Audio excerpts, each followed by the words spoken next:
Paramashivam. Om Nithyananda Paramashivam. Om Nithyananda Paramashivam. Om Nithyananda Paramashivam. Om Nithyananda Paramashivam. Om Nithyananda Paramashivam.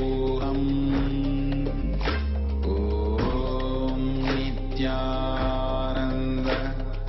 Paramashivam.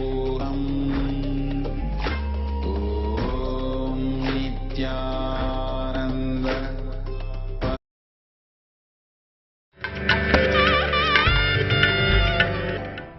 In 1871, laws imposed in India legalized the criminalization of Hindu people through the Criminal Tribes Act. This formally delineated groups of Hindus so they could be violated without any legal recourse or protection. The act specifically named sadhus as a group that should not be trusted. Hindu people were prevented from cultivating land, traveling, and following their ancient spiritual worship. Out of no wrongdoing of their own, more than 200 sections of Hinduism were earmarked for discrimination, branding them criminal by birth. The intergenerational destruction of this oppression has deeply wounded Hindu sentiment among their own communities through to today. Indeed, the Hindu civilization is yet to recover from the imposed violence of several centuries. Last month in Palghar, Maharashtra, two Mahants of Juna Akara, Sri Kalpaviksh Giri Maharaj and Sri Sushil Giri Maharaj, as well as devotee Nilesh Chalgan, were murdered via attack mob near midnight, where more than 300 people had gathered on the street for hours, along with dozens of police and riot gear, before the lynching was executed during COVID-19 lockdown. General media branded the two Mahants as thieves and almost did not report on the story at all until forced to do so days later. The Mahants of Juna Akara were publicly murdered and branded as thieves by media discourse. It in no way justifies the act and shows the tactic to brush aside the lives of Hindu leaders killed. It is a pattern of guiding public reaction to be desensitized to the violence against Hindus and also get used to the idea that it simply happens again and again and is just sort of normal that Hindus will be brutally killed from time to time. This pattern of guiding public reaction was similarly used by Aurangzeb as Guru Tegh Bahadur and disciples were tortured and publicly killed. Two people, including a well-known Mahant, were both murdered inside an ashram in Nanded, Maharashtra. Shivacharya Nirvana Rudra Pushpatinath Maharaj and Bhagavan Shind were killed inside the living quarters of the ashram premises. Shivacharya Nirvana Rudra Pushpatinath Maharaj, who had been involved in development work in the area for a long time, was killed inside his living quarters at night, while the assailant attempted to flee and take the body of the Mahant with him. Although Kanyakumari has traditionally been a very devout South Indian Hindu community, it has seen intense conversion activities transform the region to now being home to a Christian majority, a fact that comes as a shock to many.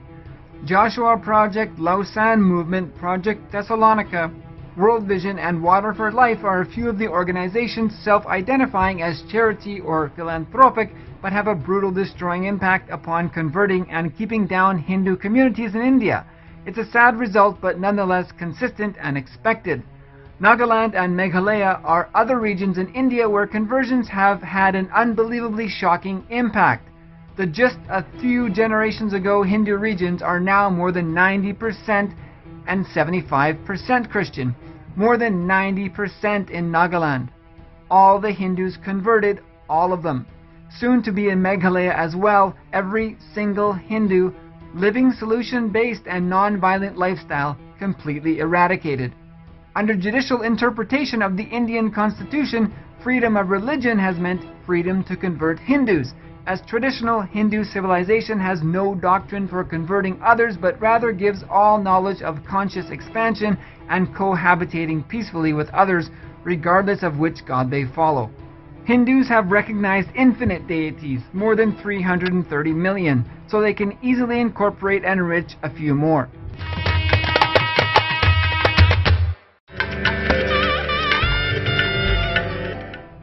In 1871, laws imposed in India legalized the criminalization of Hindu people through the Criminal Tribes Act.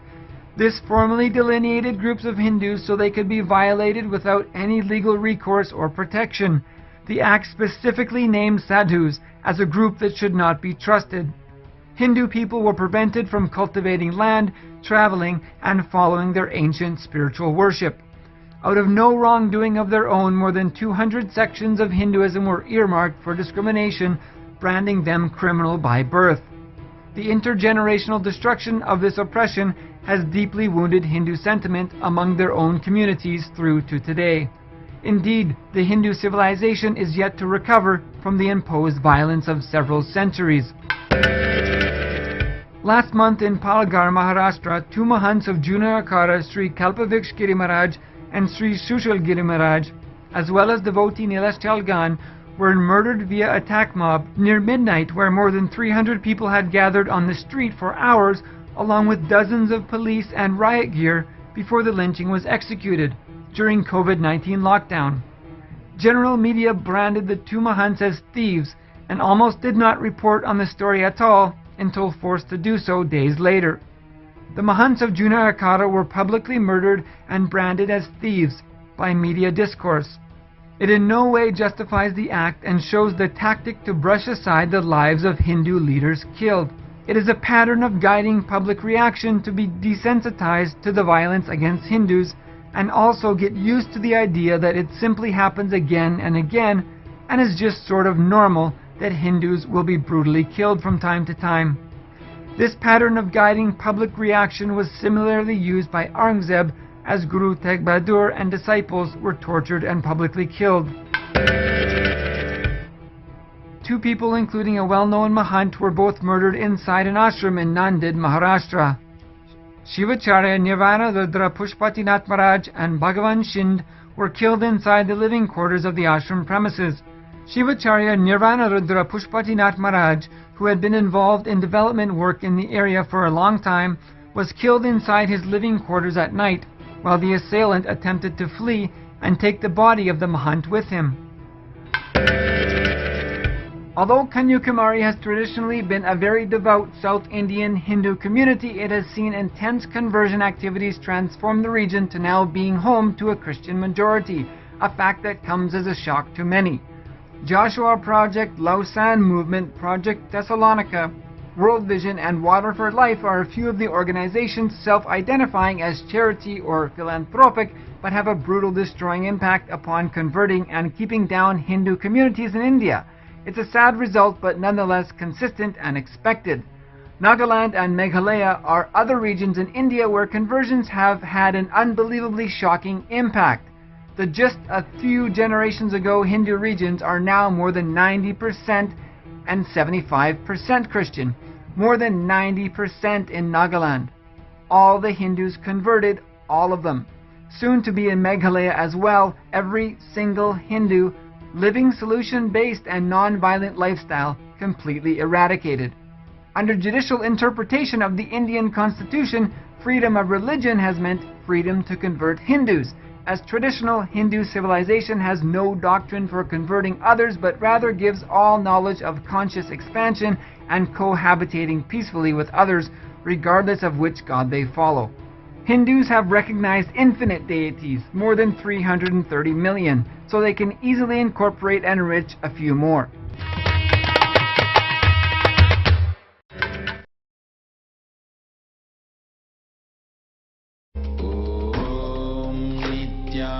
Nithyananda Paramashivam. Nithyananda Paramashivam. Nithyananda Paramashivam. Nithyananda Paramashivam.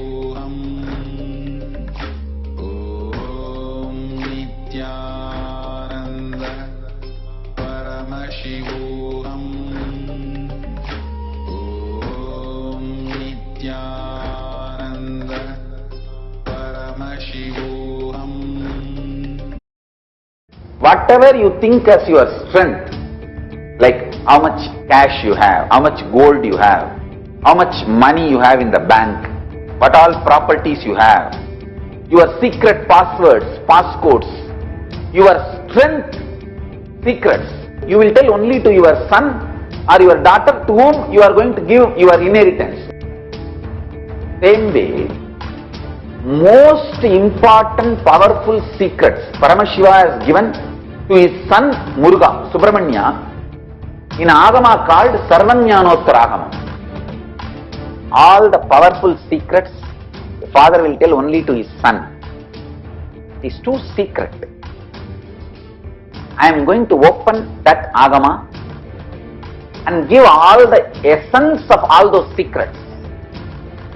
Secrets of Charyapada lifestyle, secrets of Kriyapada, secrets of Yogapada, and secrets of Jnanapada. I will make you all feel you are 16, not just physically, even mentally. You will all be romancing with the whole universe. No frustration, nothing, no corona, no depression, no bothering about economy, no sudu, no soranai, nothing. Next 16 days, no fantasy, only visualization, no delusion, only consciousness.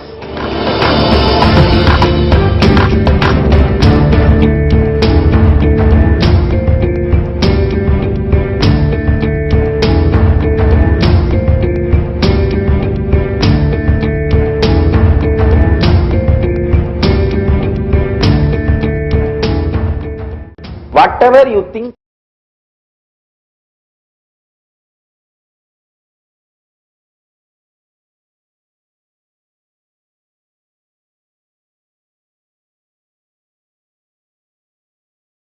Om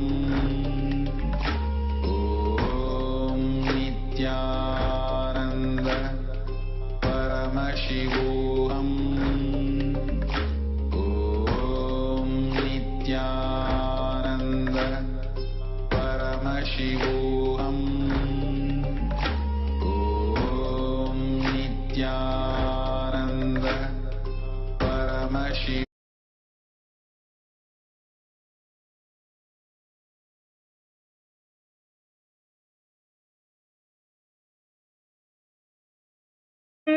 केवलं ज्ञानमूर्तिम् द्वन्द्वातीतं गगनसदृशं तत्त्वमस्यादिलक्ष्यम् एकं नित्यं विमलमचलं सर्वधी साक्षिभूतम् भावातीतं त्रिगुणरहितं सद्गुरुं तं Namami.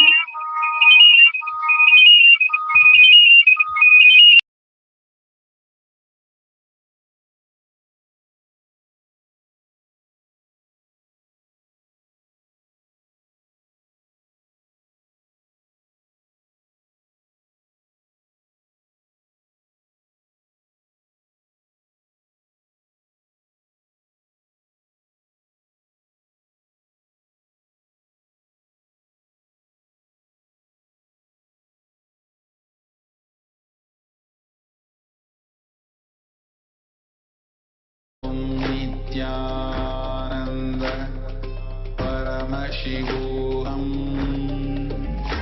Om Nithyananda Paramashivam. Om Nithyananda Paramashivam. Om Nithyananda Paramashivam. Om Nithyananda Paramashivam. Om Nithyananda Paramashivam. Om Nithyananda Paramashivam. Om Nithyananda Paramashivam.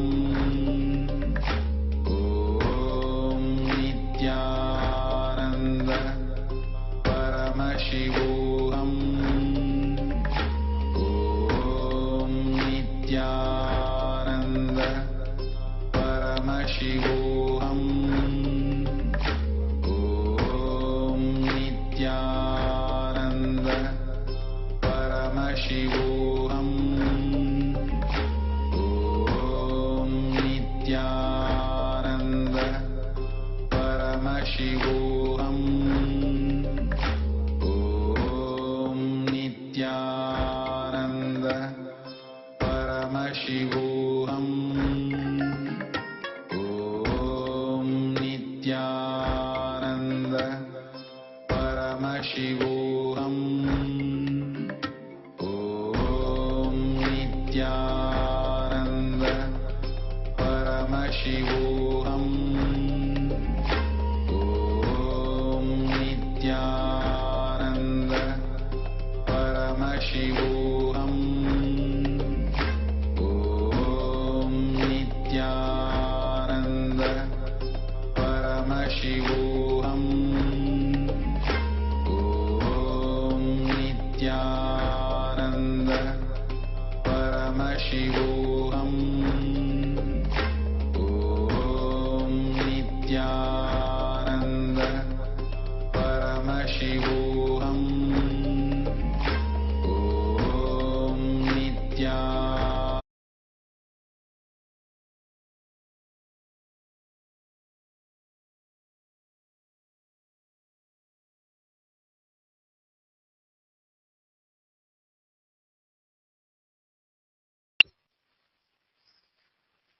नित्यानन्दं परमसुखदं केवलं ज्ञानमूर्तिं द्वन्द्वातीतं गगनसदृशं तत्त्वमस्याधिलक्ष्यम् एकं नित्यं विमलमचलं सर्वधी साक्षिभूतं भावातीतं त्रिगुणरहितं सद्गुरुं तं Namami.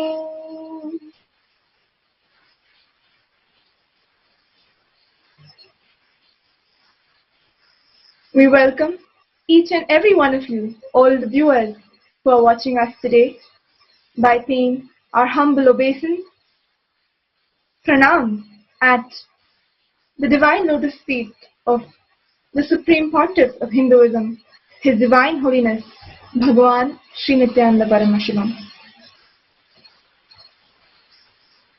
Today, we welcome each and every one of you who have joined us today from various different time zones, various different regions around the world. For some of you, it is a very good morning. You're just waking up and getting ready, starting your day by tuning in to the Nithya Satsang. For many of you, it may be just amidst your work, just amidst your day, in the middle of your day. For many of you, just before you go to bed. And I do know for many of you, maybe in the midnight, when you still take the time off to tune in to Nithyananda TV and to listen to the sacred divine truths that His Divine Holiness shares with us each and every day.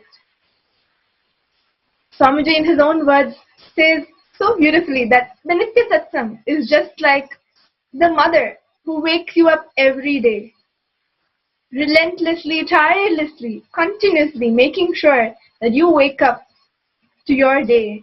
Similarly, Swamiji makes sure that you wake up to your higher possibility, your higher reality, your real purpose each and every day. That reminder, he himself is for us every day through this Nithya Satsang.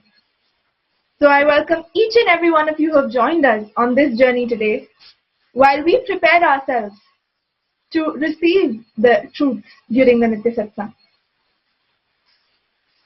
Today, we will be speaking about listening to, immersing ourselves in the Leela Dhyana, remembering His divine Leelas, remembering and relishing and enjoying Swamiji, His Divine Holiness, through the bhava, through the form of Bhagavan Shri Krishna.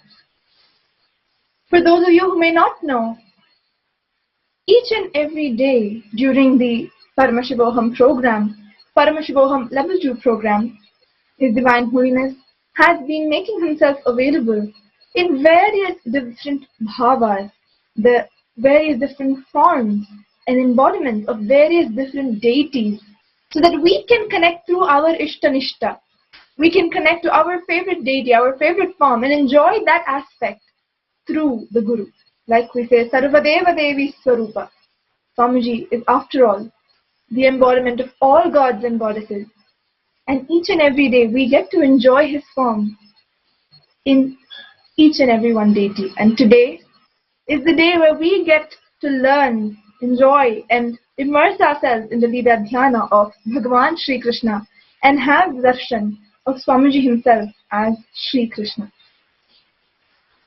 I know the minute I say Sri Krishna, Bhagavan Sri Krishna, each and every one of us have that smile on our face which is filled with shyness, with so much joy, so much slyness, because that is been the life of Sri Krishna. Although we have just heard about his stories, heard about his leelas, the very life of Sri Krishna is so beautiful and so favorite to each and every one of us.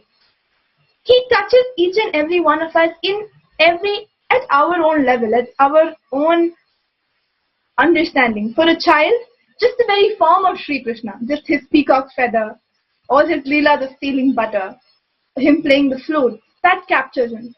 For somebody really old, preparing for his graceful exit, is immersed in the Gita, in all the sacred truths revealed by Bhagavan Sri Krishna in the Gita. For whoever, you may be a politician, you may be as a householder, whoever you may be, Sri Krishna is an ideal for each and every one of us.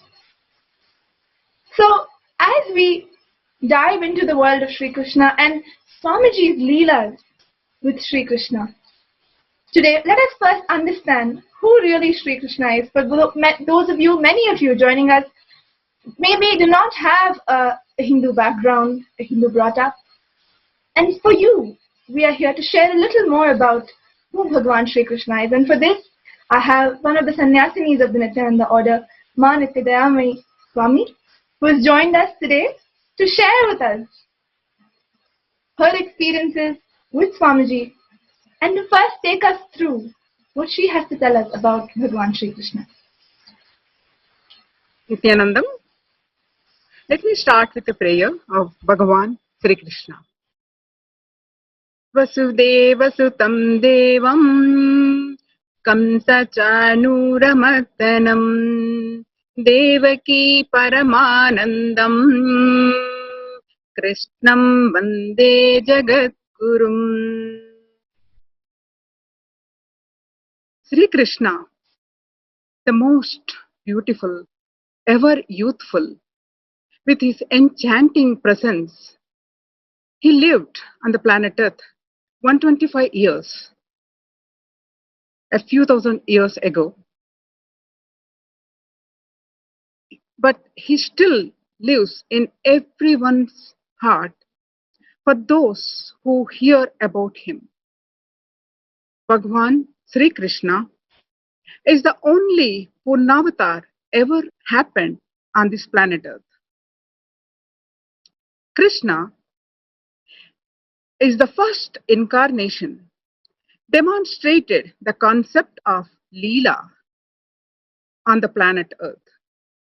He is the first incarnation who was given enlightenment experience based on science of living, not science of leaving. He brought in the science of completion to mankind. The first incarnation who demonstrated that life can be lived from the space of completion.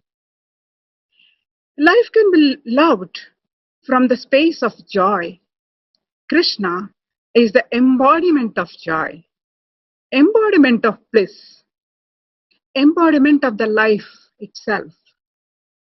Among the polluted politicians, he is the embodiment of purity.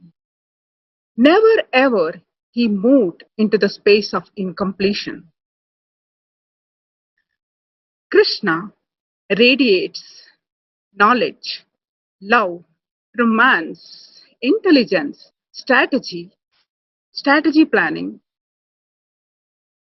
Only he can be called as the Purnavatar, a perfect personification of divinity's impression upon mankind, collective consciousness. He re-educating the world about devotion and dharma as well as the ultimate reality.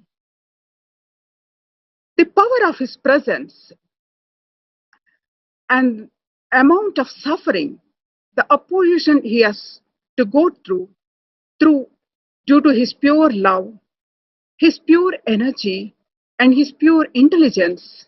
Even after that, he created his own kingdom, Dwaraka. He had to face so much.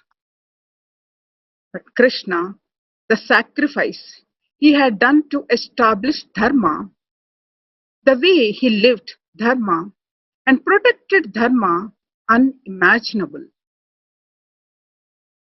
In his Swamiji's own words, when I start trying to talk about Krishna, I'm stuck because which dimension can I speak? You can't speak about any dimension because he's so whole. I can see whenever you try to describe any one dimension, the words look so futile.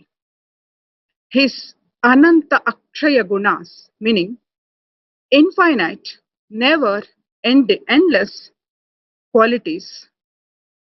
His innumerable spiritual energies or the spiritual qualities is never ending. The whole Hindu consciousness and largest worshipped man, the largest worshipped incarnation on the planet Earth is Krishna.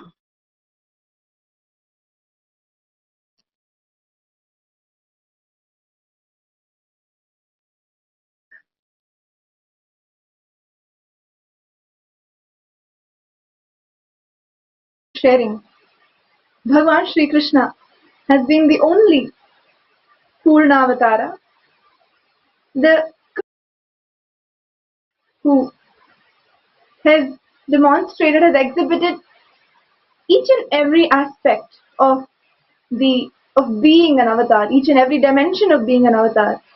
And after Bhagavan Sri Krishna, we are all so fortunate to be living at the same time during the incarnation of our beloved Swamiji, His Divine Holiness Bhagavan Sri Nithyananda Paramashivam, who again has shown us, has exhibited every single dimension of a Purna Avatar, every single aspect of a Purna Avatara, whether it is all the miracles, all the powers that he exhibits, the knowledge, the jnana that he gives each and every one of us, the experience itself that he gives each and every one of us.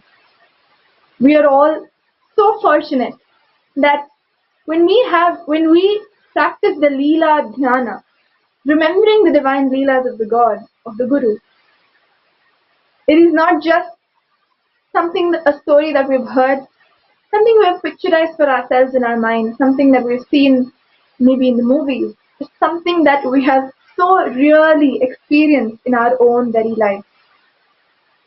So today, in this pre-satsang segment, we are the only group, we are the only community who not just can speak and reminisce about the divine Leelas of Bhagavan Sri Krishna, but also enjoy the divine Leelas of our own beloved Swamiji, His Divine Holiness himself. And in some way or the other, each and every one of us have been a part of that Leela. For us, these Leelas are much more real than anything because we have seen our Bhagavan Sri Krishna in the form of Swamiji, living, talking, walking, as alive and real as it can ever be. So today, to start off, I would like to take you all through one of the major incidents of the Avatar Leelas. I cannot say incident, I must say happening. Each and every incident of the Avatar's life is only a happening. And one of the happenings of the Avatar Leela, the life of the Avatar, during his Parivrajaka, when he narrates himself a beautiful incident with Bhagavan Sri Krishna. This incident is when Swamiji, His Divine Holiness, was performing his Parivrajaka, the penance, the practice where you leave home and walk on foot doing the spiritual practice, moving from place to place, Bhagavan himself performed the Parivrajaka, the Leela of Parivrajaka, walking the length and breadth of India. And during this time, when he came to Somnath, and Swamiji had the opportunity of staying in the house of an old lady who was a very devout devotee of Bhagavan Sri Krishna. So that lady was really happy, so delighted that Swamiji had agreed to stay at her place just for a few days as he was passing by Somnath. And she served him, she fed him food, she gave him shelter, and really took care of him so well. And during this whole time, something that Swamiji got to notice as a very integral part of the life of that old lady was her very casual, intimate, deep connection with Bhagavan Sri Krishna. She had a deity of Sri Krishna in her house, and she would so casually converse with him every day, whether it was the food that she was offering, whether it was putting him to bed, whether it was her problems, everything. She would just go talk it out to Sri Krishna. And one day came when Bhagwan Swamiji had to take leave of this old lady, and because he was a sadhu, he cannot stay in one place for many days. He has to move on. He cannot stay in one place for a long time. He cannot build attachment to anything as per the lifestyle of Parivrajaka. And so he had to move on, but this lady was very insistent that Swamiji should not leave her. She had fallen in love so much with Swamiji, just by his very presence, his very aura. And so this lady goes even now to Sri Krishna and starts asking her Krishna deity to convince Swamiji. And this is when Swamiji does not understand. So how can Krishna convince Swamiji? And for the rest of the story, for the real climax of the story, I believe that nobody better than Swamiji himself can tell us, and there is nobody better, we can hear from nobody else other than Swamiji himself about what followed in this story. So now we will be taking you through Swamiji himself explaining and narrating this story to us. I request you all to stay tuned and watch the video intently while we capture the experience that Swamiji speaks about.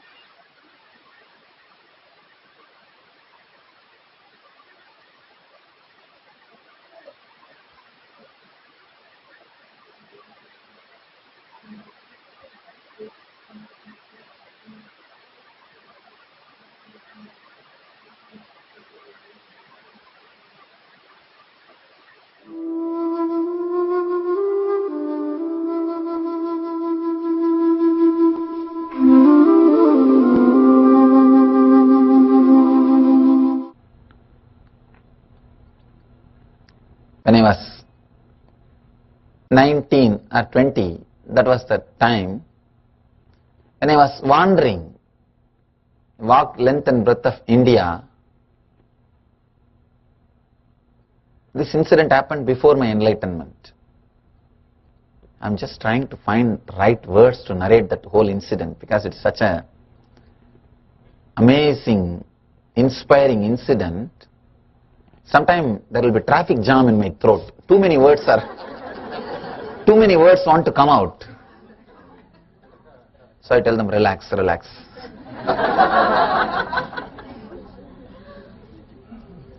I was staying in an old lady's house, very old lady. She was living alone, maybe 80 or something. She was having one cow and a small house. From that cow, every day she'll get the milk and make curd and buttermilk out of it. She'll go to that whole village. Village means few streets. She'll go around that few streets and sell that curd and buttermilk. Come back in the night with some sweets or food. She'll come back and she had a small Krishna's murti. Krishna statue, small statue of Krishna. She will put all those things in front of that Krishna's Murti and speak to him. She will speak to him. Oh Krishna, please eat. Today I got only this much. Please eat. She will spend some time speaking. And then later on she will eat and sleep. First few days I thought, oh, she is just, because of her devotion, she is talking okay. So I was in that same attitude that, okay, good devotee, anyhow she gives food for me, that's all. So why to interfere unnecessarily in her lifestyle? Every day, same routine. She will go to the nearby streets and sell that buttermilk or milk or whatever, curd, and evening she will come back with some sweets and candy and some food for that Krishna and for her, for me also. After 10 days, usually I don't stay more than a week or 10 days in any village. I said, all right, now I am going for my pilgrimage, because I was going towards a big Shiva temple called Somnath. She started crying. She said, no, Baba, don't go. Baba means father. Don't think I'll ask you to work. I'll give you food every day. Why do you want to leave me and go? I feel so happy that Krishna himself has come in your farm into my house, and please stay. I told, no, I'm not unhappy with you, but I'm a sadhu. I'm a sannyasi. I should supposed to travel. I can't stay in one place, and I have to go for my pilgrimage. She started telling, no, don't go, 2-3 words. When she understood that she can't convince me, she went and sat in front of Krishna and started crying. Krishna, tell him not to go. Why don't you convince him? Tell him not to go.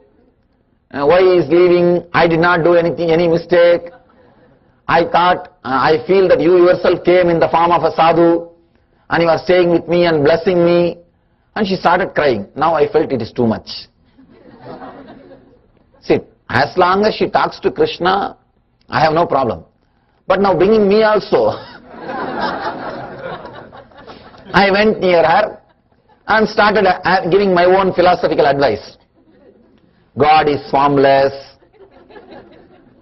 Your bhakti is okay, but you should not get attached so much with me and all. Even with me you can't get so much attached.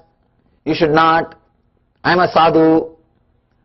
And what are you talking to Krishna? You can worship, you can develop your bhakti, okay, but you think that he will convince me. And not only she was talking to Krishna, she herself is telling the answer.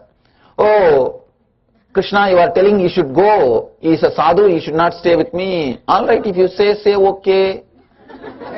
She is talking for herself and talking for Krishna. She is talking as if she is listening the reply from Krishna. Now I said, it is too much. This is too much. And I went near her and told, Arey, what are you doing? You think that he is talking to you? And she very casually, very innocent lady, very casually, she just held my hand and said, Baba, don't you see, he is sitting there. And she held my hand. I promise I saw Krishna there. He was there, sitting as a young boy with a blue body, whatever way we describe, he was there, just sitting and smiling.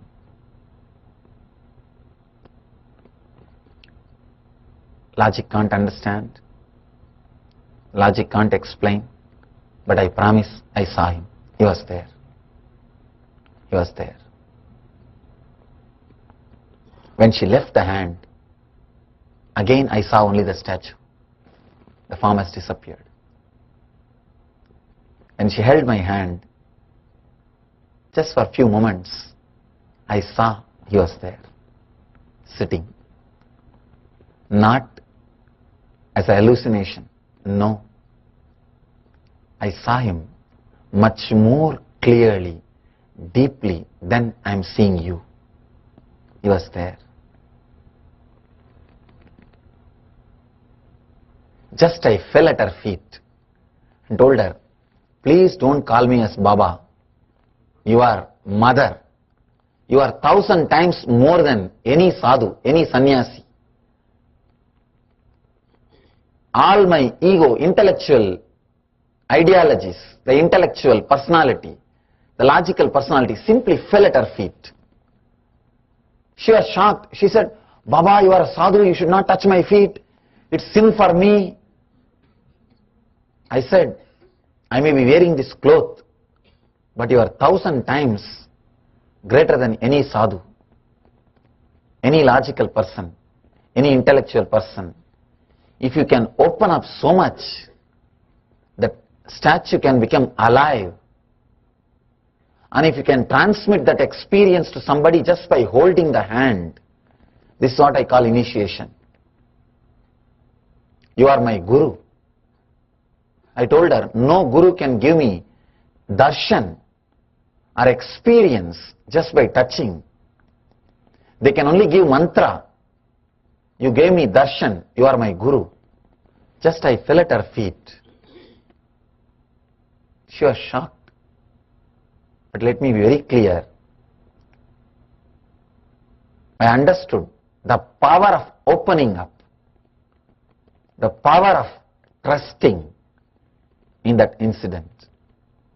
That taught me how the power of opening up can transform your being. Nothing else can transform you. No learning, no teaching. Nahi nahi rakshadi tukrun. First time I understood all my studies, because I had a big pride that just by studying, just by reading all and having this knowledge, you can achieve something. No. No. When I had my darshan through a old lady, her whole wealth is not more than $1,000. Her whole wealth, her house, cow, everything, clothes, everything if you put together and sell, it will not be more than $1,000. That's our whole worth. That is her property, life and everything. But the quality of life she is living, I can't explain. Living with God. Understand? She is living with God. I was shocked. I was shocked. Just I fell at her feet and did complete namaskar. She was frightened because a sadhu touching her feet, she never expected. I said, you are my guru, you are my master, because not only I have not achieved the spiritual truths which you achieved, the height, not only you achieved, you are able to transmit to somebody just by a touch, just by one touch, she is able to give that experience.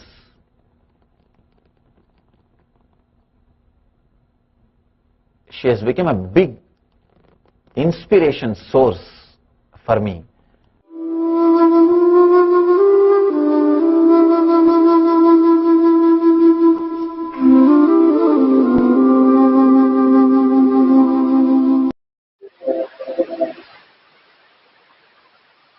So beautifully, so humbly, Bhagwan himself, Swamiji shares one incident during his Parivrajaka where he says that this old lady literally became his guru just because she was able to give him the very experience. What else is Bhagwan doing to each and every one of us today?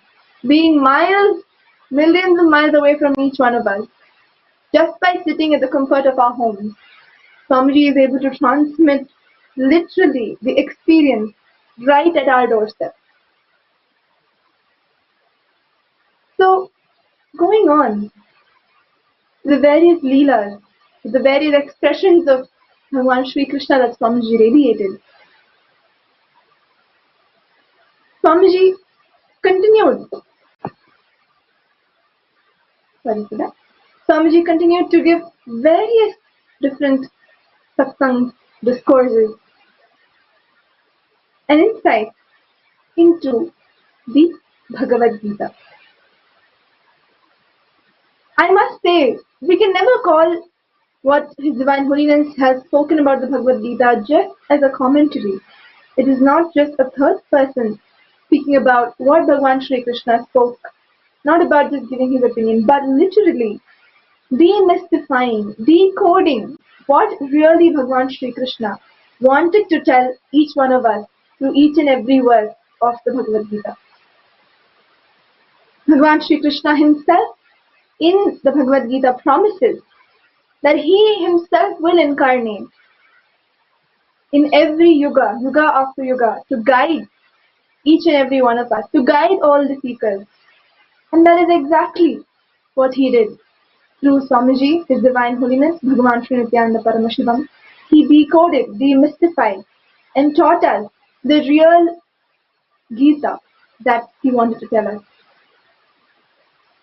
Paritranaya sadhunam vinashaya cha dushkritam dharma samsthapanarthaya sambhavami yuge yuge is the very words of Bhagavan Sri Krishna.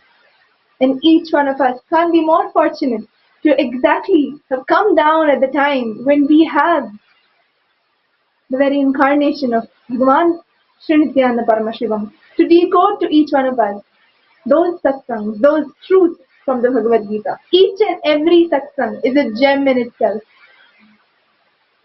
I cannot put it in words as to how much Swamiji has transmitted and what he has contributed through the Bhagavad Gita satsang. And hence I have with me Ma Dayamai Swami to join me and support me to maybe try and make the world understand the huge contribution of Swamiji through the Bhagavad Gita satsang. Yes. Mahabharata, literally meaning the great Bharata. Mahabharata is grand narration about the nation and civilization, which is now known as India. Mahabharata is the longest epic poem till date. It is a tale of war between cousins, the Kauravas clan and the Pandavas clan, and ultimately between dharmic and adharmic, righteousness and unrighteousness, civilizations. The true story of this perfectly recorded epic is about two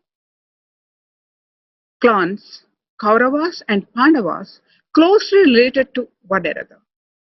Gita appears to the heart of Mahabharata as the ultimate practical teaching on the inner science of spirituality that expresses outer victory and success in life and now and after. Sri Krishna's dialogue with Arjuna on the battlefield of Kurukshetra, out of his utmost concern and love for him and humanity, is the content of Bhagavad Gita. The essence of the whole Bhagavad Gita is the master awakening the responsibility in the disciple. Our dear beloved Swamiji first spoke on Bhagavad Gita in the public forum in September 2005 in Los Angeles, Malibu Temple. I was one of the fortunate and blessed to attend those 18 days of series of satsangs and 18 chapters of Bhagavad Gita. Actually, Swamiji, all felt Swamiji retold the Bhagavad Gita. Krishna himself reincarnated as Swamiji and retold. It was so crystal clear way that the people who attended commented that I have been studying Gita for 30 years. But now I understand clearly what Bhagavan Krishna's message. Swamiji also spoke on Mahabharata, the war between the Kauravas and Pandavas, which actually represents our negative and positive thought patterns. And the Bhagavad Gita, in a very revolutionary way, we can understand Bhagavad Gita as a personification of our human life with all its complexity. The characters in Mahabharata represents different patterns in us. Very unique angle of presenting the Bhagavad Gita only an incarnation like Swamiji can deliver.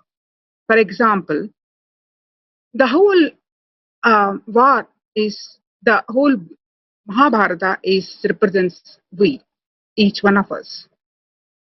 The thoughts between us, the positive thoughts and negative thoughts, represents the Kauravas, the negative thought patterns, and the Pandavas, the positive thought patterns. And Arjuna represents our individual soul, and Guru, the Krishna, is our Guru. So,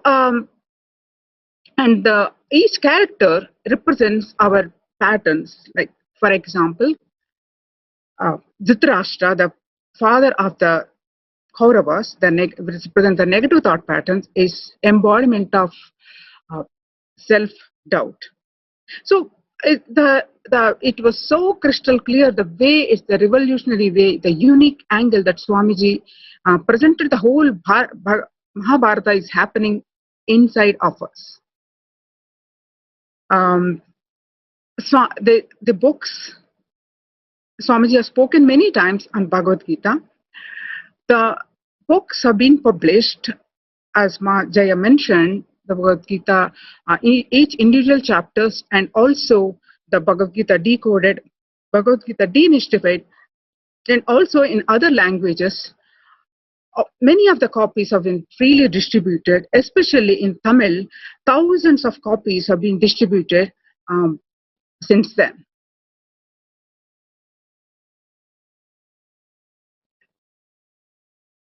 And Ma is saying I could remember those satsang, especially when Swamiji explained the Mahabharata so beautifully as our own life and our own patterns, and how Krishna is nothing but our Guru, nobody else but our Guru.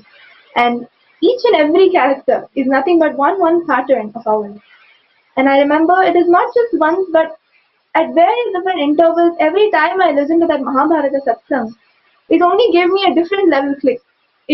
The same satsang, the very same satsang that Swamiji gave, at every different point in life, I must say that these satsangs have really helped me to look in and identify those patterns and really make that transformation happen. For various different characters, let's say Bhishma, Swamiji said, was the parental conditioning. Drona was your Acharya who can take you definitely to a certain level in your spiritual life, but cannot give you that ultimate experience. How each and every pattern that you have, some may be good patterns, some may be bad patterns, like say even the parental conditioning and Dronacharya, they all may be really good characters. But at one level, it is important for you to choose the Guru over everything else, to choose to be on Krishna's side. And maybe Ma Dayami Swami can also share with us some of your personal clicks, your personal takeaways from Swamiji's Bhagavad Gita satsang, so that our audience can relate better also. So, and we can make it, you can just casually share with us one takeaway that you had from the Bhagavad Gita satsang. Do you have anything that you can share with us? Yes, Ma. So as I attended the first talks on Swamiji's talks in Bhagavad Gita, see, before I met Swamiji, I tried to read Gita a few times, but I really could not understand anything of it. Really could not understand. But after I attended the satsangs and many times, and especially after Swamiji spoke on this revolutionary concepts of Bhagavad Gita is nothing but we, the inside, the positive thought currents and the negative thought currents, and each way the Swamiji, how the attachment to our parents, how the attachment to our kith and kin, and he took us to the way he explained it got so much of understanding, and I was able to clearly see where I'm stuck. And definitely there's a lot of transformation in me and through that Bhagavad Gita talks from Swamiji. You who may not have yet seen those Bhagavad Gita satsangs and you're really curious about what is that each one of us are talking about, you can just go onto YouTube. Swamiji has made each and every satsang available to each one of us. So you can go onto YouTube and search for Mahabharata satsangs by Swamiji and enrich yourself with what Swamiji has revealed to all of us in those satsangs. One thing that we see from Bhagavan Shri Krishna's life is, as much as today, of course, we reminisce, we enjoy, we worship Bhagavan Shri Krishna, but during the very life of Shri Krishna, he had to face not just one, multiple times various attacks. He had to face the wrath of different kings, different people, and continues through all of that to fulfill his mission that he came down to take us all to the next level of consciousness.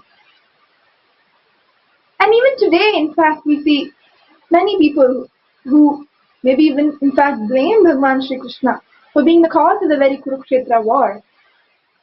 Shri Krishna is still sometimes a controversy for many of us who try to analyze his life, who try to say whether he is right or wrong. And through all that, Bhagavan Shri Krishna's each and every action was only out of his deep compassion, out of his deep tyaga, doing tyaga of everything, even in fact his very name, his very reputation, that maybe the world in the future might continue to talk about. But he did that tyaga just so that he can continue to contribute to fulfill his mission. Having seen the story of Bhagavan Shri Krishna, of course, any incarnation, any avatar knows what he would have to go through, especially in today's yuga of being the Kali Yuga, where so much more negativity, so much more people of vested interest, so much more people driven by fear and greed. Of course, Swamiji knew what he was going to face from the society, from the ignorant people, from the people holding so much of violence within them unconsciously. He definitely knew about all the attacks, all the hurdles that he would have to face in his mission of giving the humanity the superconscious breakthrough. And despite all of that, he decided to come down out of his immense compassion, immense tyaga, each and every one of us the superconscious breakthrough. We have seen many times when Bhagavan Shri Krishna also had to face some attack, assassinations on himself. And at certain instances, we have the evidence where Bhagavan Shri Krishna chose not to respond and to maybe what seems like all of us to run away from the situation. Today, the devotees of Shri Krishna celebrate even that aspect of Bhagavan Shri Krishna by calling him the Ranchhod or the Ranchhod. In Hindi, this word Ranchhod refers to somebody who has run away, escaped from the battlefield. The Ran of Bhumi, what we speak about, is the battlefield, and Chod is somebody who went away from the battlefield, which literally means that Krishna ran away from the battlefield. For somebody being a Kshatriya, this is definitely a point of mockery. But Krishna did not stop for that. He did the tyaga of his very reputation that was not just for his generation but for generations together, who is going to speak about him, who is going to discuss about his actions. But he was the ultimate strategist, and this was his ultimate strategy of non-violent response. We see that Swamiji himself has again personified ultimate compassion, intyaga, and ultimate non-violence through Swamiji's non-violent response to each and every attack, relentless persecution that he has been facing for the past 20 years. I would now like to guide all of us into a video where we hear from Swamiji himself the science behind this ultimate strategy that Bhagwan Sri Krishna himself employs, and Swamiji himself continues to show us this wonderful strategy. This strategy of not indulging in the war, the strategy of not getting down into the fight, because after all, Swamiji is Paramashiva himself, and he understands the ignorance out of which each and all of these so-called anti-Hindu elements, anti-Guru elements are functioning from. And Swamiji says when you completely understand the enemy, you can just make them redundant. Those of us who get agitated, who react to what they say, to their abuses, that is exactly what the enemy is trying to do. It's trying to get out of you.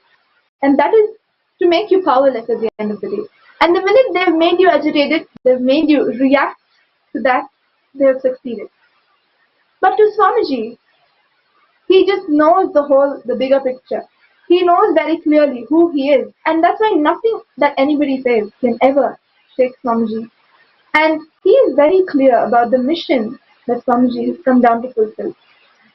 Swamiji says beautifully in his own words, Swamiji is too busy in enriching and loving and sharing his love with the people who love him than to sit and hate the people who are hating him. It seems like a very simple statement, so casually made by Swamiji. But if you go back and look into the details, the gory details of the persecution that Swamiji has faced, literally risking his very own life, multiple times facing assassination attempts, multiple of his adinams that he built with his own sweat and blood being destroyed, so many of his own very children, his sannyasi abuse, everything, despite everything, Swamiji shows us as the ultimate example of Ahimsa, of non-violence, through his non-violent response, continuing to contribute back to the very same society due to which he faced the persecution. He is back here to contribute to each and every one of us. So, while we learn about this ultimate strategy of Ahimsa, let us hear from Swamiji himself about Ahimsa being the ultimate strategy for responding to any kind of holocaust, any kind of persecution, any kind of attack. Understand? All conflict, all war, all fights are life negative. Even the person who wins the war would have wasted his whole life by the time he wins the war. That is the reason I withdrew myself from this war. They were trying to drag me, understand? The anti-Hindu mafia, anti-Hindu terrorists, and anti-Guru Hindu mafia. The anti-Hindu terrorists and anti-Guru Hindu mafia. Both gangs were trying to drag me into their fight. They were forcing war on me through assassination attempts, lawfare, through multiple ways. They were forcing war on me. Understand? Even if I win the war in the end,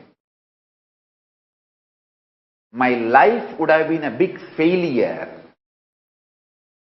Because by the time I win the war, I would have wasted my life. By Paramashiva's grace, I had the clear intelligence, and Kalabhairava protected and protecting me. Because of Paramashiva's grace and Kalabhairava's protection, I withdrew myself from this war and started doing the real work I am supposed to do. I tell you, Ahimsa paramo dharmaha, non-violence is ultimate law of life, dharma. I add one more line, Ahimsa paramo buddhihi yuktihi shaktihi muktihi. Non-violence is ultimate bhakti, yukti, bhukti, mukti means non-violence is ultimate strategy, intelligence, devotion, and ultimately liberation. I tell you, do not be deluded by your manliness. You will waste your whole life in fights and wars, which is forced on you. Only in the end of the war, whether you lose or win, you will realize you lost your life. All my disciples use this as a strategy when we are building Kailasa, when we are manifesting Kailasa all over the world. No conflicts, no wars. That is not going to work out for us.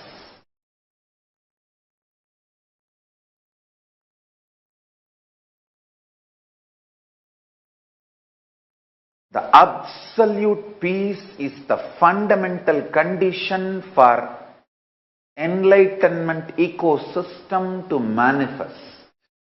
That is why Paramashiva withdrew from human society. Even though he created the whole universe, he is just away from universe.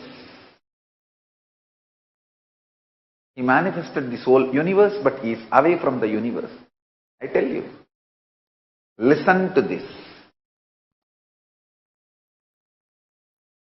The anti-Hindu terrorists and anti-Guru Hindu mafia, both gangs, the gangs who is absolutely anti-Hindus. There is another gang, anti-Gurus but Hindus. This both gang was somehow trying to drag me into the fight with them. They know if I get into the fight, whether I win the war or lose the war, I would have lost my life. So what I need to deliver to the world would not have been delivered. The most intelligent decision I took in my life, I should say that highest intelligence Paramashiva gave me is clarity on what for I happened, and the greatest power Kalabhairava gave me is ability to forgive, not to be angry, not to be agitated, but to be ferocious with what I am supposed to do to the world. Understand? Ability to forgive, ability to be non-violent, ability to be established in Ahimsa, ability not to get agitated or deluded in the name of manliness and all this stupid human plain delusion.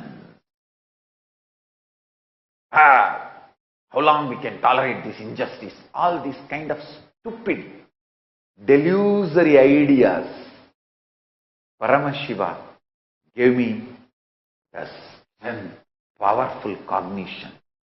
And Kalabhairava giving me protection, energy to absolutely be non-violent and make all the enemies irrelevant, redundant.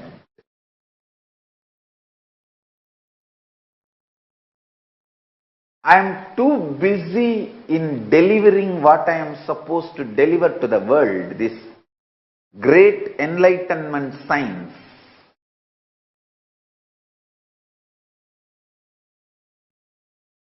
The state of Paramashiva, space of Paramashiva, powers of Paramashiva, being of Paramashiva, Kailasa of Paramashiva. I am too busy with that. Focusing only on that. Actually, I withdrew from human society and manifested this Kailasa with the grace of Paramashiva and Kalabhairava to be absolutely in peace and non-violence.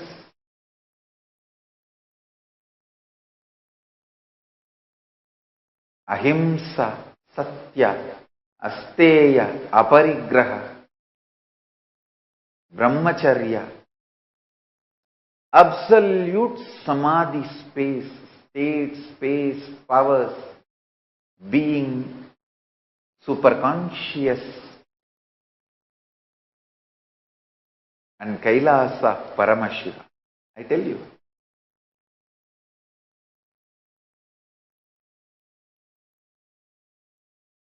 Now we have amazing creativity happening. One side, large scale, Nithyananda Hindu library is getting built.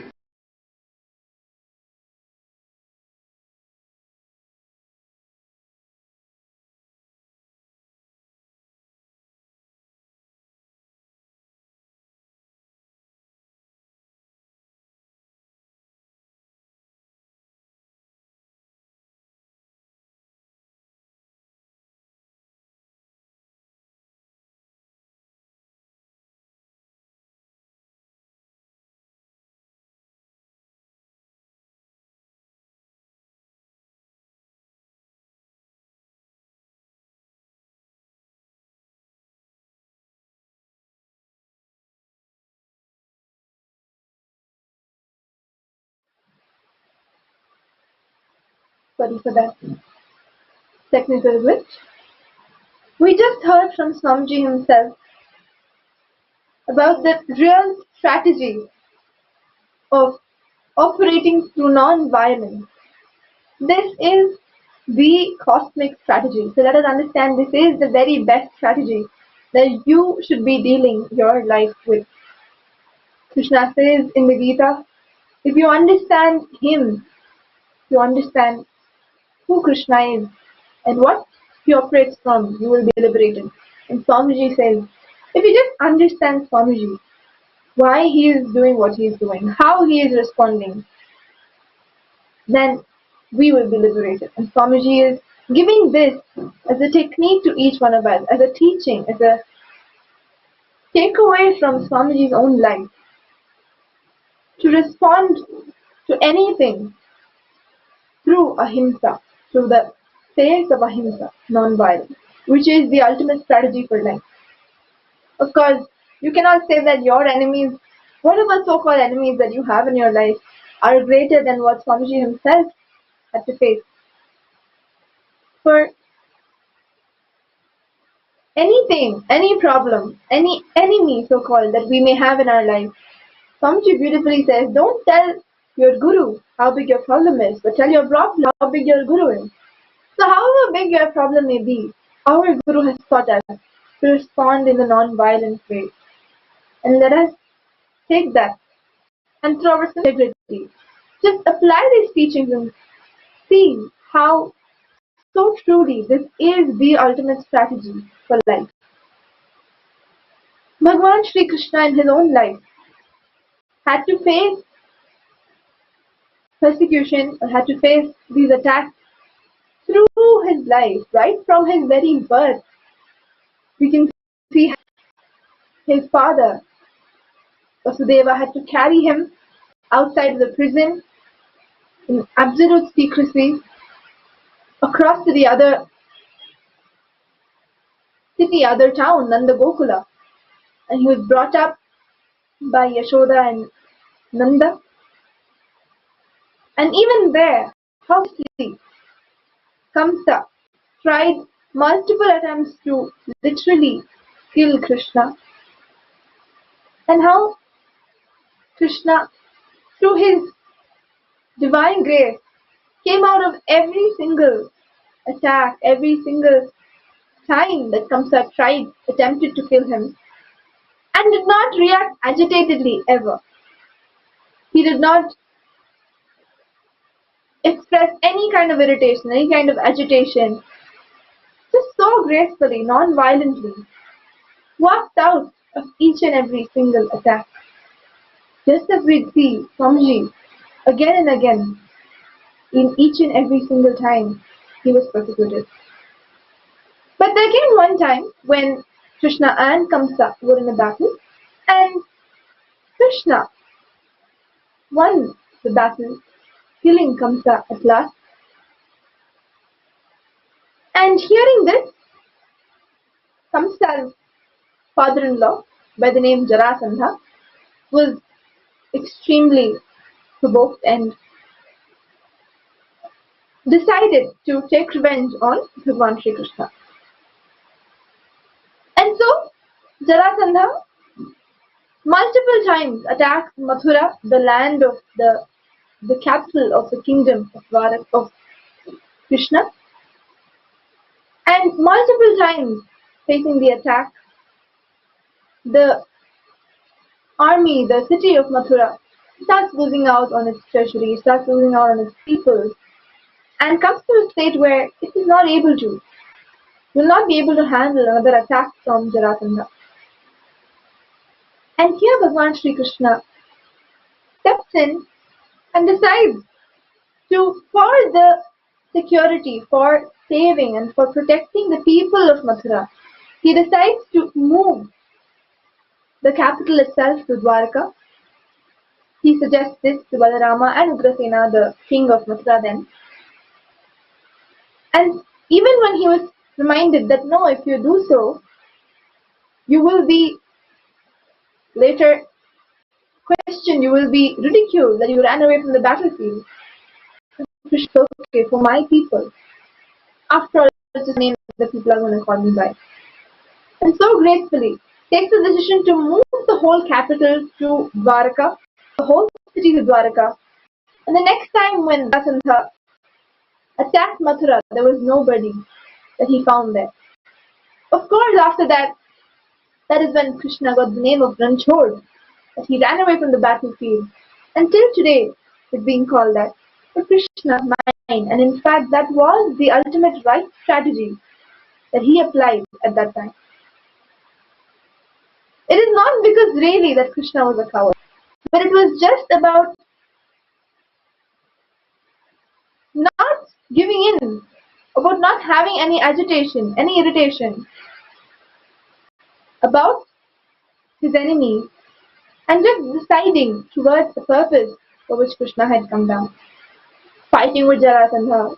Of course, we know Krishna would have won, but it just would have been so much of a waste of the time of Bhagwan Sri Krishna, the very incarnation of the planet.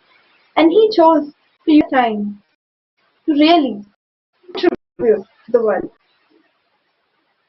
Just as Swamiji says, even if he comes down to sit and answer each one of the abusers, of course Swamiji is going to win at the end of it. But it is only going to be a waste of so much of time that the avatar has come down for each and every one of us. And that is why he cannot afford to waste that time. He very gracefully, non-violently withdrew himself from the whole situation. Though the media chooses to label it and misrepresent it and say that Swamiji has gone absconding, missing. Absolutely false. Each and every day Swamiji is there for us, available for us, conducting the programs, giving us darshans, giving us literally experiences, super conscious experiences. And at the same time, the media runs its own stories. Despite all, Swamiji has taken the decision to really fulfill his purpose on this planet, to contribute the superconscious to this planet, just by non-violently withdrawing himself. I would like all of us to watch another video from Swamiji himself, explaining further about this non-violent reaction of his and what exactly we should take away, we should learn from this that Swamiji has taught us.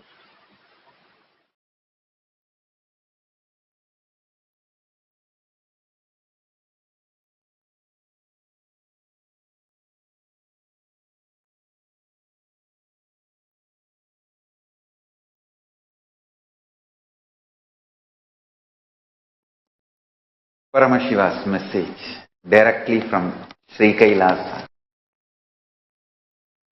I will revive Hinduism.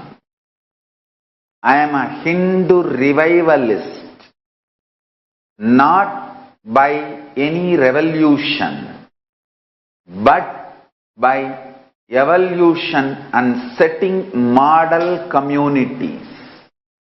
Kailasas, enlightenment ecosystems, Sarvanya Pitas all over the world. Listen, I am not going to get into conflict or a war, or I am not going to wage wars and fights with existing old infrastructure.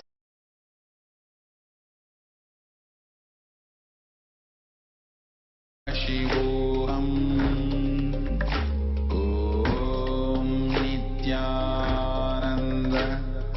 Paramashivam. Om Nithyananda Paramashivam. Om Nithyananda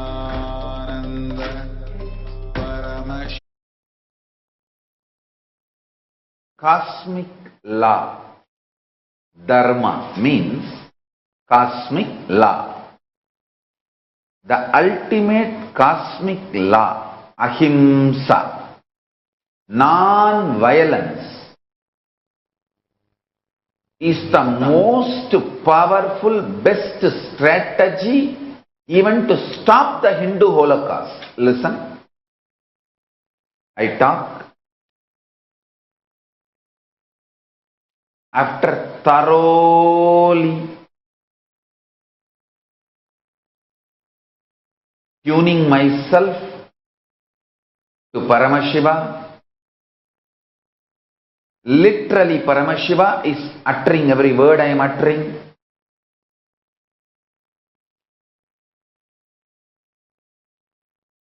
Even the full stop, comma, pause, everything is directly his, including the body language, everything is his. He is just using this muscle memory, bioenergy to manifest and do what he wants to do. So please understand, I am very responsible for what I am talking. Let me first make clear explanations. Let me first make you all understand how I adopt Ahimsa, non-violence, for relationship with me and relationship with my Guru, relationship with my first team, relationship with my Sangha, relationship with my disciples and devotees, relationship with practicing Hindus, relationship with the whole universe, relationship with the whole humanity, relationship with everything. I'll explain step by step how I adopt. Krishna says beautifully in the Gita, if you know how I function, you will become enlightened. I tell you, Krishna is the greatest strategizer based on this Paramadharma Ahimsa. Fools and stupids, anti-Hindus are those who claim Krishna made Mahabharata war. No! Understand? Krishna personally went to negotiate peace. And he was abused. And Krishna knows he will be abused, he may be abused when he goes for negotiating peace, but still he took the risk. Not only abused, there was a murder attempt on Krishna. There was a murder attempt.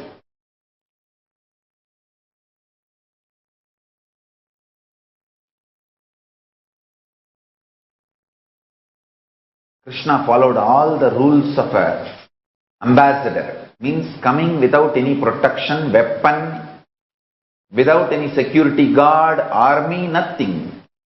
Just Nirayudhabani, he came. And this bloody Gaurava fellows and Duryodhana, due to his extreme delusion, he orders Krishna's arrest. And then the whole earth shakes. And Bhuma Devi kicked him out of his throne. He was thrown out of his throne. THROWN. Thrown out of his throne. THRONE. That time itself Bhuma Devi decided this fellow, this Duryodhana, should not win in the war.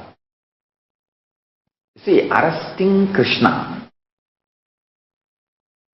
not only not right as per the country law, it's atrocious as per even the cosmic law. Both the way. And originally Hindu kingdoms are supposed to run by cosmic law. It is cosmic law which runs the Hindu countries. Cosmic law itself is adopted as a country's law. That's why the constitutions are drawn. I am telling you guys.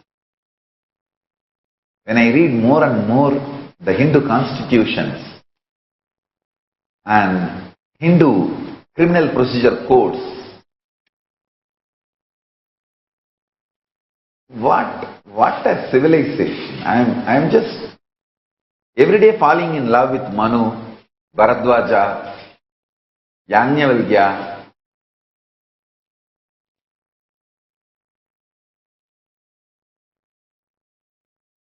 I tell you this, I will at least keep all this alive in one place where the future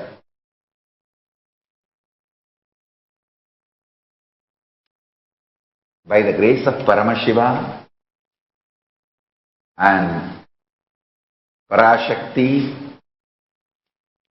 because they are blessing me with power manifestation signs. More and more with power manifestation signs, I am going to inspire many countries' decision makers, judges, administrators to study Hindu scriptures. Just for that, I am collecting and organizing everything. When a judge in a developed country is surprised about the power manifestation signs of Hinduism,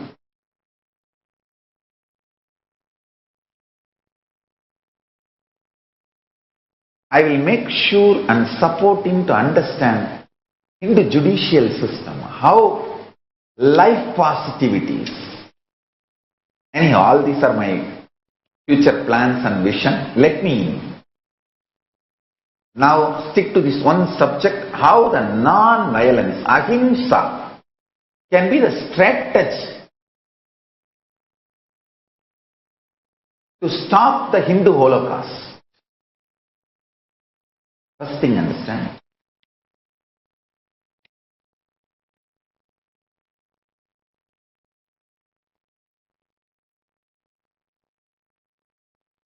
Even though Krishna inspired Arjuna to wage the war, his core being is non-violent.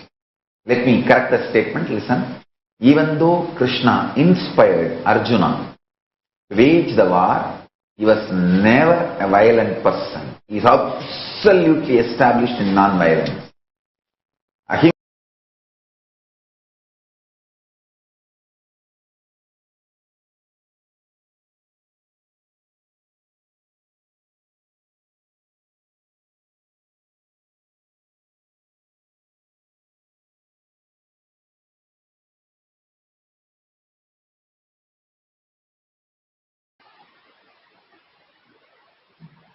Ahimsa Paramo Dharmaha. Again and again, Swamiji has been repeatedly, so many times, reiterating on that truth. Ahimsa Paramo Dharmaha. Ahimsa is the ultimate dharma, is the ultimate strategy for life.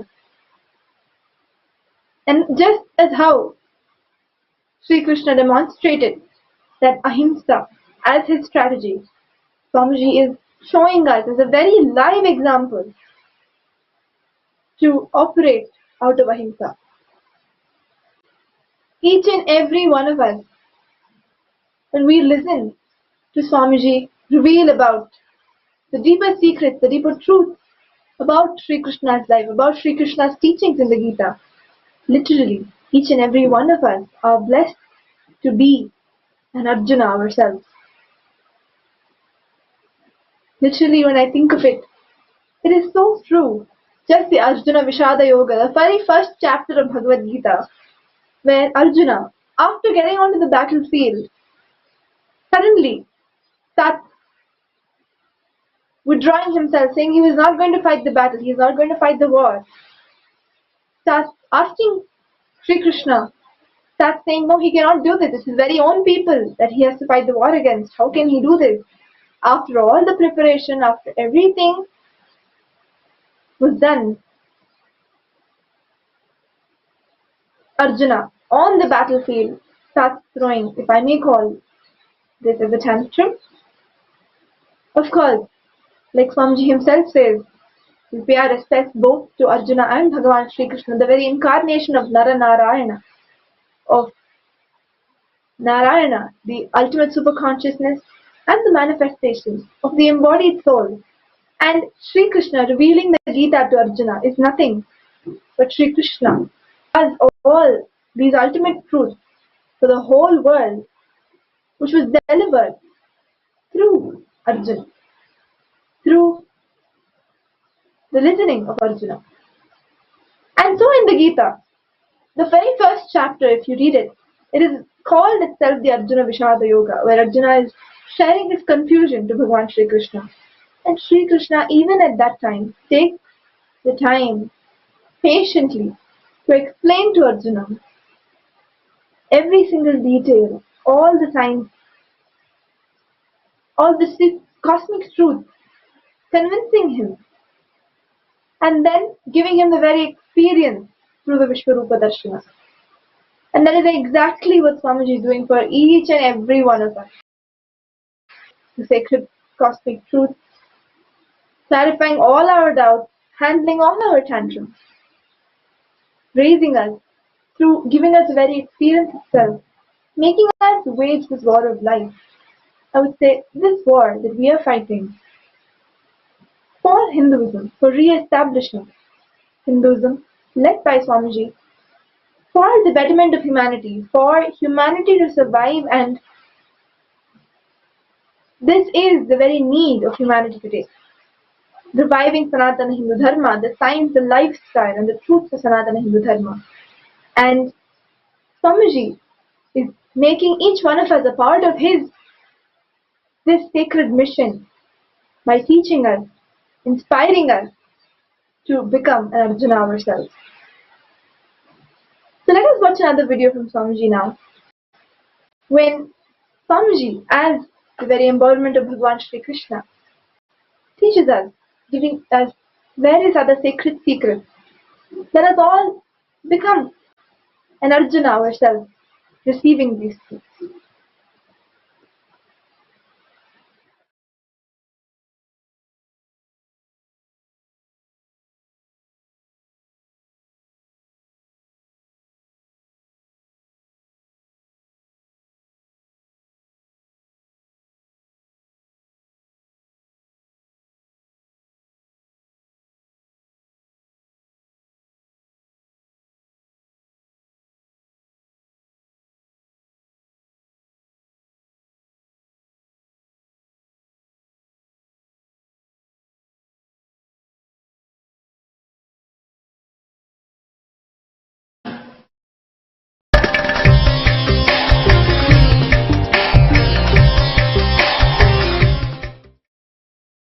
Powerfulness, strength of your core existence is your strength. Anything else you feel as your strength or the source for you or resource for you is delusion. Listen.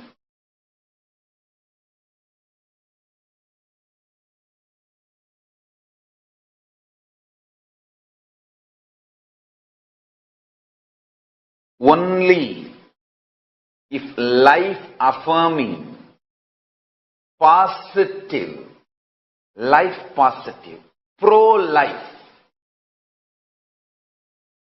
sweet, cute, beautiful, loving, pro-life attitudes and aptitudes, if they infuse energy in you, life force in you, you are a God, and that strength is the permanent strength, that strength is the eternal strength, that is invincibility. Understand? Life is pure positive existence. When you are pure life positive, you are leader. When you are pure life possibility, you are Deva, God. When you are pure life powers, you are Mahadeva, Paramashiva. I really wanted you to know, please understand, I am not teaching weakness. I am not teaching powerlessness. Oh Hindus, listen to me. I am not making you weak. I am making you like a real Arjuna. What Krishna taught, that secret I am teaching. Oh Hindus, you guys have started behaving based on reactionary assumptions. Don't. You started losing the elite culture.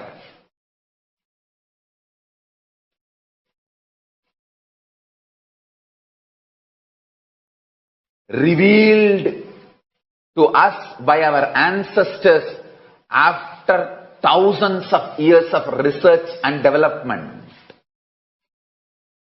Understand?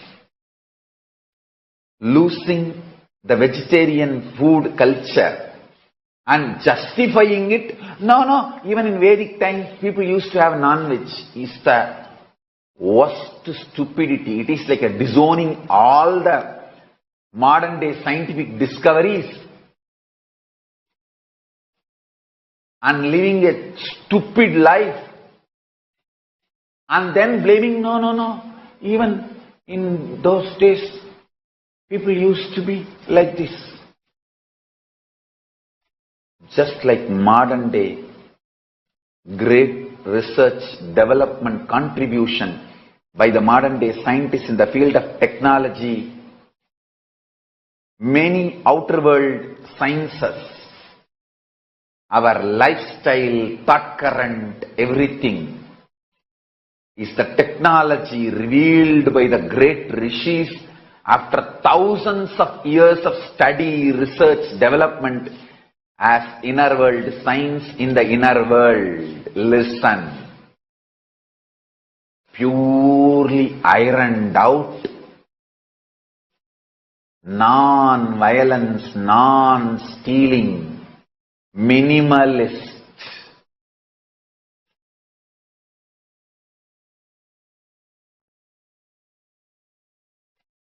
integrated, pure life,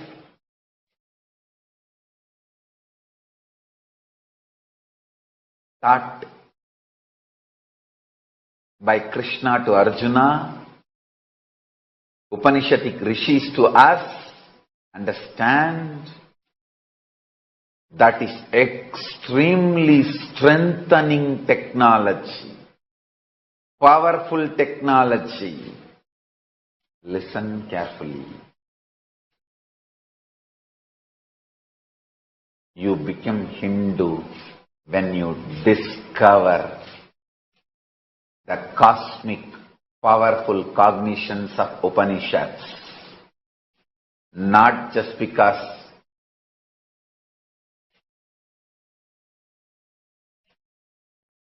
who your father and mother is. You don't become Hindu just by being born to father, mother who are legally Hindus. You become Hindu when you discover the powerful cognitions of Upanishads, Brahma Sutra, Bhagavad Gita, Veda Agamas. I tell you,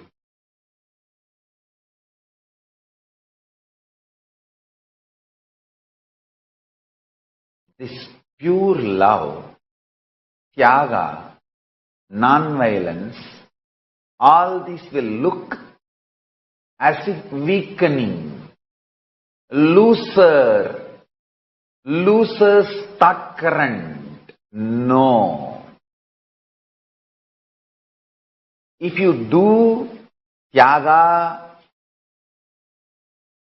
withdrawing, not involving, not fighting, all that due to wrong cognition, you will become weak. If the fear is the reason, consequences, your thought current about the consequences, you think about the consequence and you don't have confidence about the future consequences and you stop acting, making decisions, progress, move, then you are weak, you are Chandala.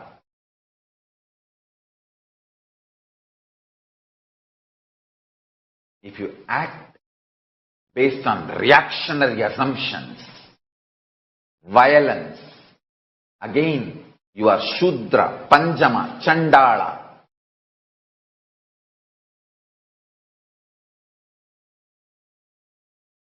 If your core beliefs are extreme love, powerfulness, tyaga, consciousness,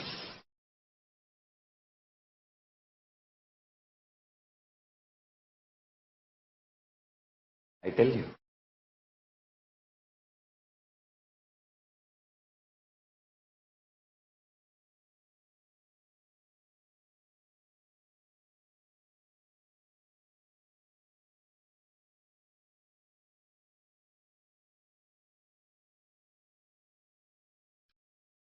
It manifests as a power beyond your body.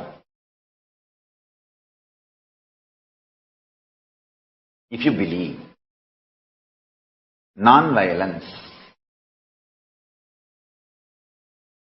is the cosmos will, Paramashiva's ordainment, immediately you get Paramashiva's approval for your being.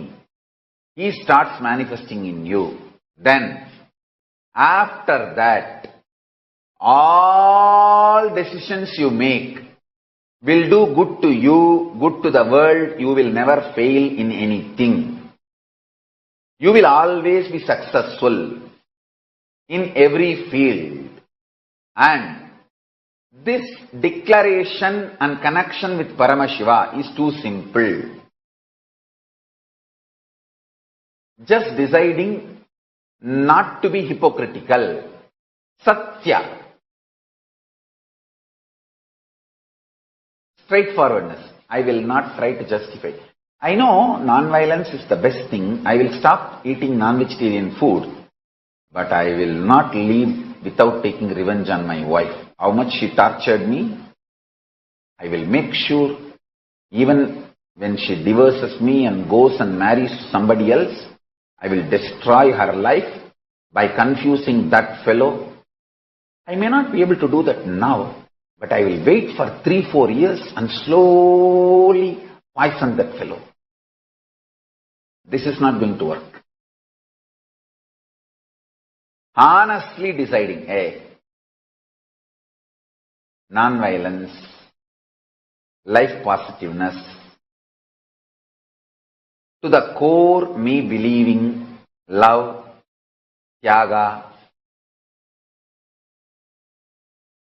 pure non-violence, all that is going to make me powerful. That is going to make me feel integrated to Paramashiva. I tell you. I just really want to tell you this one small incident. When I fell in love with Arunagiri Yogeshwara, I used to feel so strongly connected to him. When I write my initial in the school notebooks, in the one of the biggest hobby for the kids in those days is in the school notebook. We will take a pencil, pen, and different way we will draw our name. We will put our initial, A, and for that we put the 3D projection kind of a drawing, painting, and then name Rajasekaran, Rajasekeran, and we will get a different sketch and do all this stencil. These are all the hobbies usually for those days, especially with the village kids. I'm talking about 70s kids. So whenever I put my initial, I used to feel a lot of pride because my father's name is Arunachalam and my grandfather's name is Annamalai. So Annamalai, Arunachalam, Rajasekaran. So I used to feel a lot of pride. But after seeing Arunagiri Yogeshwara strongly feeling connected, whenever I put that A, I will say Arunagiri, Arunagiri. I always wanted to feel that Arunagiri Yogeshwara is my father, that A symbolizes Arunagiri Yogeshwara. Of course, I went to Arunagiri Yogeshwara one day and said, Swamiji, I wanted you as my father and mother.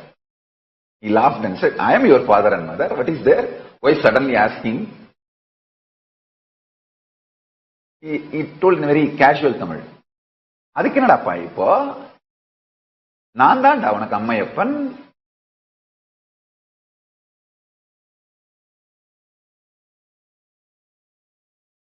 Illa Sami, adu eppadi சும்மா சொல்லக்கூடாது, உண்மையிலேயே அம்மையப்பனா இருக்கணும். I was not that convinced, so I was asking, not just casually, really you should be my father and mother. Then he smiled and said, நான் என்ன பண்ணணும்னு நினைச்சாலும் என் கை பண்ணதில்ல, அதே மாதிரி நான் என்ன பண்ணணும்னு நினைச்சாலும் உன் மூலம் நான் பண்ணிப்பேன்ல. அதனாலதான் உனக்கு நான் தான் Ammaiyappan. Very simple word. He said, whatever I want, my hand will do. Same way, whatever I want, I can do through your body. I can manifest it through your body. Because I have this feeling, I am your father and mother. I tell you, giving that feeling to the Guru, you are liberated. If your Guru feels that confidence with you, hey, whatever I want, I can do with my hand. Same way, whatever I want, I can do through this person. Then you are enlightened, you are liberated. I am your Ammayappan. Understand? Non-violence, absolute love, pure Tyaga gives this confidence to Paramashiva about you.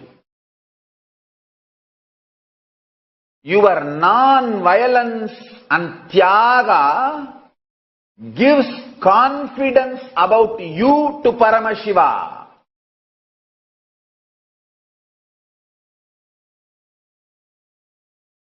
Tyagis gain the confidence of Paramashiva. If Paramashiva is confident of you, he can get what he wants done through you. You are liberated. He is your Ammayappan. Everything, all the best things have happened in your life. You can be very clear, you are the inheritor of all the good things of the universe. Invincibility is achieved through absolute non-violence.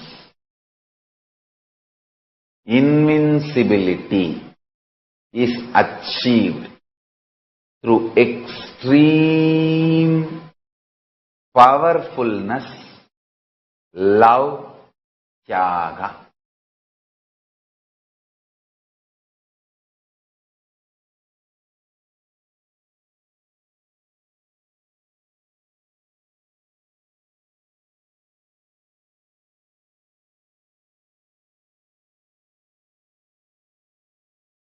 All suffering, all guilt, all pain, hurting others or hurting you, is violence.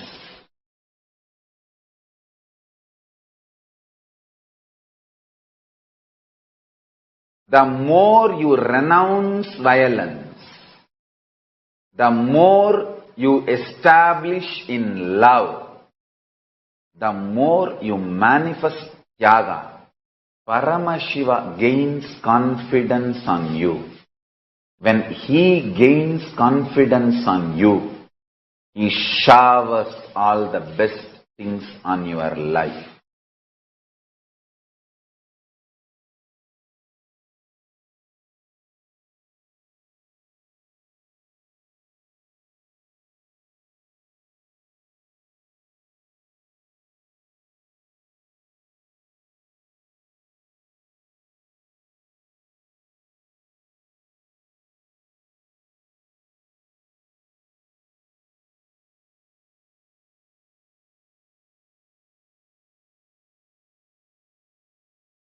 Whatever you think as your strength, like how much cash you have, how much gold you have, how much money you have in the bank, what all properties you have, your secret passwords, passcodes, your strength secrets, you will tell only to your son or your daughter to whom you are going to give your inheritance.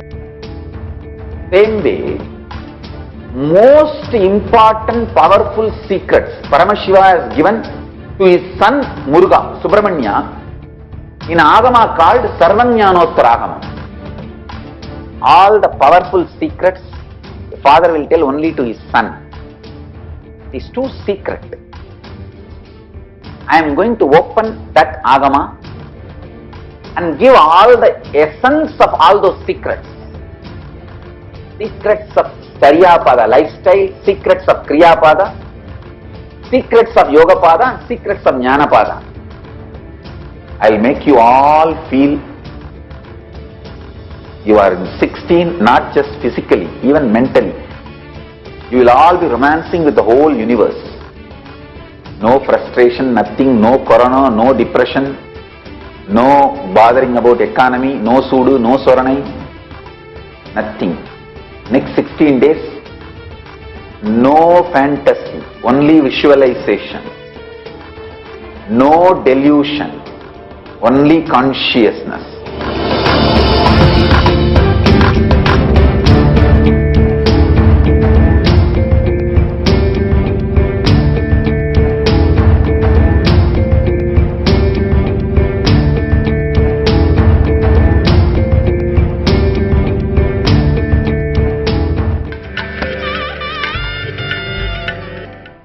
In 1871, laws imposed in India legalized the criminalization of Hindu people through the Criminal Tribes Act. This formally delineated groups of Hindus so they could be violated without any legal recourse or protection. The act specifically named sadhus as a group that should not be trusted. Hindu people were prevented from cultivating land, traveling, and following their ancient spiritual worship. Out of no wrongdoing of their own, more than 200 sections of Hinduism were earmarked for discrimination, branding them criminal by birth. The intergenerational destruction of this oppression has deeply wounded Hindu sentiment among their own communities through to today. Indeed, the Hindu civilization is yet to recover from the imposed violence of several centuries.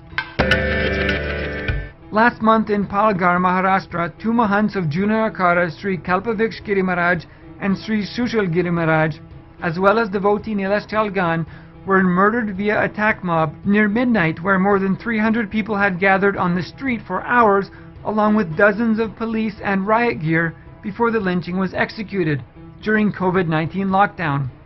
General media branded the two Mahants as thieves and almost did not report on the story at all until forced to do so days later. The Mahants of Juna Akara were publicly murdered and branded as thieves by media discourse. It in no way justifies the act and shows the tactic to brush aside the lives of Hindu leaders killed. It is a pattern of guiding public reaction to be desensitized to the violence against Hindus and also get used to the idea that it simply happens again and again and is just sort of normal that Hindus will be brutally killed from time to time. This pattern of guiding public reaction was similarly used by Aurangzeb as Guru Tegh Bahadur and disciples were tortured and publicly killed. Two people, including a well-known Mahant, were both murdered inside an ashram in Nanded, Maharashtra. Shivacharya Nirvana Rudra Pushpatinath Maharaj and Bhagavan Shind were killed inside the living quarters of the ashram premises.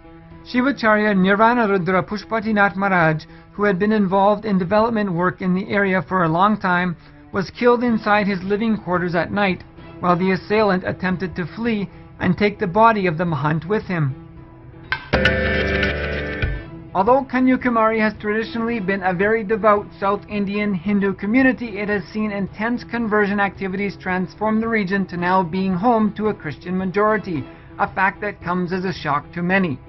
Joshua Project, Lausanne Movement, Project Thessalonica, World Vision, and Water for Life are a few of the organizations self-identifying as charity or philanthropic, but have a brutal destroying impact upon converting and keeping down Hindu communities in India. It's a sad result, but nonetheless consistent and expected.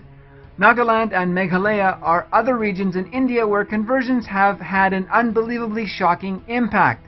The just a few generations ago Hindu regions are now more than 90% and 75% Christian, more than 90% in Nagaland. All the Hindus converted, all of them. Soon to be in Meghalaya as well, every single Hindu living solution-based and non-violent lifestyle completely eradicated. Under judicial interpretation of the Indian Constitution, freedom of religion has meant freedom to convert Hindus, as traditional Hindu civilization has no doctrine for converting others, but rather gives all knowledge of conscious expansion and cohabitating peacefully with others, regardless of which god they follow. Hindus have recognized infinite deities, more than 330 million, so they can easily incorporate and enrich a few more.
वासुदेवनन्दन Devkinandan वासुदेवनन्दन Keshav Madhav Nityanand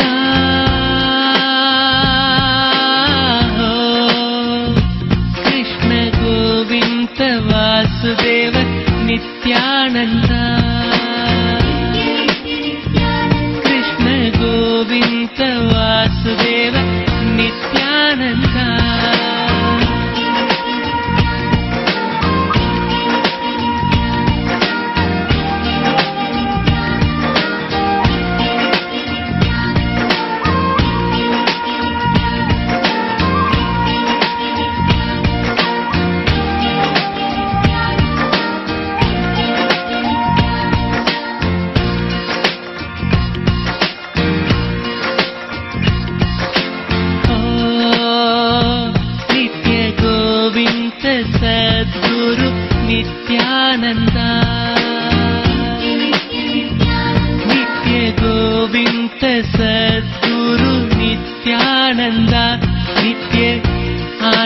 सदा स्नानम् आनन्द सदा जपम् आनन्द सदा स्नानम् आनन्द सदा जपम् आनन्द सदा ध्यानम् आनन्द कीर्तनम् हरि ओम् नित्यानन्द ओम् नमो नित्यानन्द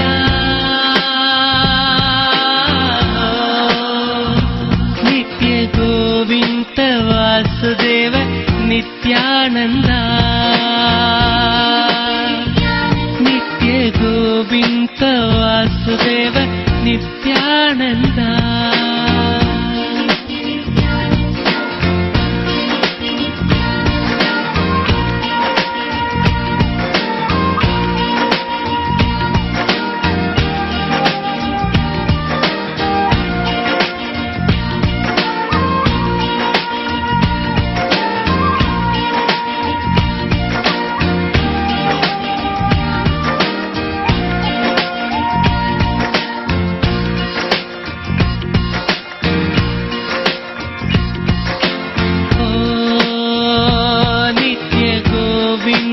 सद्गुरु नित्यानन्द नित्य गोविन्द सद्गुरु नित्यानन्द नित्य गुरुदेव जय देव शरणं शरणं देव गुरुदेव जय देव शरणं शरणं देव देवातिदेव देवा नित्य गुरुदेवा देवातिदेव देवा नित्य शरणं देवा हे नित्येश्वरा परमहंसा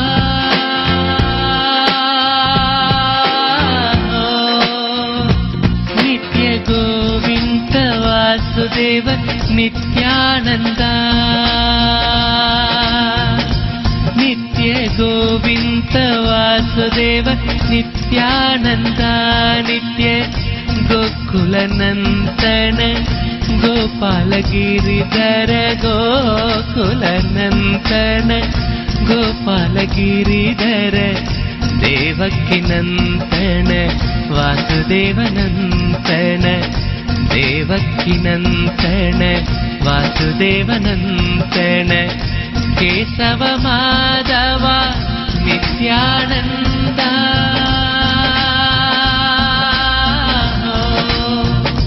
नित्य गोविन्द वासुदेव नित्यानन्दा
नित्यानन्दा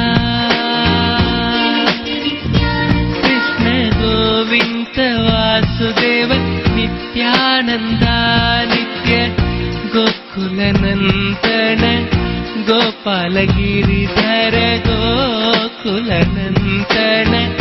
गोपालगिरिधर देवकीनन्दन वासुदेवनन्दन देवकीनन्दन वासुदेवनन्दन केशव माधव नित्यानन्दा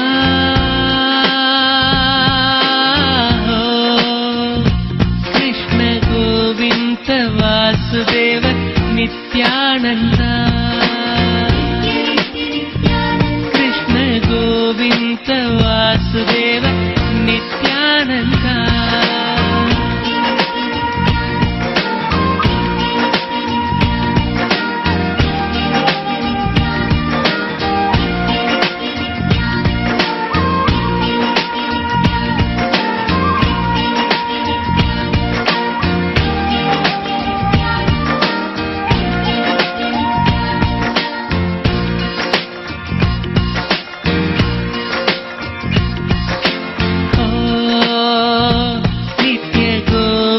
सद्गुरु नित्यानन्दा नित्य गोविन्द सद्गुरु नित्यानन्दा नित्य आनन्द सदा स्नानम् आनन्द सदा जपम् आनन्द सदा स्नानम् आनन्द सदा जपम् आनन्द सदा ध्यानम् आनन्द कीर्तनम् हरि ओम नित्यानन्दा ओम नमो Nityananda Nitya Govind Vasudev Nityananda Nitya Govind Vasudev Nityananda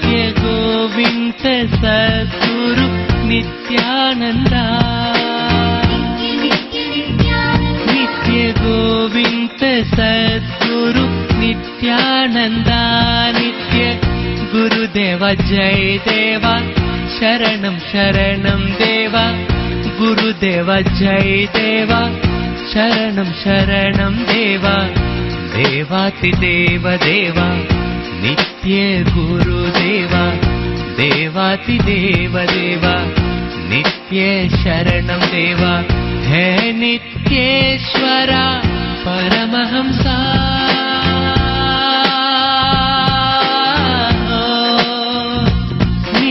Govinda Vasudeva Nithyananda, Nitya Govinda Vasudeva Nithyananda, Nitya Gokulanandana Gopalagiridhara, Gokulanandana Gopalagiridhara, Devakinandana Vasudevanandana, Devakinandana Vasudevanandana, Kesava Madhava Nithyananda,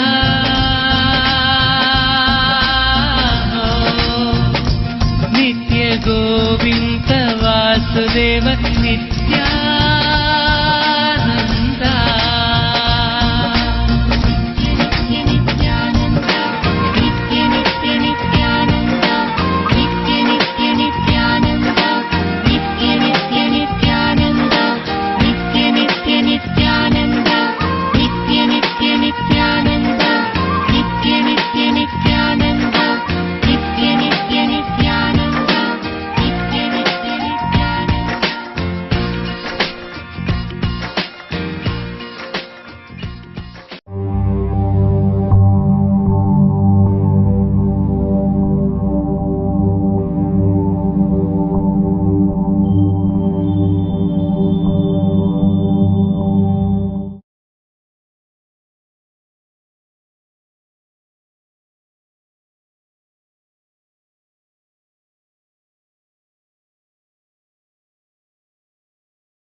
Nithyananda, Krishna Govinda Vasudeva Nithyananda, Nitya Govinda.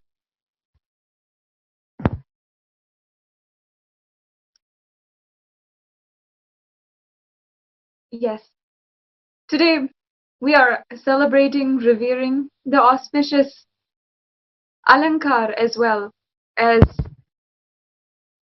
Krishna.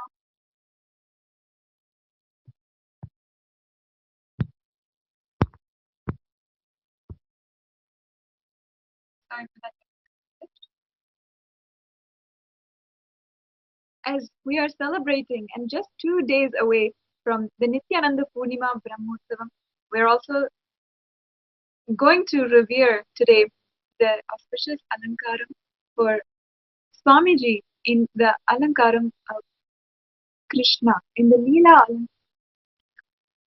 For all of us who connect to Swamiji, who see and recognize and are blessed to be able to call him as our own Guru, we continuously, day by day, recall the different Leelas of Swamiji in our lives, how the divine interactions, blessings that he has bestowed on millions of people across the world have played out in such a unique way.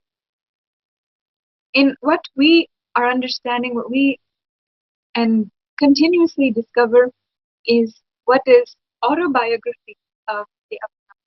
And of course, as a Purna avatar, as Divine Holiness himself is the avatar of Krishna himself. In fact, the very bio memory of Krishna is radiating through Swamiji.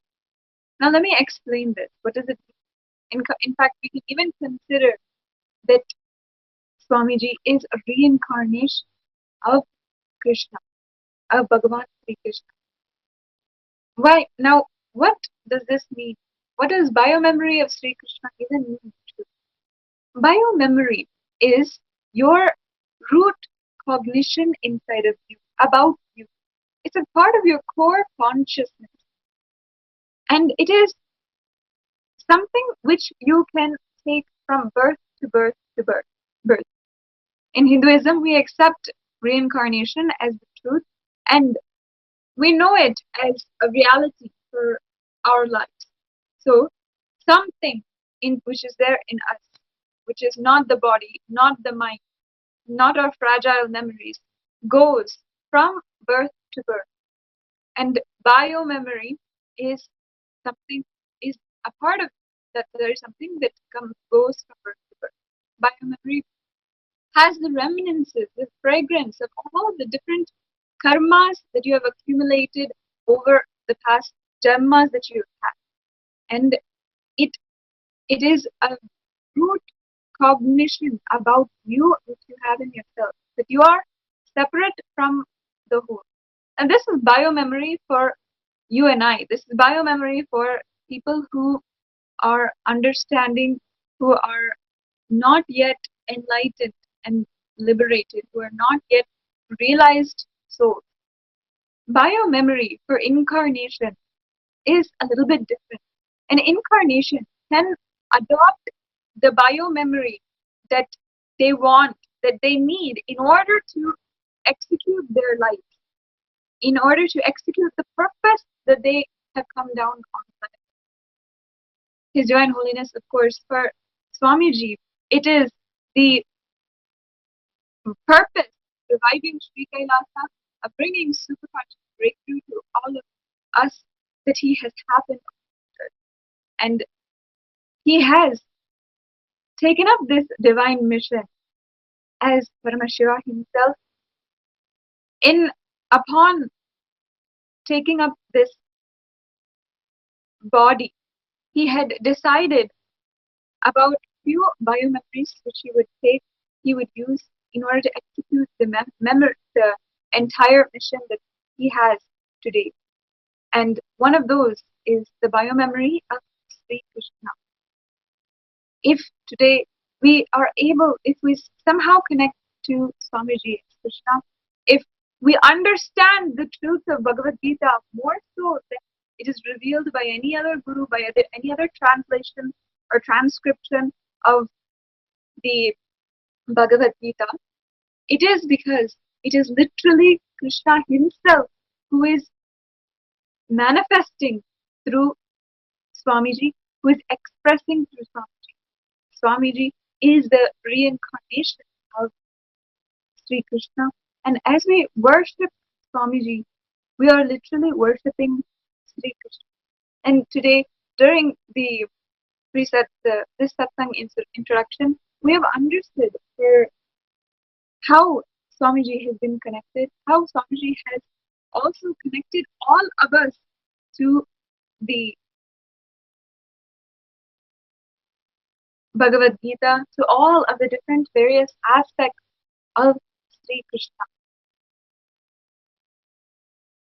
Upon taking this birth itself, His Divine Holiness has a very important, significant mission for all of us, for giving super conscious breakthrough to each and every one of us.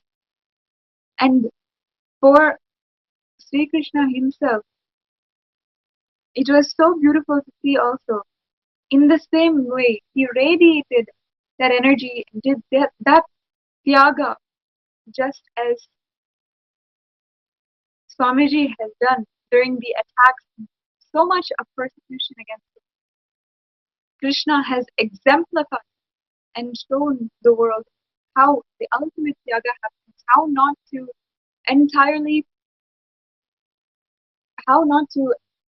not get caught in the war, the attacks, persecution, the immense hate speech that so many people will throw on him, but instead continue to remain on what purpose he came down after. Today, millions all over the world, so many people are benefited from the Bhagavad Gita and the revelations from Krishna himself. Just like this, thousands of years from now, still the great words of Swamiji, his autobiography, his Leela, and his happening on center will be sung and remembered and continue to bring so many people to their goal of enlightenment and liberate them. The mission of His Divine Holiness, the revival of Sri Kailasa has happened today, is experienced and beloved by all of us today because of the extreme amount of yaga and hard work of Swamiji. Sri Krishna himself was born in a prison, and from the very start, one or another attack was happening against him. Just like that, in Swamiji's own life, continuously he has shown us that no matter what, he is continuing to do yoga, he is continuing to stand and revive the whole Kailasa, ultimately fulfill the purpose with which he has come down today. To understand truly about the yaga of Swamiji and the hard work of Swamiji, let's watch a brief video documentary on the biography of Swamiji.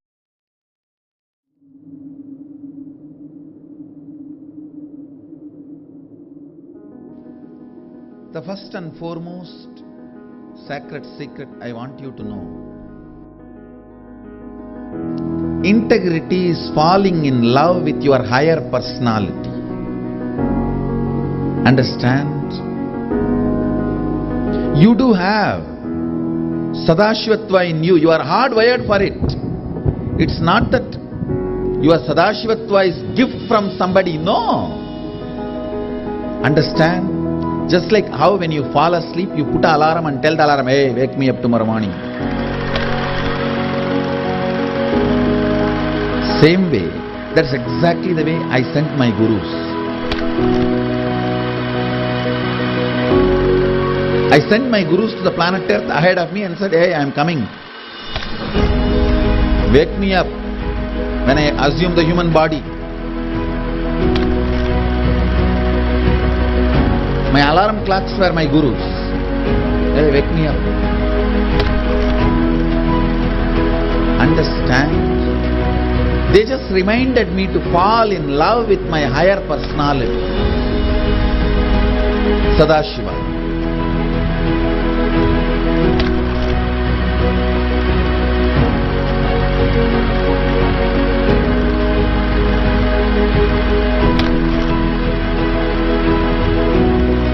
I started my public life in a very young age. Immediately after 12, after I realized my enlightenment, I took my first Padayatra as per my Guru's instructions. That Padayatra is my first enriching Padayatra.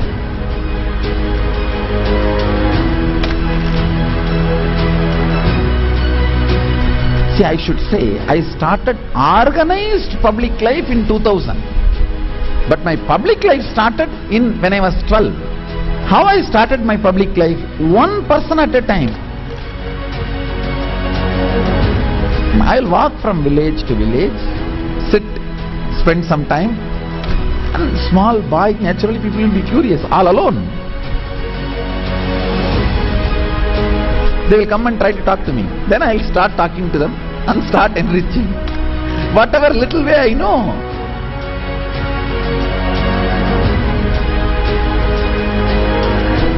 It was a raw, crude, ground level way. One person at a time. So I decided I am going to start my own way, one person at a time.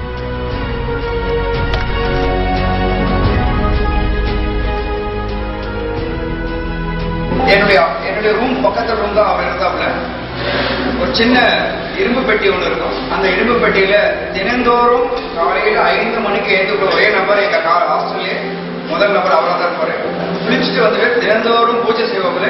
பூஜை செய்து விட்டுட்டு யாரெல்லாம் அவர்கிட்ட போயிட்டு ஆசீர்வாதம் கேட்கிறாரோ அவர் dinner வச்சு இன்றைய நாள் நன்றாக இருக்கும் அப்படின்னு சொல்லி எல்லாருக்கும் ஆசீர்வாதம் பண்ணுவாப்புல. அவர் சிரிச்சுட்டே தான் இருக்கிறாரு. ஆனா அந்த சிரிப்பினுடைய அர்த்தம் எனக்கு இப்பதான் கரெக்டா புரியுது. ஏன்னா அது ஒரு தெய்வீக சிரிப்புன்னு சொல்றாங்க. அந்த தெய்வீக சிரிப்பை என்னால இப்பவும் நல்லா உணர முடியும்.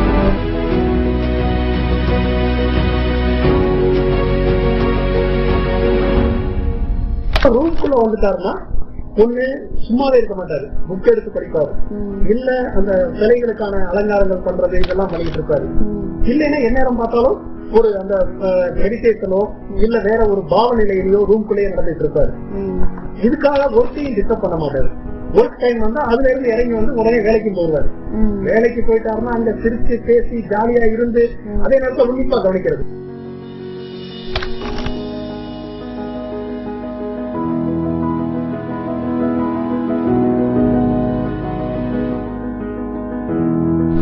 Parivrajaka Yatra happens only when you move out of joy.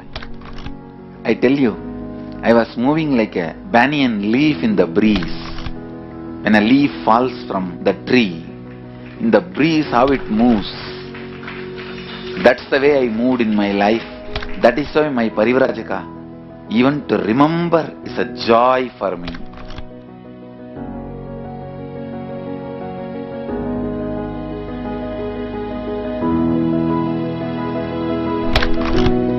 I tell you, shortest distance between 2 points is a straight line. So most smartest strategy is hard work with integrity. That's all. That's the most smartest strategy. I decided, let me sit and start doing, start empowering, start enriching.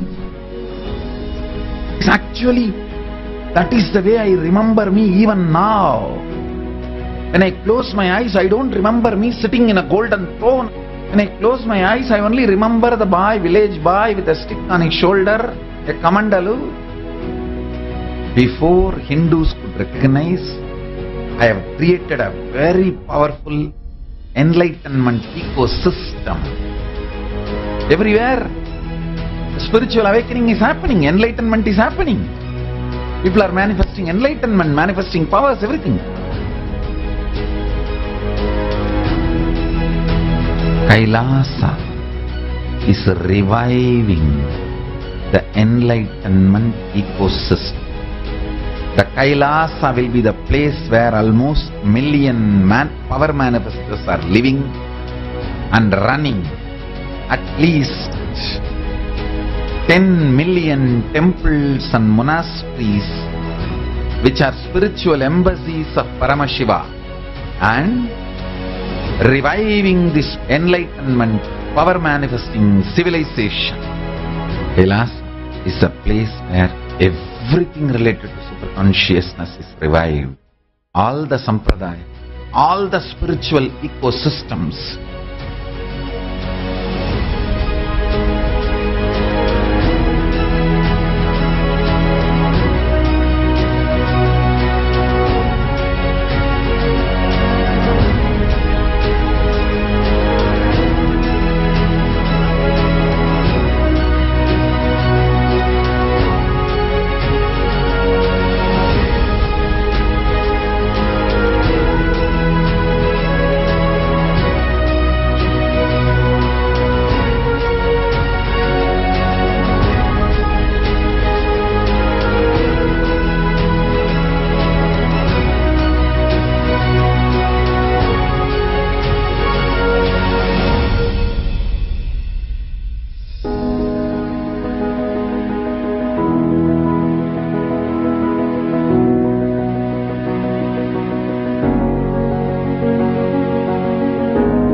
Kailasa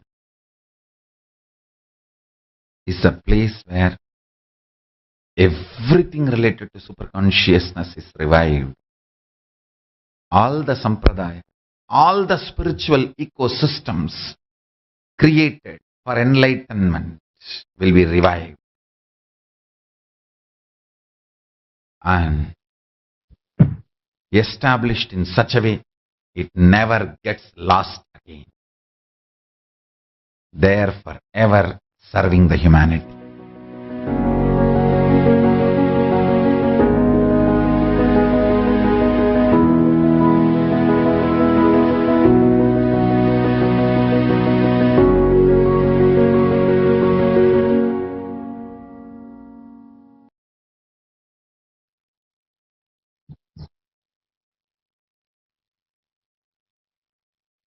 We have just seen a glimpse, only a glimpse, a brief summary of the entire contribution that Swamiji has given for humanity. One of the greatest contributions Swamiji has given us is power manifestation.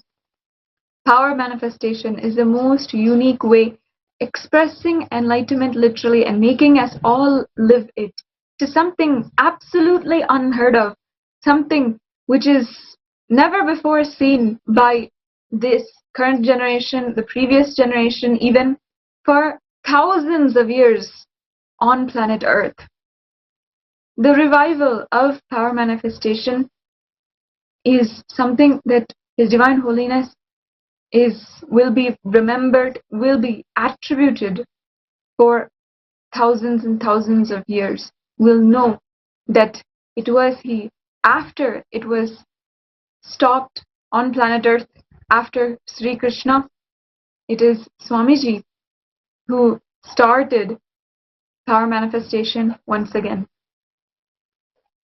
One of the greatest markers, one of the greatest examples, the Atma Pramana from Swamiji's own life for the power manifestation, how it started and manifested in one way in his life, is the experience that Swamiji had at the age of 12. The experience that we all remember and celebrate on the day of Nithyananda Purnima. And as we all know, we are on day 8 of the Nithyananda Purnima Brahmotsavam. For 10 days, we celebrate, revere, worship the great Leelas that Swamiji has conducted. He has come down to planet Earth and conducted different Leelas for each and every one of us to understand our ultimate being, our ultimate potential and possibility, and have and radiate that life. Each day we have been revering and worshipping a different Leela from the life of Swamiji. Right from his descent onto planet Earth to his darshan, which he gave one of his school teachers as the Lord Ayyappan. There's so many different Leelas that His Divine Holiness had literally bestowed on all of us. And we take the time in the 10 days prior to the sacred Nithyananda Purnima day, which is happening on June 5th. We take these 10 days in order to prepare ourselves, to align all of us to the integrity of our Guru and ensure that we ultimately have to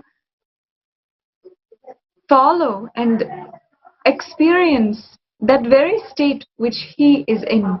As we remember the different Leelas of the avatar of Swamiji himself, we continue to remember and fall more and more deeply into that space. That is the whole purpose of Brahmotsavams. Each of the gods, each of the deities which are there in Hindu temples are incarnations, are beings who realized their enlightenment, who had exemplified to all of us the way to express enlightenment, and remembering each day about their story, about their leelas, brings us closer and closer to that goal which we all have. In the same way, in the Nithyananda Paramashiva Devalayam, we always worship, remember, and take the opportunity to share with everyone the leelas of Swamiji, whether it is the Jayanti Brahmotsavam or the Nithyananda Purnima Brahmotsavam, Guru Purnima Brahmotsavam. All of these, we always celebrate the leelas of Swamiji.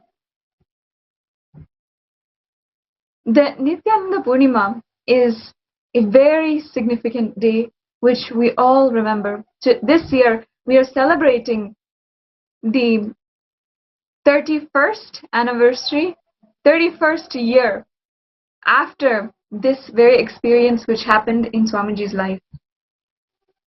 It is the moment when the energy, that super conscious energy which descended on planet Earth, began manifesting with the utmost higher level frequency itself. There is no saying how significant this very one event is for the entire course of humanity itself being entirely liberated. It really marks the true shift, breakthrough of superconsciousness. With the experience that His Divine Holiness had, we all also are able to have that possibility in our lives. Today, millions of people, it is not even exaggerated, millions of people have that possibility of radiating extraordinary powers, of manifesting every single day. And even for the last 3 months, since March 20th, we have been having the Paramashivoham Level 2 program, in which thousands of people have been manifesting Shaktis left and right every single day, having breakthroughs in power manifestation. In power manifestation, Swamiji literally gave that breakthrough for all of us, did the Tyaga for all of us just when he was 12 years old, by deciding with purest sincerity, intensity, that he would sit and contemplate how that very event happened. Swamiji has described so beautifully in many satsangs, in many different discourses, where first his guru Annamalai Swamigal had one day told him, Annamalai Swamigal is the disciple of Ramana Maharshi, the great enlightened being from Tiruvannamalai, and of course this being the birthplace of His Divine Holiness himself. Annamalai Swamigal was also there while His Divine Holiness was just a child, and many times Swamiji would go listen to his speaking on various scriptures, including the Ribu Gita, and narrate different stories and different teachings. In one of these circumstances, in one of these events, Swamiji had heard Annamalai Swamigal tell all the disciples who were sitting that we have no pain. That's what he declared. We do not have any pain or any suffering. That is something that we do not have. Pain does not exist. He even went to the extent to say. And he had told all of the disciples that henceforth there's no pain at all. But of course, Swamiji did not immediately, he did not cognize what Annamalai Swamigal was saying. His initial reaction, of course, was, what my guru has said, let us test that on myself.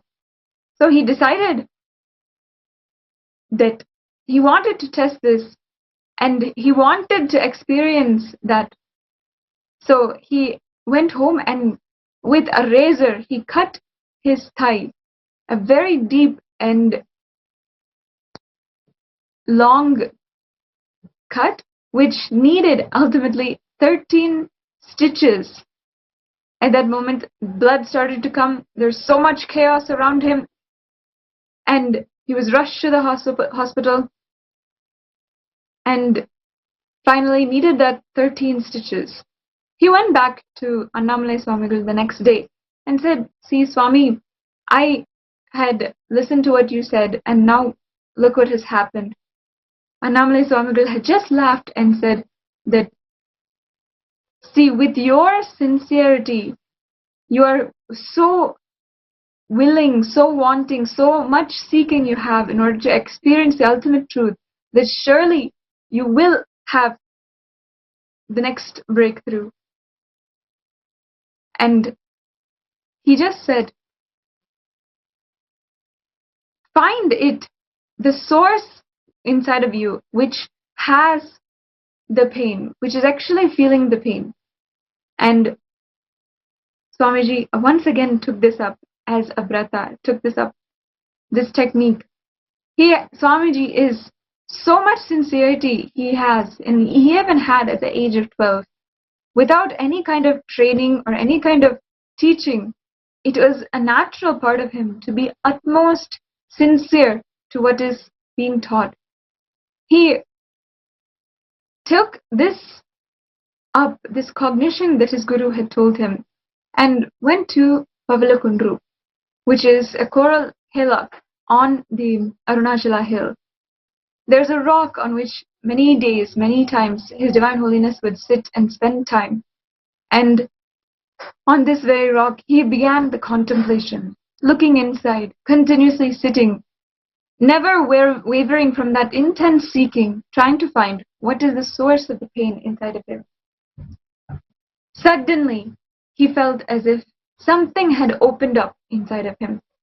Suddenly, it was as if something inside of him was just falling, and a breakthrough happened.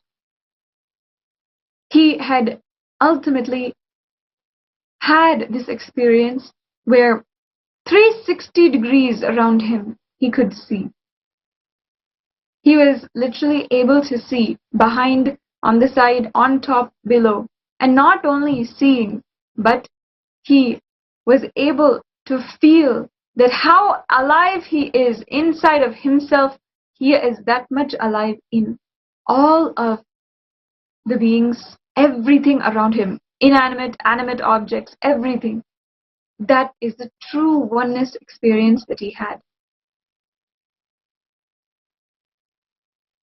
Swamiji, then it took like 2-3 hours, he recalls, that he could come down from that extremely intense experience.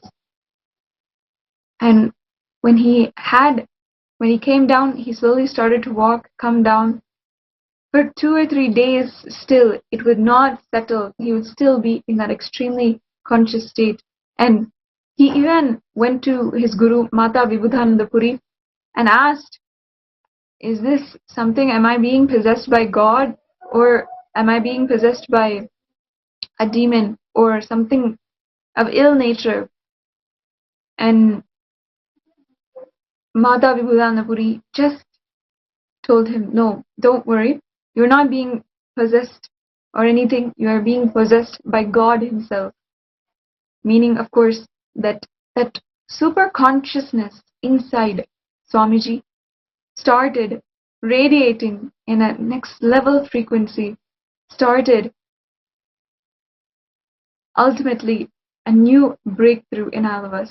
It is this momentous occasion that after which the stream of events that leads up to you and I and millions of devotees coming to Swamiji and having our own breakthroughs, making our own ways in which we manifest Shaktis, all of that has begun, and all of that is rooted in this experience. On the Nithyananda Purnima day, His Divine Holiness, every year we have all celebrated this day as that very day that he had this beautiful enlightenment experience.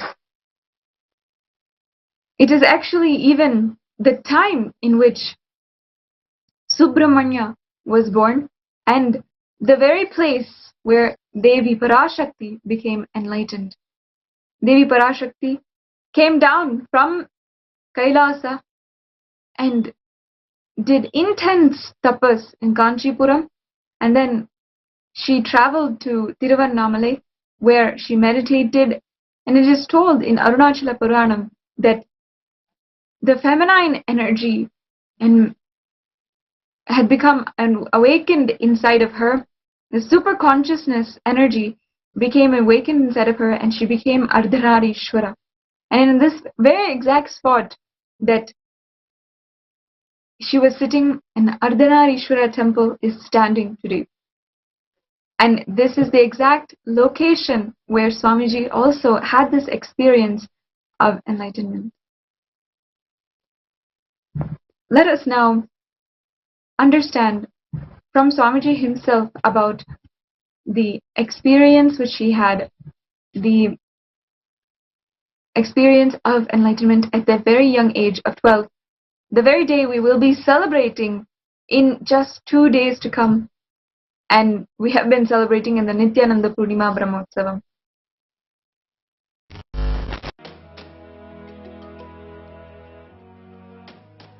Almost like, who am I who is so discontented about my own existence? Who am I that is experiencing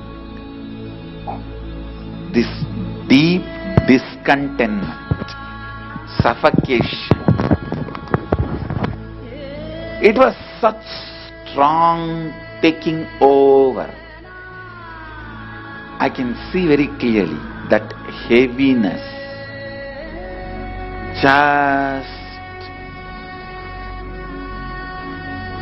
went into depths of the consciousness. Suddenly, one moment, the first thing happened is that idea inside and outside broke. The first experience is that I was able to see everything around me, above me, the whole 360 degree, 10 direction, below me, everything. I realized not only I was able to see, I was able to feel, experience. I felt that the skin of the stone on rock on which I was sitting and the skin of this body both carry me equally. In both I exist equally. The setting sun, rising moon, the whole Arunachala hill, all the plants, bush, shrubs, trees, everything, everything, everything. Just became so alive. The idea, something is inside and something is outside, is completely lost. I did not feel vulnerable. I felt powerful.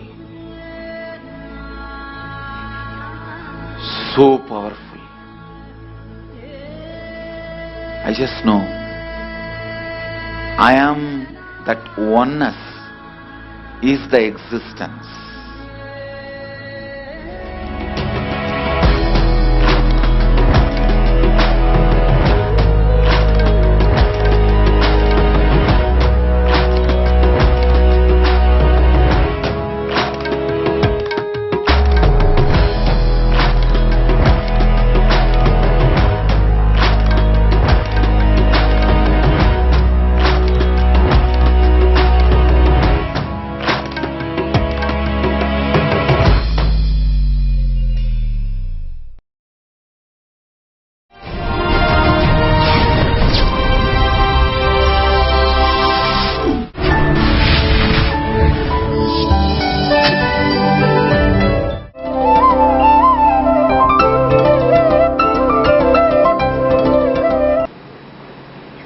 start the satsang. Today I'll expand on my enlightenment experience in the light of the four tattvas: integrity, authenticity, responsibility and enriching. Listen. Please come to the space of listening. All the viewers, devotees, disciples, through Sadhana TV, Lotus News Channel, I request all of you to come to the space of listening. Settle down and listen.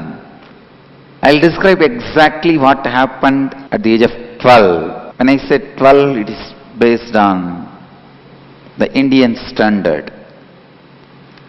As per the American standard, it's 11.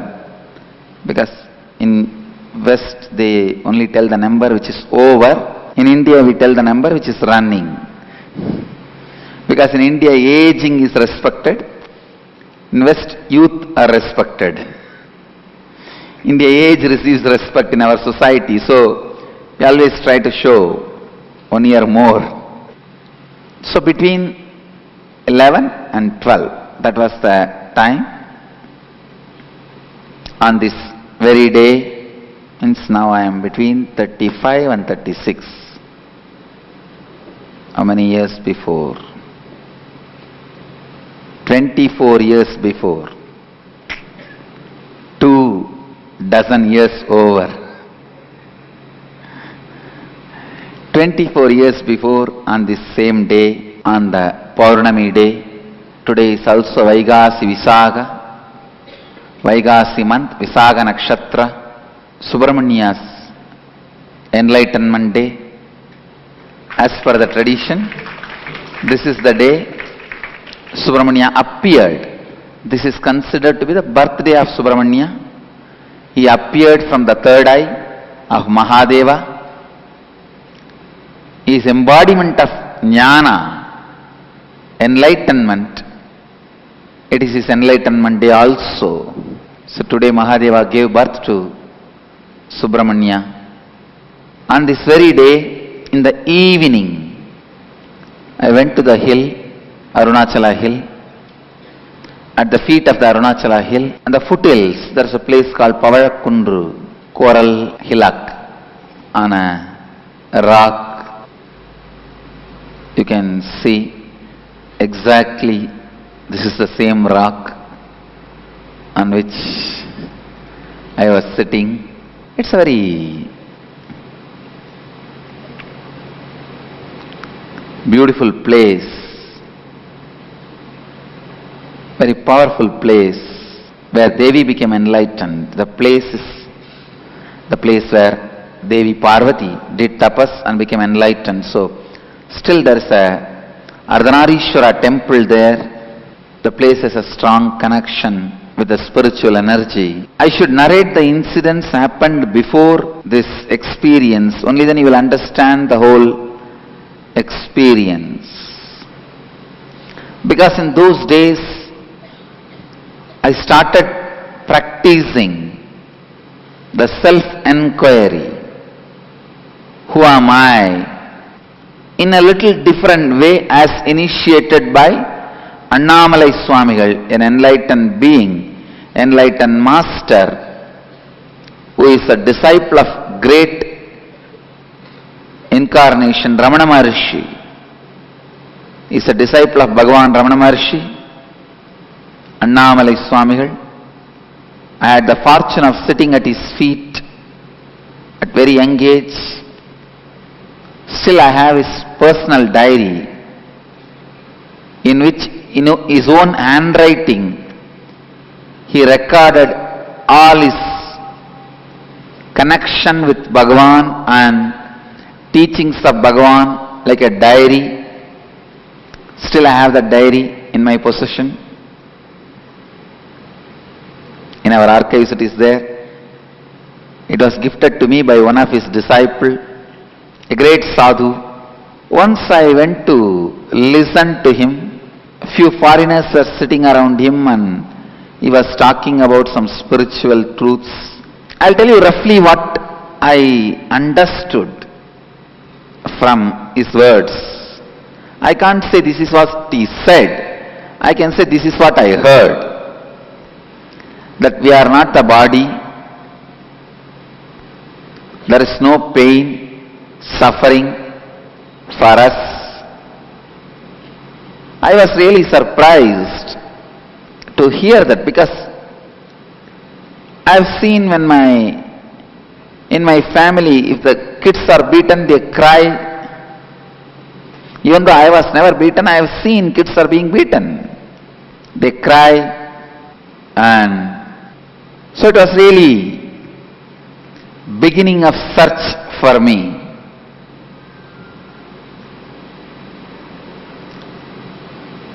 Please listen.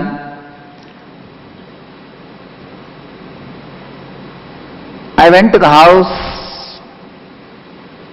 I know I have not understood whatever he said, but because I was in the pure space of listening, whatever he said was intensely working on me. It is like Ramakrishna tells a beautiful story. A mother pearl, oyster, am I right? Oyster has to receive the water, rain water, showers from the sky during Swati Nakshatra. When the Swati Nakshatra is on the peak, the rainwater drop which falls from the sky, the oyster has to catch that rainwater. Then she has to go into the ocean and process that water drop.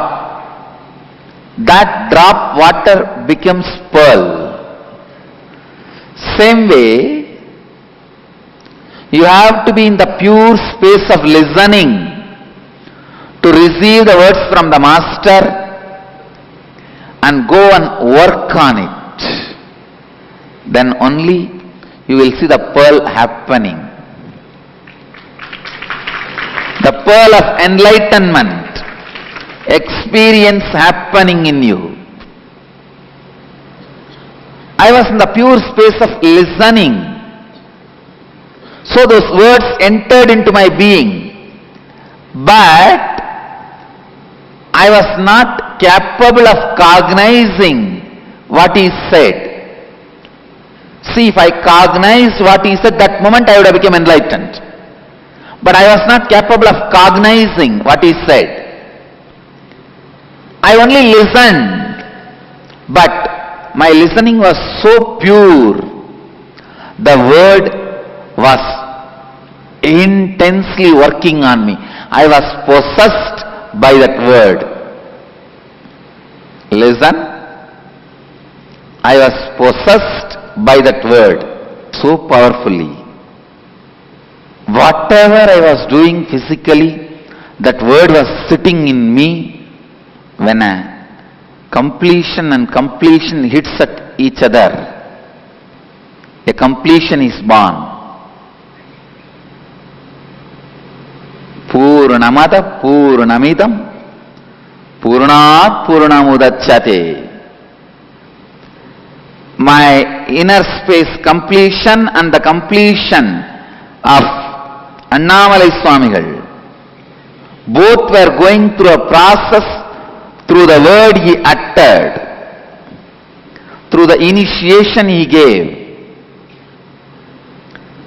It was like I was filled with that word. How can this be?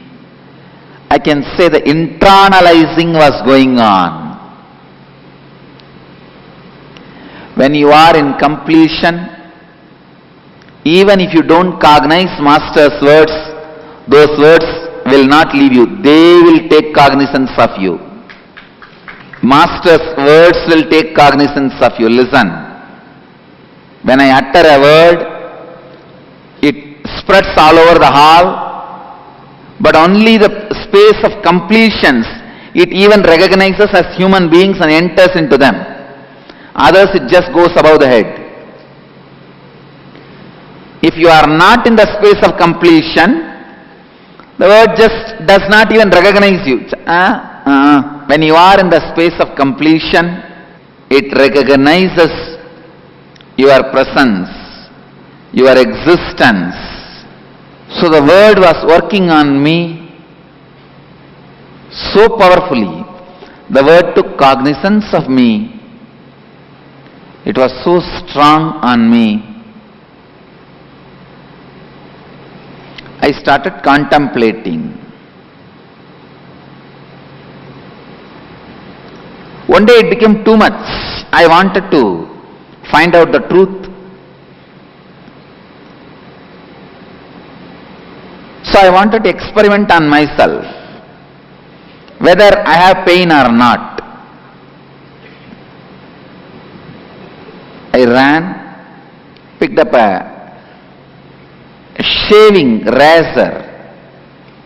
Those days it will be like a long blade on which you will insert a blade and shave. I took my father's that razor and cut my thigh very deeply and long enough so later on they have to make a 13 stitches. That time I did not have any technique or methodology or idea to go beyond pain, or I have not experienced enlightenment. So naturally when I cut my thigh, the blood started oozing out, gushing out, and I can say I was shaken. Still I am not able to exactly describe whether there was pain or not, but I was shaken. I can say it was more psychological. More than that, my mother crying and running around, my grandmother who always suspected I am mad, got confirmed. She said that Paitya Swami has done something, and the ruckus they created, I can say that I felt I am supposed to be in pain and distress. I was taken to the hospital. Hospital is just opposite house. Just straight, if you cross the road, hospital. This side, the house in which I was born and brought up, that side is the doctor. Still he is alive in Tiruvannamalai. So I was taken to the doctor. His name is Karunanidhi. Still he is there, and his sons also became doctor. And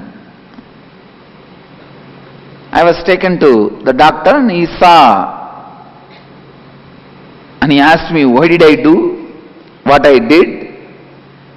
I have no answer. Then he did whatever need to be done, and then he did 13 stitches. Still the stitch marks are there. 13 stitches. Of course, after 2 or 3 days, I went again to Annamalai Swamigal and asked him, please understand, I did not take responsibility for my inauthentic understanding. I put the blame on him.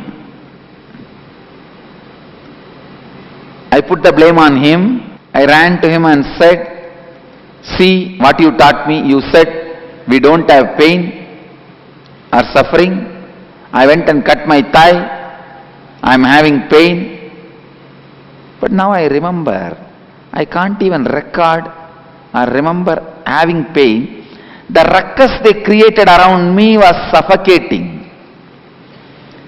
And I am forced to believe I am supposed to be having pain and pain. So I went and told him, see what you taught, and in a mood of blaming him, he laughed and said, don't worry my son, you did not understand what I said, but even without understanding, your attitude of experimenting is a great quality Hold on to it, you will achieve the ultimate.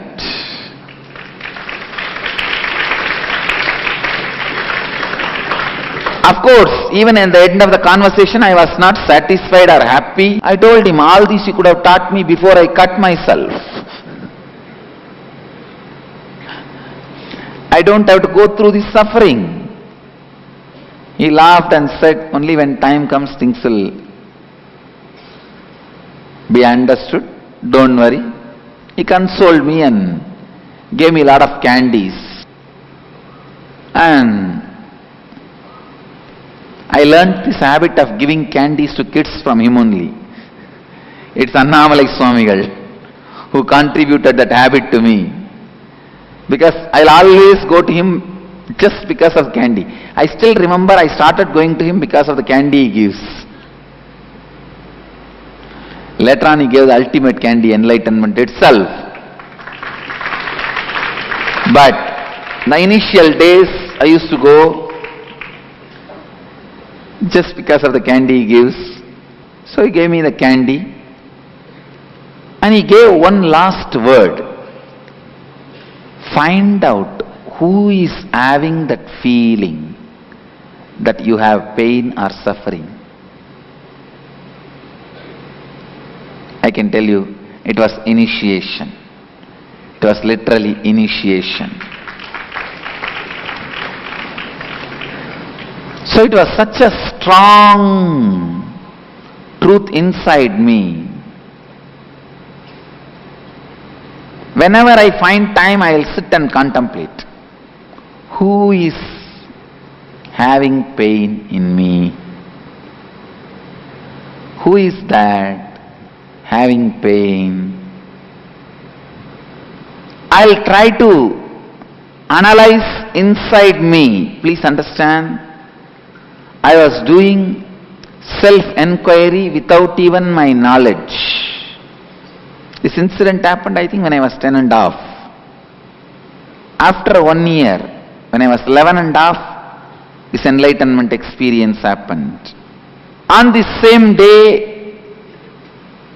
in Arunachala, at the foothills of Arunachala, I was trying to practice the same technique. Who am I? Who is having the pain experience? Who is the guy who is suffering? Who is having pain around the time of sunset and moonrise? Means after 4:30, before 6. That was the time between 4:30 to 6, maybe around 5:30. It was a sudden click. Please listen. It was not step-by-step experience. Suddenly something opened in me.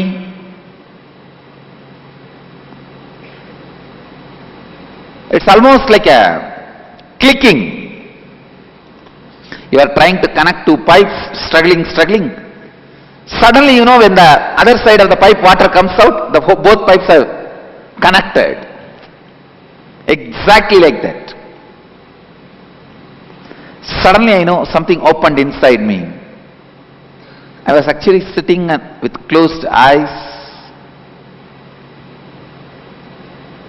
That opening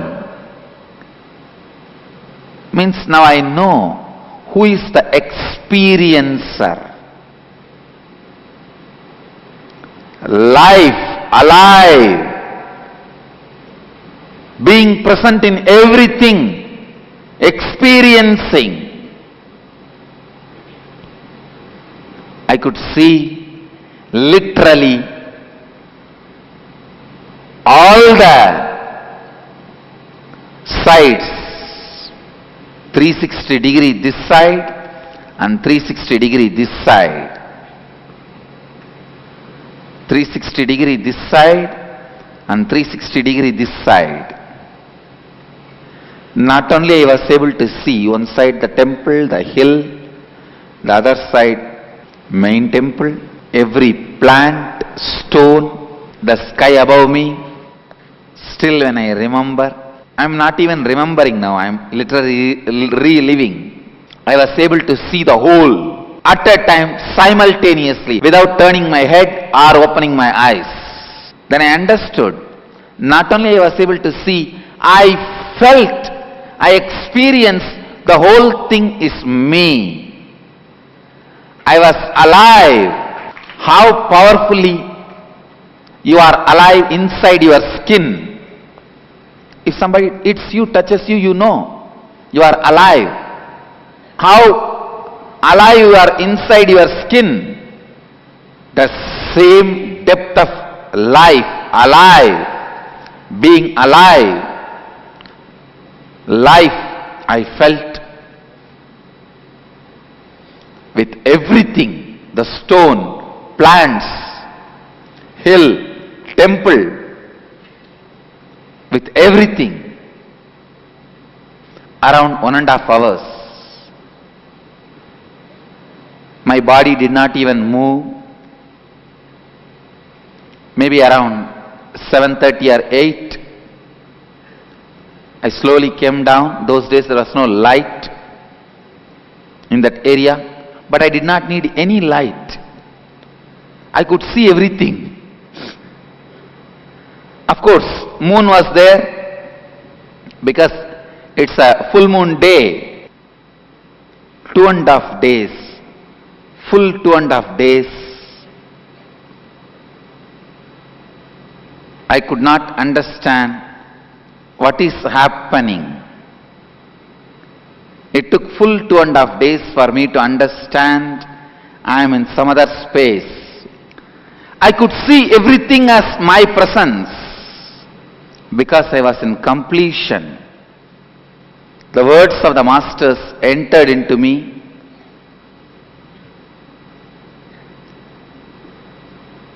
Because of the integrity, the words were continuously working on me. That is integrity. Trying to cut my own tie and see is authenticity. Means expanding, stretching yourself to the truth. But even then I have not taken the responsibility for the effect. When I decided to take the responsibility to find out the root source, then enlightenment experience happened. And I did not keep quiet. You need to know. I did not know. 2.5 days I did not know what was happening. Then slowly, when I settled, I went and told my godmother, Vibhudanandapuri. Her name was Kuppammal. I went and told her. I asked her whether am I possessed by ghost. She checked my energy and said, no, you are possessed by God. Then immediately I rushed. The joy was so much, I rushed and called my classmate, one friend. Took him to temple and said, hey, I went and sat and meditated in that rock, the hill. I got this experience. Now I can see anywhere. You also go and meditate in that rock, you will also have this experience. I thought in that rock only the experience happens. He said, what experience happened to you? I said, see, now I can see all the side without turning my head. If you want, you check. That fellow thought I am playing, making fun, or some prank, playing pranks. He took a coin. The kids always carry the coin in their trouser pocket, you see. He took a coin and showed behind my head. Is a head or flower? Which side? I exactly said. And again, 5-6 times he tested. I exactly said. And I also said, hey, not only I can see the, without turning the head, I can see the coin which you are showing. I can also see the tree behind and the ants climbing the tree. I can see everything.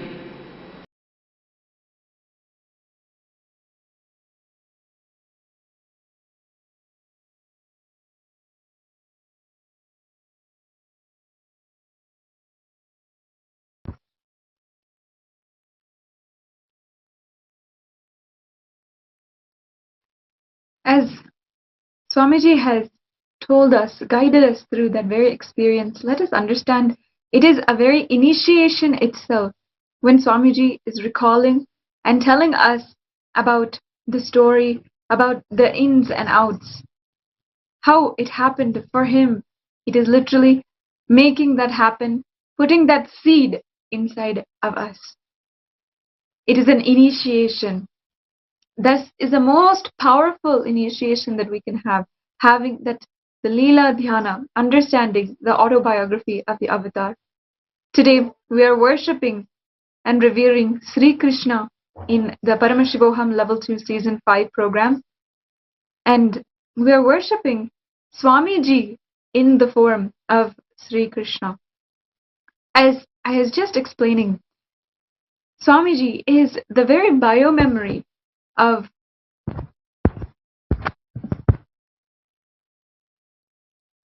Sri Krishna, and it is Sri Krishna himself who is expressing through Swamiji. So in his own life, in Swamiji's own life, there was a beautiful incident that marks the entire Parivrajika time, the spiritual wandering time, when Swamiji was wandering the length and breadth of India, finding out what the world needed from him, what are the true answers for the world, and how to clearly deliver this superconscious breakthrough to the whole humanity. So in this time, there was a 9-year period of Swamiji's life when he was wandering continuously, and one by one, everyone, he was continuously enriching, continuously giving them breakthroughs in their life, but he has kept on wandering. And it was before the time of his organization when he really formally started the revival of Sri Kailasa. So at this time, Swamiji had been staying in Gujarat, in the state of Gujarat, and he was staying in a old lady's house. And understand, it is the life of the sannyasi, life of a wanderer, that they will never stay in the same house for too much time. They will never stay for anything, and they will only have minimal amount of food, clothes, everything. Of course, no money, nothing. They're just simply wandering. And it was at this time, His Divine Holiness Swamiji had such an intense darshan of Sri Krishna, and he had literally had that experience. Let us understand and watch that video where Swamiji is talking about his experience with that devoted lady, that devoted old lady, and the darshan of Sri Krishna.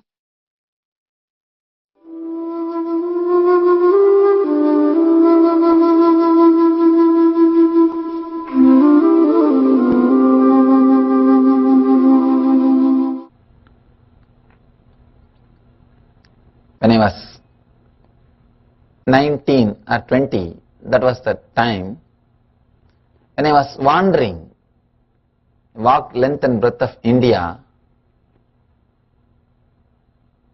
This incident happened before my enlightenment. I'm just trying to find right words to narrate that whole incident because it's such a amazing, inspiring incident.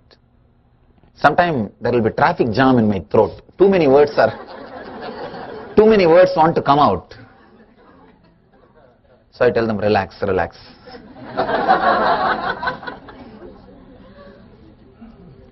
I was staying in an old lady's house, very old lady. She was living alone, maybe 80 or something.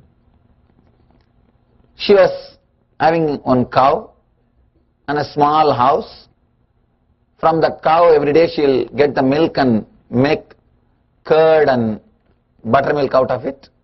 She'll go to that whole village. Village means few streets. She will go around that few streets and sell that curd and buttermilk, come back in the night with some sweets or food. She will come back and she had a small Krishna's murti.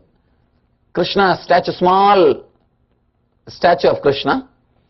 She will put all those things in front of that Krishna's murti and speak to him. She will speak to him. Oh Krishna, please eat. Today I got only this much. Please eat. She will spend some time speaking. And then later on she will eat and sleep. First few days I thought, oh, she is just, because of her devotion, she is talking okay. So I was in that same attitude that, okay, good devotee, anyhow she gives food for me, that's all. So why to interfere unnecessarily in her lifestyle? Every day, same routine. She will go to the nearby streets and sell that buttermilk or milk or whatever, curd, and evening she will come back with some sweets and candy and some food for that Krishna and for her, for me also. After 10 days, usually I don't stay more than a week or 10 days in any village. I said, all right, now I am going for my pilgrimage, because I was going towards a big Shiva temple called Somnath. She started crying. She said, no, Baba, don't go. Baba means father. Don't think I'll ask you to work. I'll give you food every day. Why do you want to leave me and go? I feel so happy that Krishna himself has come in your farm into my house, and please stay. I told, no, I'm not unhappy with you, but I'm a sadhu. I'm a sannyasi. I should supposed to travel. I can't stay in one place, and I have to go for my pilgrimage. She started telling, no, don't go, 2-3 words. When she understood that she can't convince me, she went and sat in front of Krishna and started crying. Krishna, tell him not to go. Why don't you convince him? Tell him not to go. Why he is leaving? I did not do any mistake. I feel that you yourself came in the form of a sadhu and you are staying with me and blessing me. And she started crying. Now I felt it is too much. See, as long as she talks to Krishna, I have no problem. But now bringing me also. I went near her and started giving my own philosophical advice. God is formless. Your bhakti is okay, but you should not get attached so much with me and all. Even with me you can't get so much attached. You should not. I am a sadhu. And what are you talking to Krishna? You can worship, you can develop your bhakti, okay, but you think that he will convince me. And not only she was talking to Krishna, she herself is telling the answer. Oh, Krishna, you are telling he should go. He is a sadhu, he should not stay with me. All right, if you say okay. She is talking for herself and talking for Krishna. She is talking as if she is listening the reply from Krishna. Now I said, it is too much. This is too much. And I went near her and told, Arey, what are you doing? You think that he is talking to you? And she very casually, very innocent lady, very casually, she just held my hand and said, Baba, don't you see, he is sitting there. And she held my hand. I promise I saw Krishna there. He was there, sitting as a young boy, with a blue body, whatever way we describe, he was there, just sitting and smiling.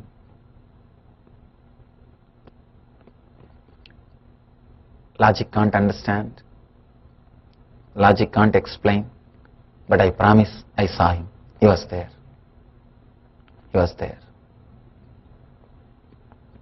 When she left the hand, again I saw only the statue. The form has disappeared. When she held my hand, just for a few moments, I saw he was there, sitting not as a hallucination. No. I saw him much more clearly, deeply than I am seeing you. He was there. Just I fell at her feet and told her, please don't call me as Baba. You are mother.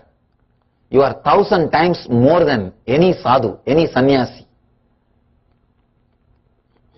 All my ego, intellectual ideologies, the intellectual personality, the logical personality simply fell at her feet. She was shocked. She said, Baba, you are a sadhu, you should not touch my feet. It's sin for me. I said, I may be wearing this cloth, but you are 1,000 times greater than any sadhu, any logical person, any intellectual person. If you can open up so much, that statue can become alive. And if you can transmit that experience to somebody just by holding the hand, this is what I call initiation. You are my guru. I told her, no guru can give me darshan or experience just by touching. They can only give mantra. You gave me darshan, you are my guru. Just I fell at her feet. She was shocked. But let me be very clear. I understood the power of opening up, the power of trusting in that incident. That taught me how the power of opening up can transform your being. Nothing else can transform you. No learning, no teaching. Nahi nahi rakshadi tukrun. First time I understood all my studies, because I had a big pride that just by studying, just by reading all and having this knowledge, you can achieve something. No. No. When I had my darshan through a old lady, her whole wealth is not more than $1,000. Her whole wealth, her house, cow, everything, clothes, everything if you put together and sell, it will not be more than $1,000. That's our whole worth. That is her property, life and everything. But the quality of life she is living, I can't explain. Living with God. Understand? She is living with God. I was shocked. I was shocked. Just I fell at her feet and did complete namaskar. She was frightened because a sadhu touching her feet, she never expected. I said, you are my guru, you are my master, because not only I have not achieved the spiritual truths which you achieved, the height, not only you achieved, you are able to transmit to somebody just by a touch, just by one touch, she is able to give that experience.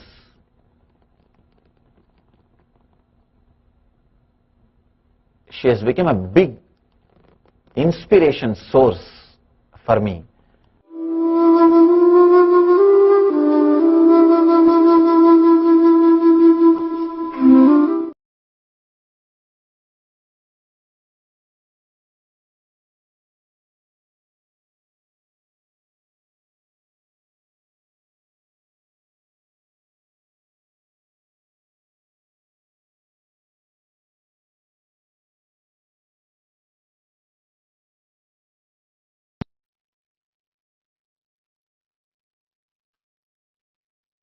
Yes, as we heard just now, this very story from the life of the Avatar.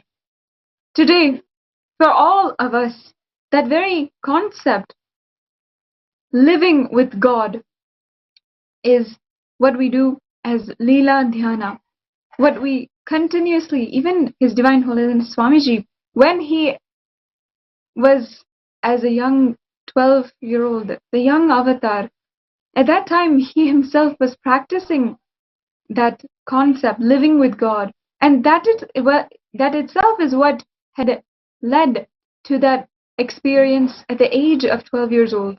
He had said that whatever his gurus did, whom he considered as God, that is how he chose to react. Everything,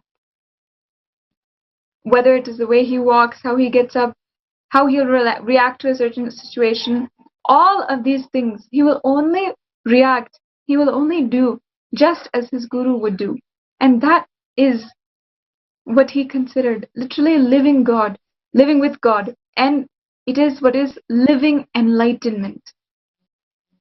What His Divine Holiness is teaching to all of us, the science of living enlightenment through so many different programs, initiations, power manifestation.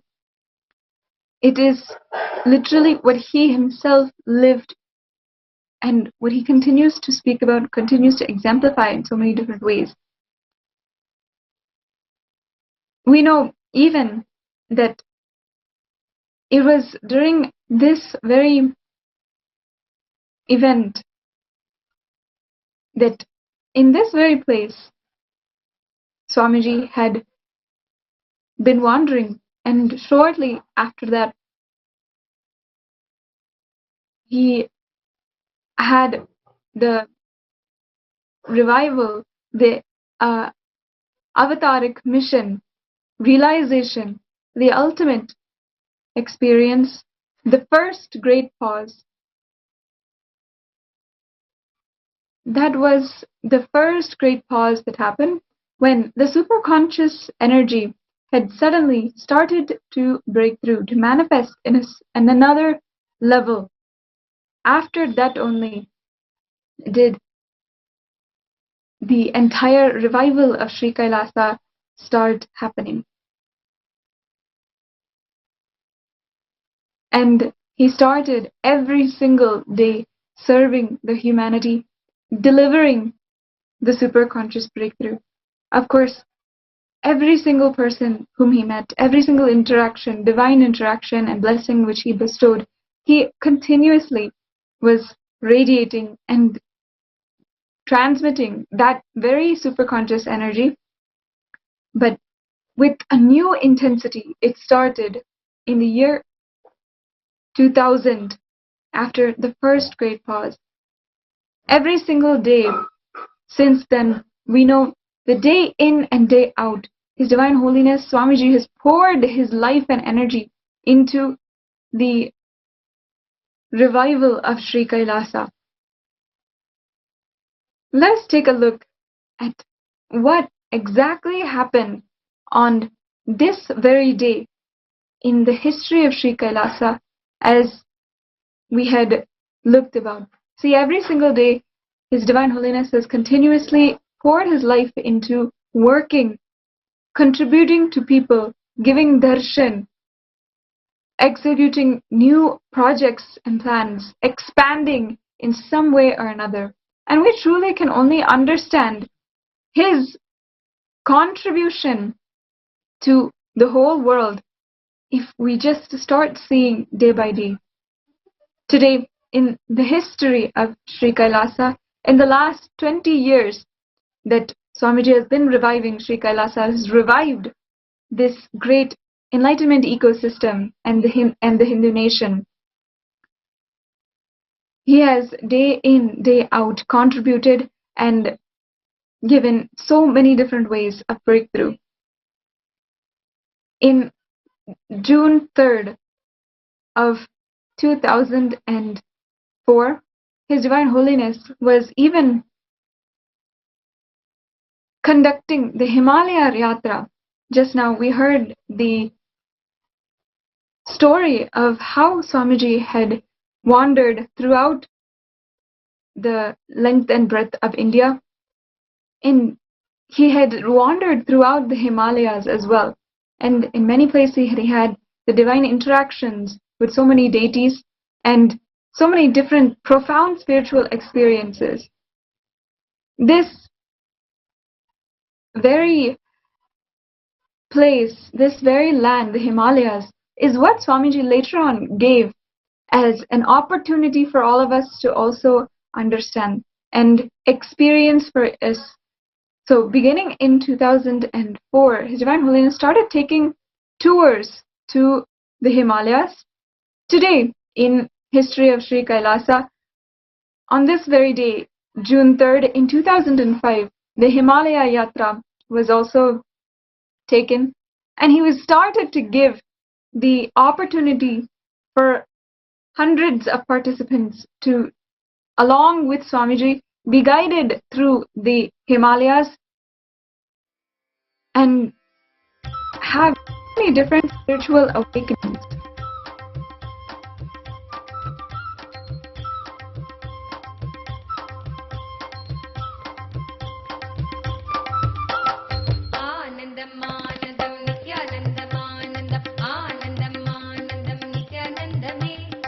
During these Himalaya Yatras,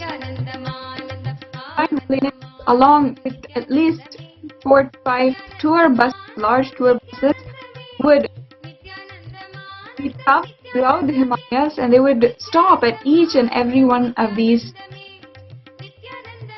great spiritual pilgrimage sites such as Badrinath, Kedarnath, the entire way, in between going by bus and many times going by walk. As you can see, Swamiji is leading so many hundreds of participants. He has continuously been giving the very experiences which he had, giving us the opportunity to have those very experiences, to walk throughout the Himalayas, walk in each of the villages, interact with the people, and be in the very place where so many gods and goddesses have literally walked. So many great energy centers, temples are there, is the very opportunity that Swamiji had given to hundreds of people every single year. On this very day, in fact, in 2005, we are seeing the pictures of today in Sri Kailasa, in the history of Sri Kailasa, June 3rd, 2005, when Swamiji had taken participants on Himalaya Yatra, and it would be a very extreme and extremely enjoyable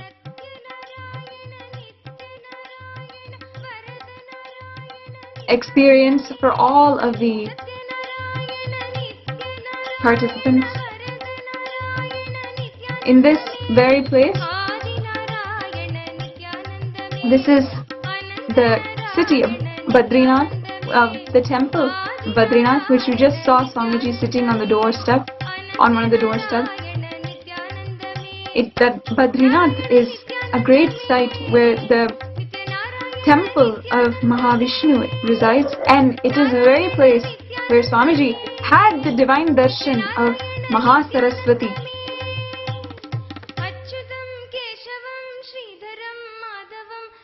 And this very place, he had taken all of these participants in order to experience ultimately the true oneness with Paramashiva, which he is continuously residing in.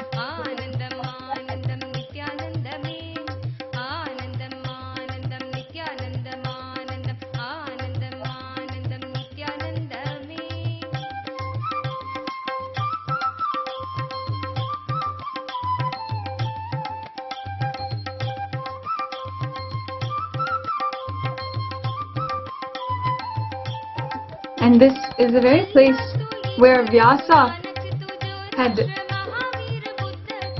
written the Puranas.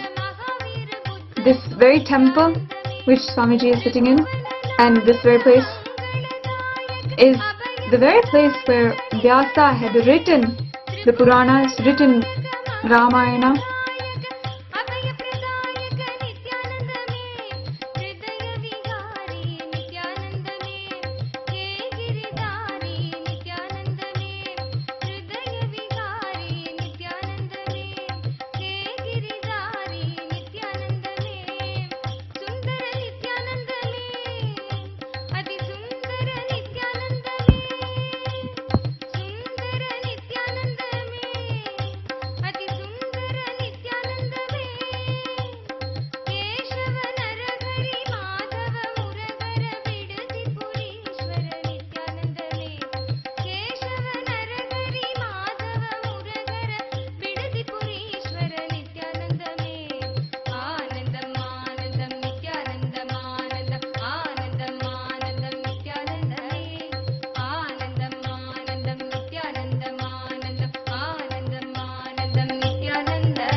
interactions of being with Swamiji during this time was so intimate, casual, but very intense.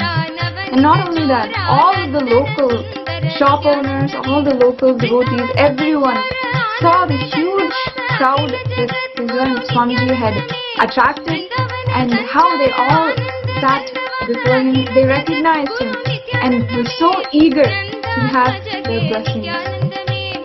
This is the history of Sri Kailasa.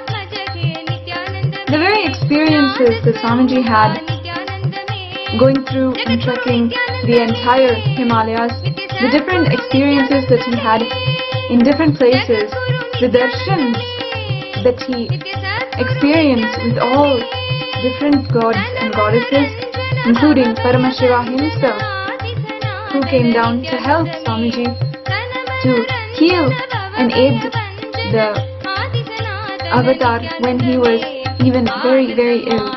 It is at this time that Swamiji lived with complete trust and at complete risk to whatever it is. During these wandering days,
and this is the very next year in 2006.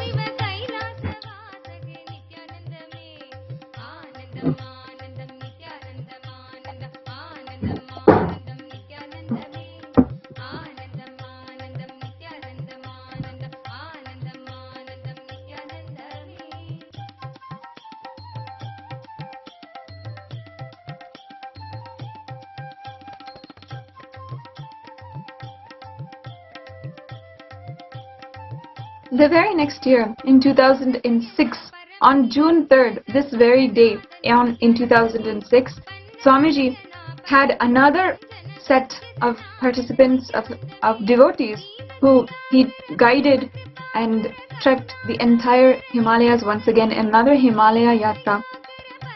These are the pictures from that very day where Swamiji is taking the devotees, disciples, to different places in the Himalayas.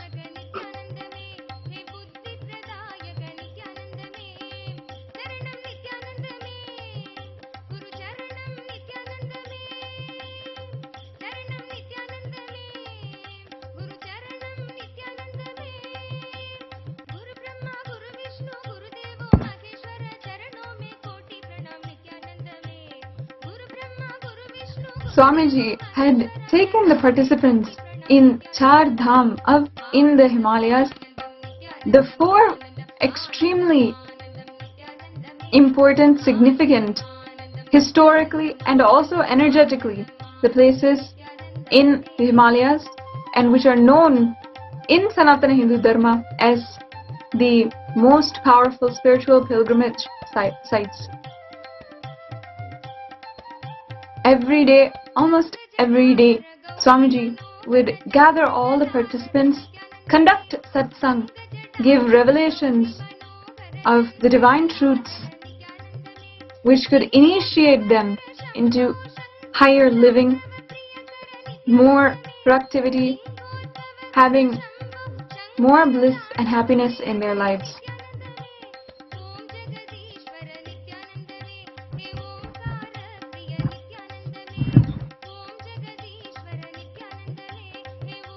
as you're seeing, Swamiji is delivering the satsang during this Himalaya Yatra in the evening for all the participants.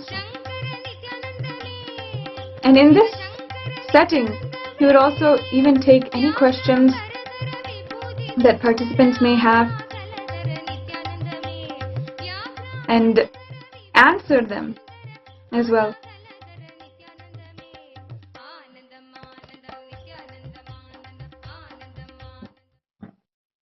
These pictures were glimpses from the Avatar's life from this very day in the history of Sri Kailasa.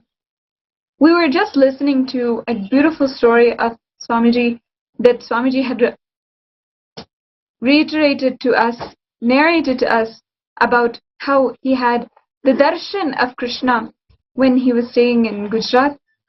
And after that, we have seen how he has literally guided and handheld participants in their own spiritual journey while they were going through the Himalayas, while he guided and they all trekked together through the Himalayas.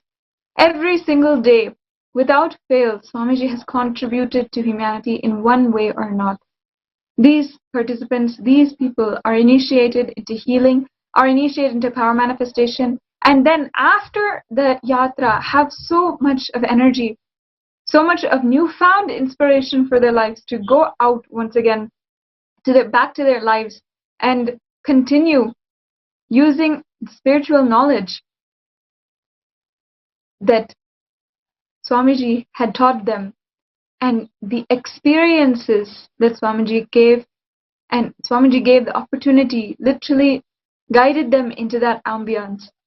During the Himalaya Yatra, there's so much of constant interaction with life that happens. So many people will tell you that it is something never to be missed, especially with the Avatar. And it is so amazing that every single day, Swamiji never has taken a day off, has never been out without contributing to humanity, without at all having a day where he has taken a break or anything like that.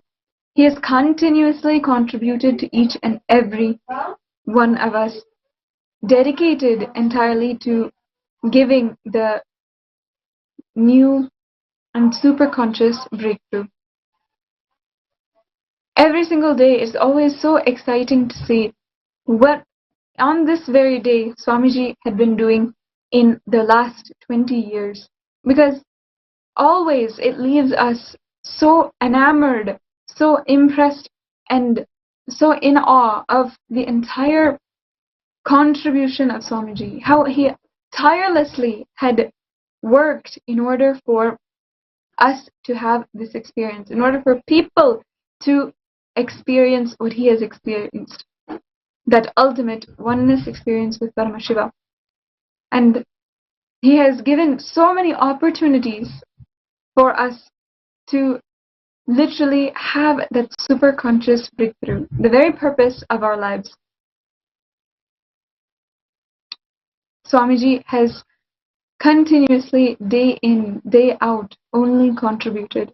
And as we just saw, just the very next year, another batch of participants, on the very same day, another batch of participants going through the Himalayas and enriching each and every one. These days would be completely packed. From the beginning of the year to the end, the entire schedule was entirely packed. From Himalaya Yatras to world tours to so many other things.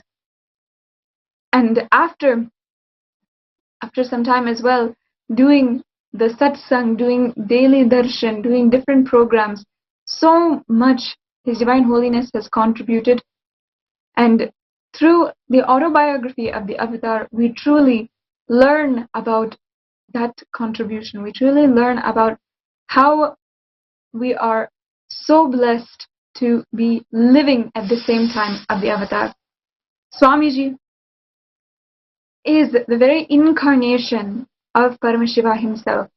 And for each and every one of us, it is that time that we must awaken, we must understand the absolute blessing that it is to be living at the same time as the avatar. Just as Rama had lived on planet Earth, Sri Krishna had lived on planet Earth, Madurai Meenakshi lived, and Sundareshwara Paramashiva lived. We are all living at the time when an avatar is living. I guide all of the participants and encourage each and every one that it is not to be missed to experience for yourself what it is like to live with the avatar, live and have the teachings, be blessed by the teachings of Swamiji. Next, we also have in the history of Sri Kailasa the photos from June 3rd, 2013. These are the photos from this very day in 2013. Swamiji conducted the Rudrabhishekam in the Bidadi, Bengaluru, Adi Kailash, and for the Anandalingam, which is located in the Vaidya Sarovar in Adi Kailash, for this 21-foot Navapashana Linga, Swamiji conducted the Rudrabhishekam and then sat for Pada Puja.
Murali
So now it has come time for us to lead to the reverence and worship for Swamiji during this auspicious Nithyananda Purnima Brahmotsavam. Let us now offer our reverence and worship to Swamiji from the Nithyanandeshwara Paramashiva Devalaya.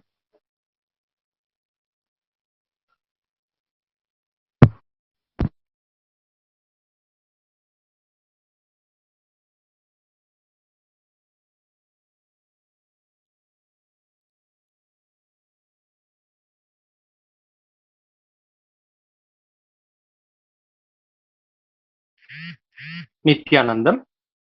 On this auspicious 8th day of the Nithyananda Purnima Utsavam, the Archavatara of His Divine Holiness Swamiji in Adi Kailasa Nithyananda Peetham is gracing in the grand Alankara as Bhagavan Shri Krishna. The Leela that is being celebrated is Swamiji revealing exactly what Bhagavan Shri Krishna intended to convey through the Bhagavad Gita by delivering the Bhagavad Gita satsangs continuously. On this auspicious 8th day of Nithyananda Purnima Utsavam, we celebrate this Leela of His Divine Holiness Swamiji. Let us offer our worship at the feet of His Divine Holiness Swamiji at this moment.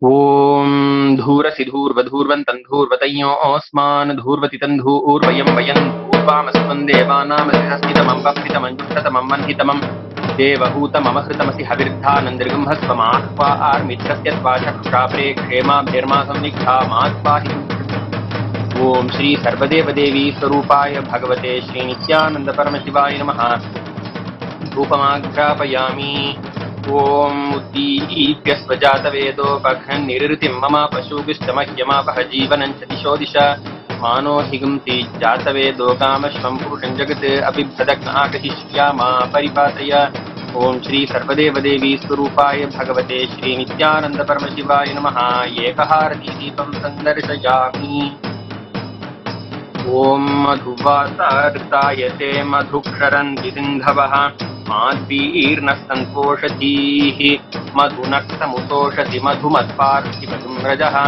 Madhudyaurattunah Pita Madhumanno Vanaspatir Madhumagam Astuturyaha Madvirgavo Bhavantunaha Madhu Om Shri Sarvadeva Devi Surupaya Bhagavate Shri Nithyananda Paramashivaya Namaha Naivedyam Nivedayami Om Somo Vaye Tasya Rajyamadatte Yo Raja Sanrajyo Vaso Me Nijate एव सुवामेतानि हवीगंषि भवन्ति य एतावन्तो वै देवानागं सभाः स एवास्मै सभान् प्रयच्छन्ति स एनं पुनस्तुवन्ते राज्याय देवसूराजा भवति कर्पूरगौरं करुणावतारं तारतारं जगेन्द्रहारं सदा वसन्तं दयारविन्दे भवं वाणी सत्यं नमामि। सर्वदेवदेवी स्वरूपाय भगवते श्री नित्यानंद परमशिवाय नमः। सर्वोपचार पूजार्थे कर्पूरनीराजनं सन्दर्शयामि, कक्षां धारयामि।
Nithyananda Paramashivam. Om Nithyananda Paramashivam. Om Nithyananda Paramashivam. Om Nithyananda Paramashivam. Om Nithyananda Paramashivam. Om Nithyananda Paramashivam. Om Nithyananda.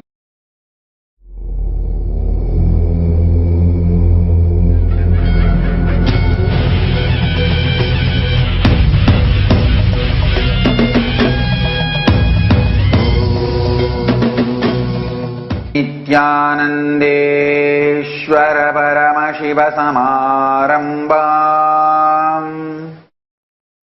नित्यानन्देश्वरि पराशक्ति मध्यमाम् अस्मदाचार्यपर्यन्ताम् वन्दे गुरुपरम्पराम्।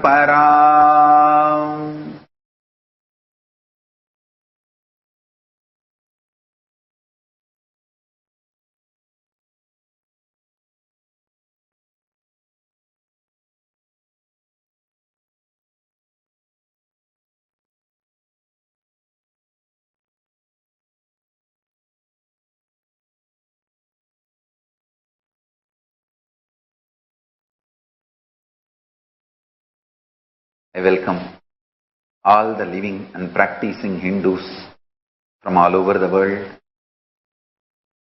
I welcome all the Sarvanyapita Kartas, Yajamans, manifestors, Sarvaparityahis, Shrimahans, Mahants, Kotari, Tanedars, Kayakalpa Yoga participants, Kailasas, NHU students, and thousands of Paramashivoham participants who have logged in from all over the world having Nayanadiksha, and all those watching us live on Kailasa TV, Kailasa's Hinduism Now TV, Kailasa's Enlightened app, having Nayanadiksha. I welcome all of you with my love and respect. Today, 9th day of the Chittirai Brahmotsavam, celebrations in all the Sarvanya Pitas all over the world happening. Nithyanandeshwari Parashakti Meenakshi is gracing in Sarva Alankara, adorned with Amlana Mala. And Nithyanandeshwara Paramashiva, Somasundareshwara, is gracing in Sarva Alankara in Swarna Rishabha Vahanam. Today is the Leela of Digvijayam. Devi Meenakshi conquering all the directions and finally directly facing Paramashiva himself one-on-one in Kailasa. Instead of waging war, she finally merges with him in love and oneness. So, let's first offer our worship to Paramashiva and Parashakti Meenakshi. Parampara.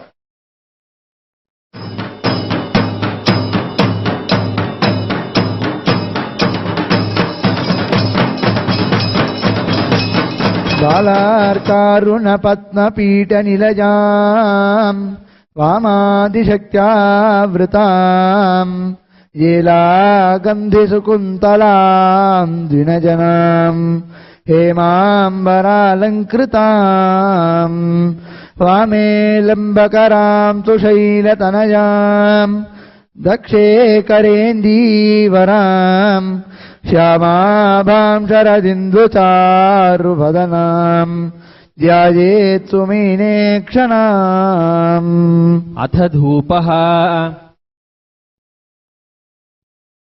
ॐ धूर्वसिधूर्वधूर्वन्तम् धूर्वतयोऽस्मान् धूर्वसिदम् धूर्वयम् वयम् धूर्व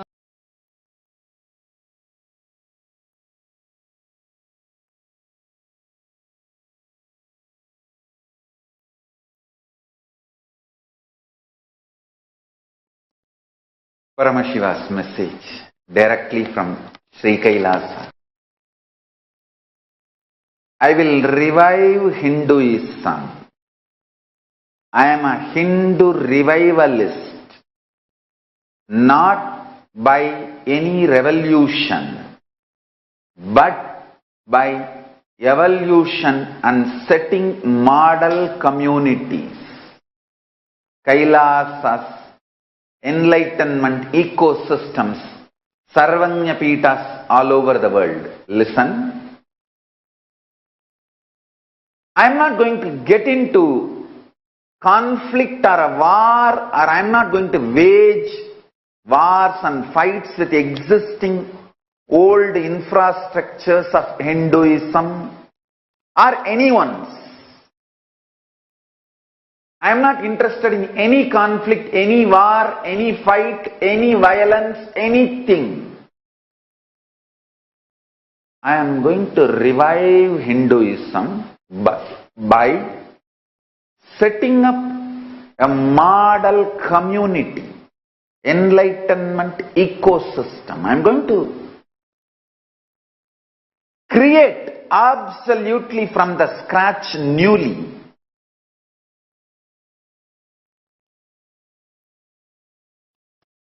Self-sustaining, temple-based, Hindu ancient enlightenment ecosystem and civilization based on that. Understand? Kailasa is reviving the ancient Hindu enlightened civilization.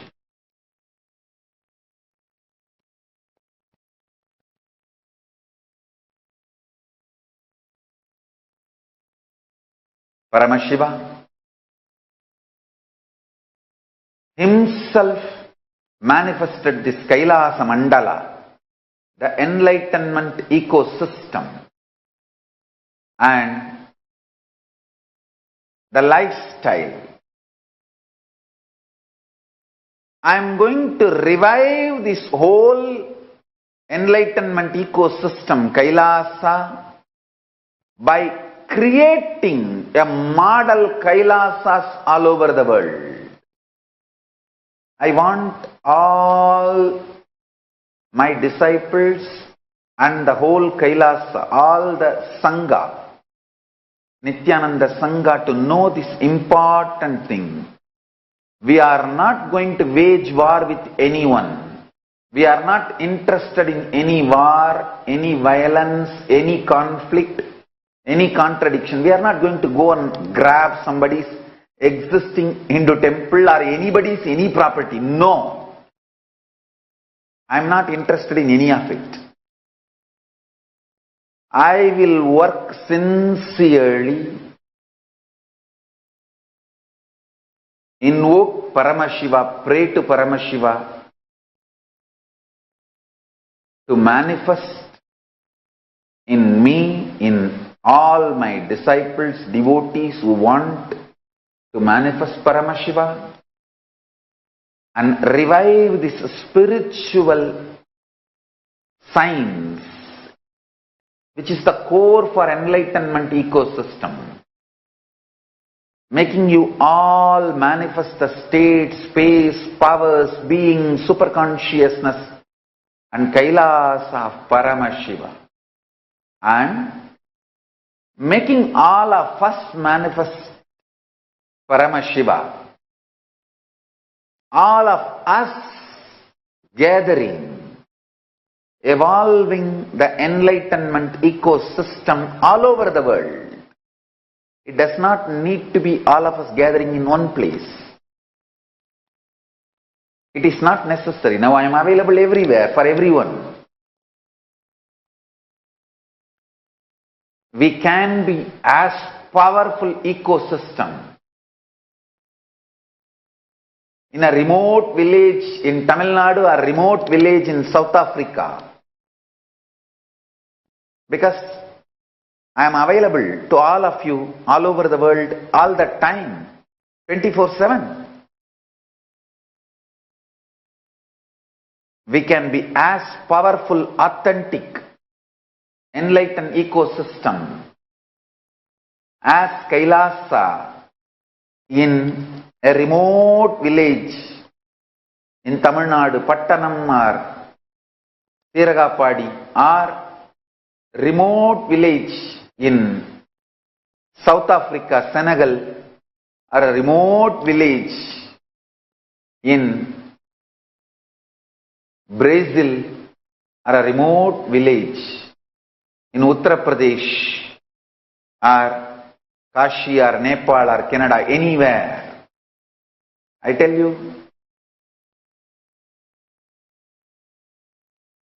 all we need is people who are inspired and really want to manifest Paramashiva,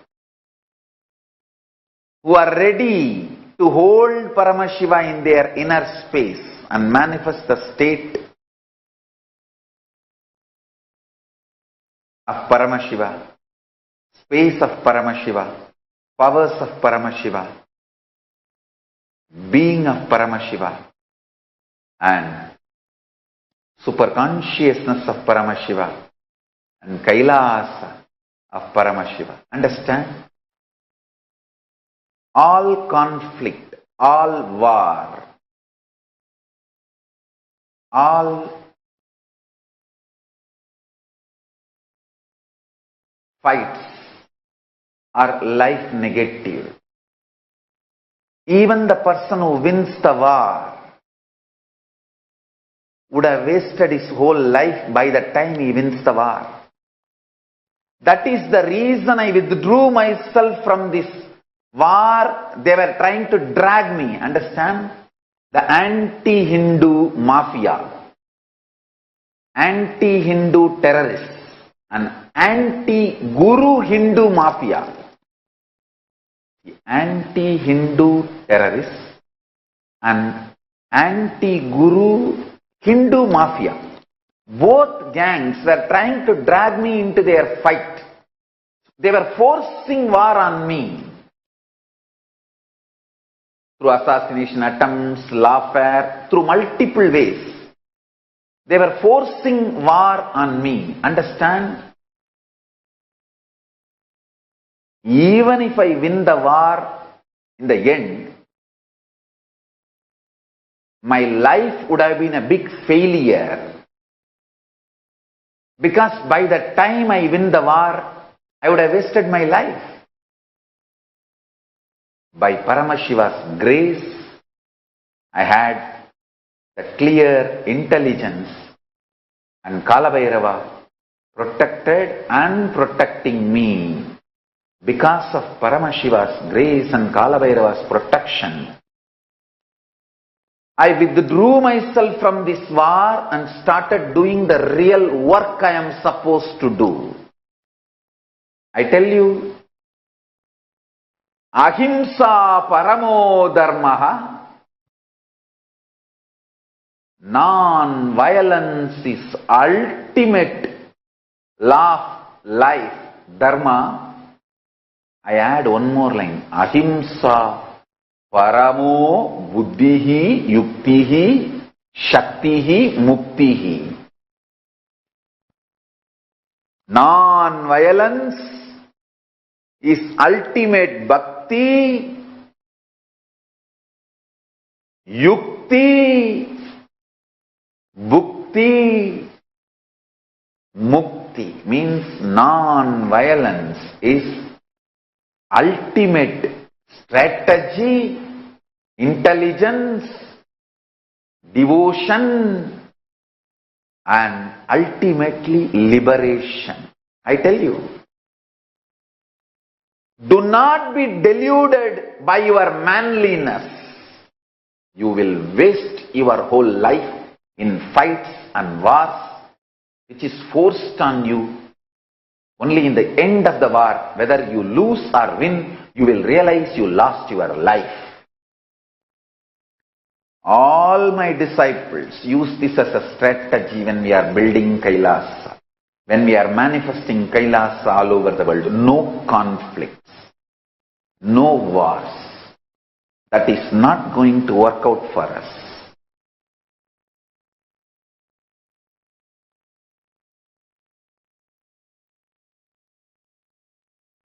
The absolute peace is the fundamental condition for enlightenment ecosystem to manifest. That is why Paramashiva withdrew from human society. Even though he created the whole universe, he is just away from universe. He manifested this whole universe, but he is away from the universe. I tell you. Listen to this. The anti-Hindu terrorists and anti-Guru Hindu mafia, both gangs, the gangs who is absolutely anti-Guru Hindus. There is another gang, anti-Gurus but Hindus. This both gang was somehow trying to drag me into the fight with them.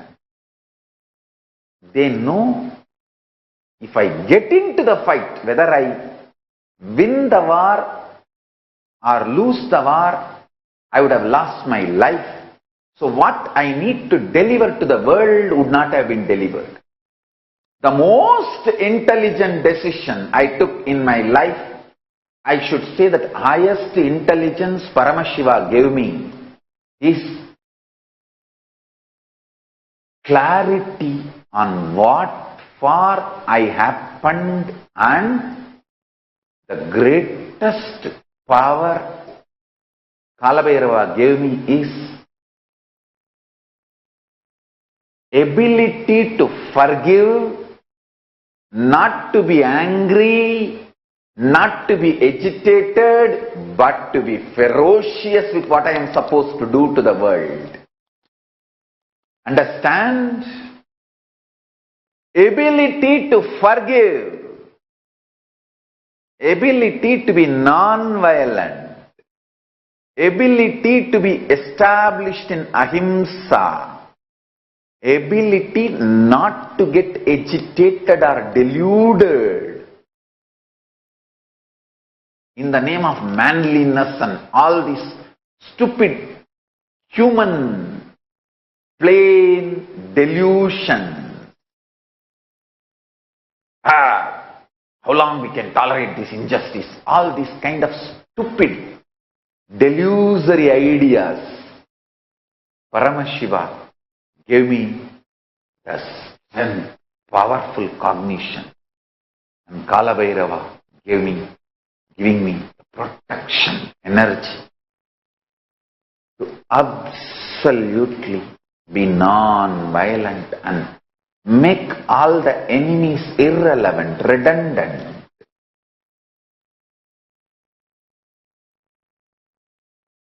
I am too busy in delivering what I am supposed to deliver to the world, this great enlightenment science.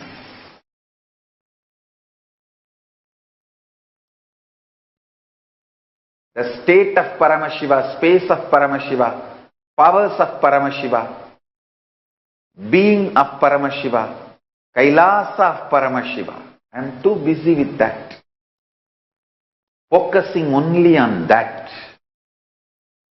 Actually, I withdrew from human society and manifested this Kailasa with the grace of Paramashiva and Kalabhairava to be absolutely in peace and non-violence.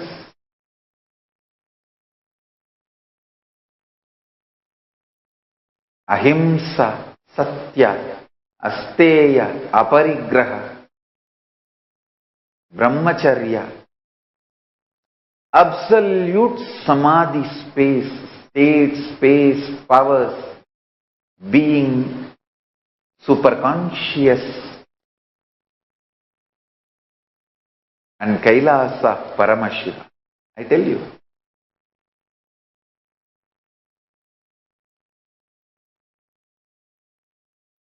Now we have amazing creativity happening. One side, large scale, Nithyananda Hindu library is getting built. Thanks to Mahadeva Swarupa and his team, taking it up and organizing digital and physical, soft copy and hard copy form, a large NHL, Kailasa's NHL is getting built. Other side, in large scale, birthing of the deities happening in large scale.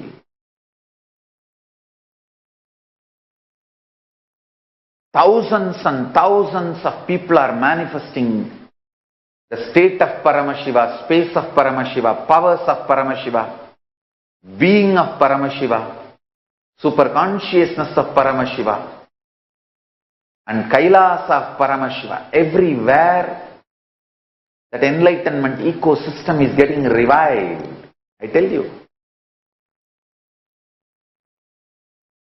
Thousands getting initiated.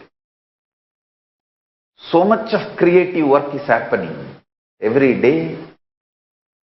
It takes almost 15 hours for me to see even all the creative work getting done all over the world, and Kailasa manifesting, the digital nation getting built in thousands of places, getting ready for the Paramashiva's being manifesting as in the form of Archavatara and Nijavatara. This is the science of Paramashiva's being manifesting.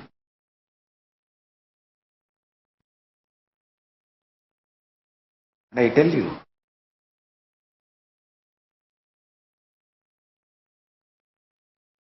all this is possible because of my ability to be non-violent and not to allow these cheap tactics and strategies of the anti-Hindu terrorists and anti-Guru Hindu mafias attack on me. See, when they attack, not only I have to protect myself from their persecution, assassination attempts, lawfare and defamation, the biggest tyaga is not getting agitated or getting angry, reactive about them attacking me, or not bothered about demanding justice. All my lawyers suggested, Swamiji, the very FIR against you filed in Tamil Nadu is absolute faltu. Never ever after the independence of India, even one FIR is filed, rape charge without any victim. The whole, after independence, some 3.5 lakhs. The rape charges have been filed in India from 1947 to 2010. That FIR they filed on me is the only FIR where there is no victim, or even the changed name of the victim. Sometimes they change the name of the victim to keep the privacy. Even that doesn't exist. The FIR they filed on me and they arrested me.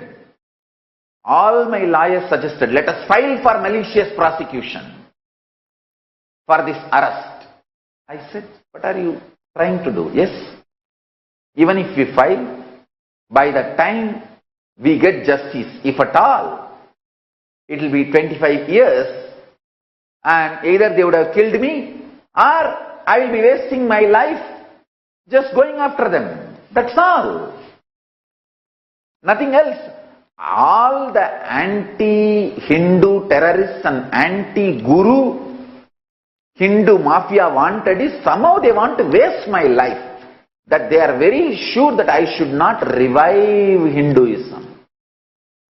That is their purpose. If I get into the fight with them, I will be fulfilling their purpose. No. Non-violence and no reaction is the best strategy at this time. I tell you, I saved so much of my inner space, energy, intelligence, focus, everything Paramashiva gave me, and go on doing my work and delivering what I need to deliver to the world just because of my ability to forgive and not to bother about the injustice done to me. Ahimsa paramo dharmaha, ahimsa paramayuktihi, ahimsa paramabhuktihi, ahimsa paramabhaktihi, ahimsa paramamuktihi.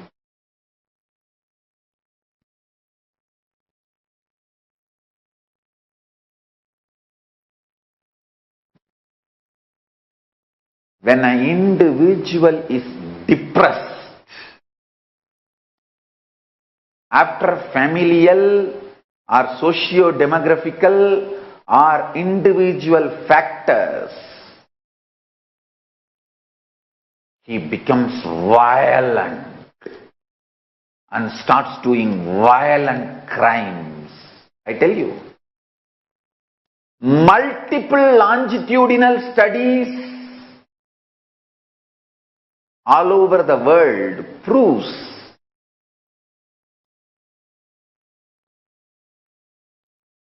the violence and anger and depression inside you is deeply connected to literally destroying your life, and by doing some crime on the spot, the spur of the moment, reactionary way, and wasting the whole life after that. Destroying the whole life. The biggest boon I received from Paramashiva is ability to be in Paramashanta Swarupa. Appa. Because of that, I tell you, because of that, not only I am blessed, I have a whole life in front of me. I tell you, I am telling you, really I am telling you. To all my disciples I am talking. I won't lie to you guys. I love you guys. I am going to be in this body healthy, happy, operating, contributing to the whole world for 200 more years. 200 more years.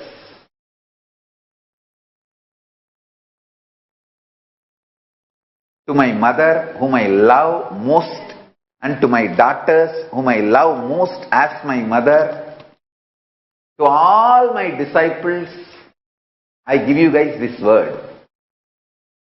Remember, understand, I am personally sitting with you in your room and having my hand on your shoulder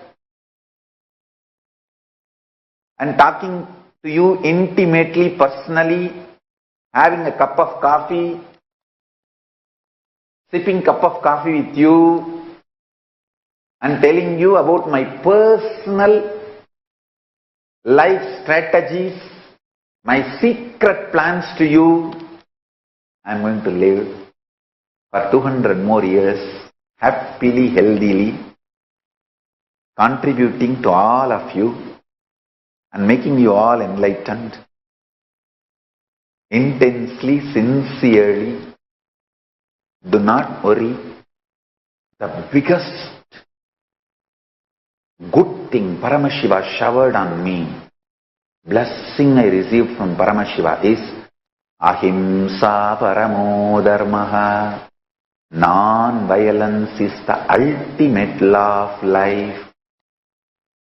Non-violence is the best strategy. I'm telling you. Because of that non-violence, I saved myself and I am going to save all of you, making you all enlightened. Going to do my work, my mission, real work.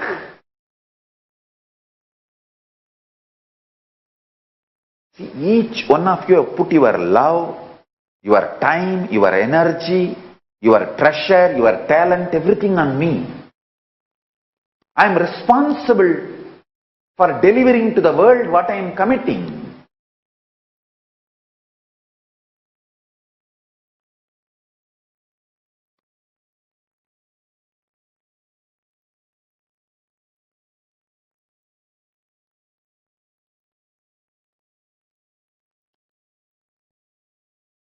And whether this snake and Shivalinga given by Bhanu Patel or the money Balaji pours for Nithyananda Hindu Library or the money Ramesh Ramani pours for SJP Karta or Prasanna Ramachandran and Shrikant Iyer, all their hard work, time, treasure, talent they are pouring, or Snehamai working whole day and night.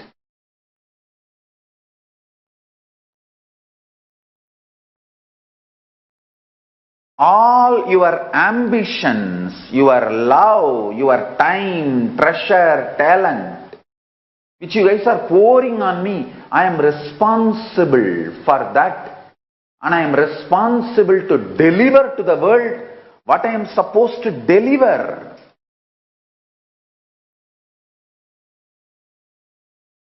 All of you Sarvaparityagis, SJP, Sarvanyapita Kartas, Yajamans, manifestors, all of you have so much of hope on me.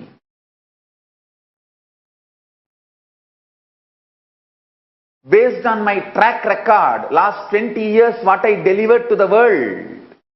Actually, recently we discovered more beautiful things. I started my public life not in 2000, but in 1995. We have discovered my public satsangs, classes, audios, video, photographs from 1995 in Sri Ramakrishna Puram of Mylapore. When I was brahmachari in Ramakrishna Mission, every week I used to go to Ramakrishnapura. There is a place in Mylapore where the branch of Ramakrishna Mission is there, extended center. I used to take classes to all the Gurukul, weekend Gurukul.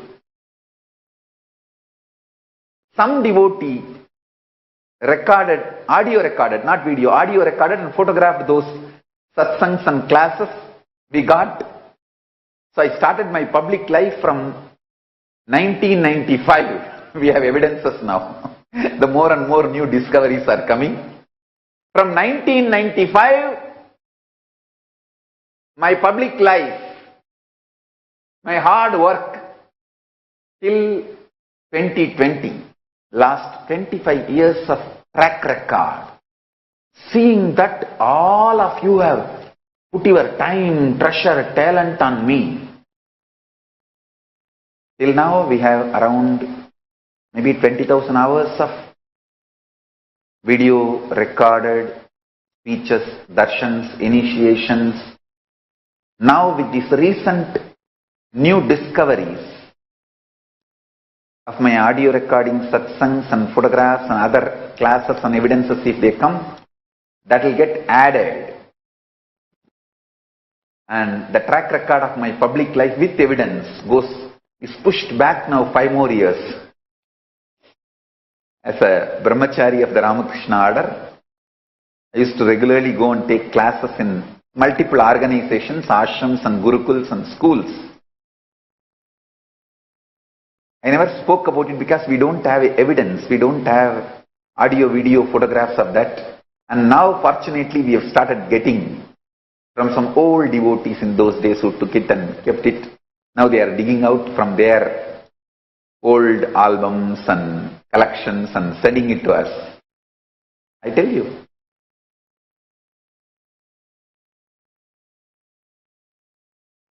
This 25 years of track record has inspired all of you to pour your time, treasure, talent.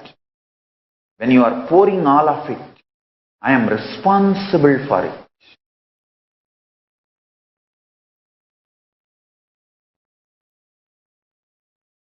Whether you poured 1 rupee or 1 hour of your time volunteering, or you are pouring your whole hope.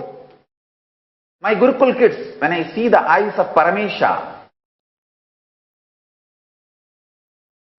and Jnana Prakasha,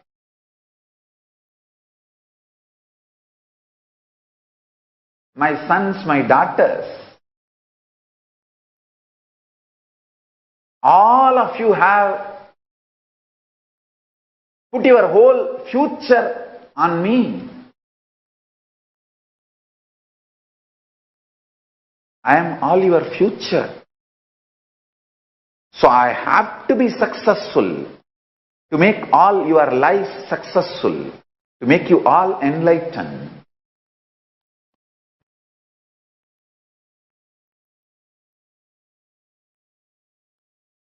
I want to tell each of my Gurukul kid, whether Ma Shambhava or Mahadeva or Paramesha or Priyamaya or Shivayoga or Bhairava Priya, I want to tell each one of my kids, sons and daughters, Tattva, Sundareshwara, every one of you,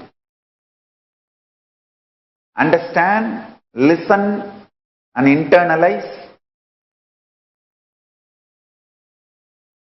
Remember, I am talking to each one of you individually, sitting in Kailash courtyard Singh, having a cup of coffee with all of you. Having little butter and laddu and talking to each one of you personally. Listen to this. I love you guys. I am going to be alive, happy, making all of you, each one of you manifest state, space, powers being super consciousness, Kailasa of Paramashiva. Understand? I have a clear plan, I am already successful. For each one of you I have a clear vision and I am already successful. I have place for each one of you. Dump the Macaulay's education and the ideas of the old world order. The new world order is going to be Paramashiva centric and super consciousness based. The new world order, future is ours.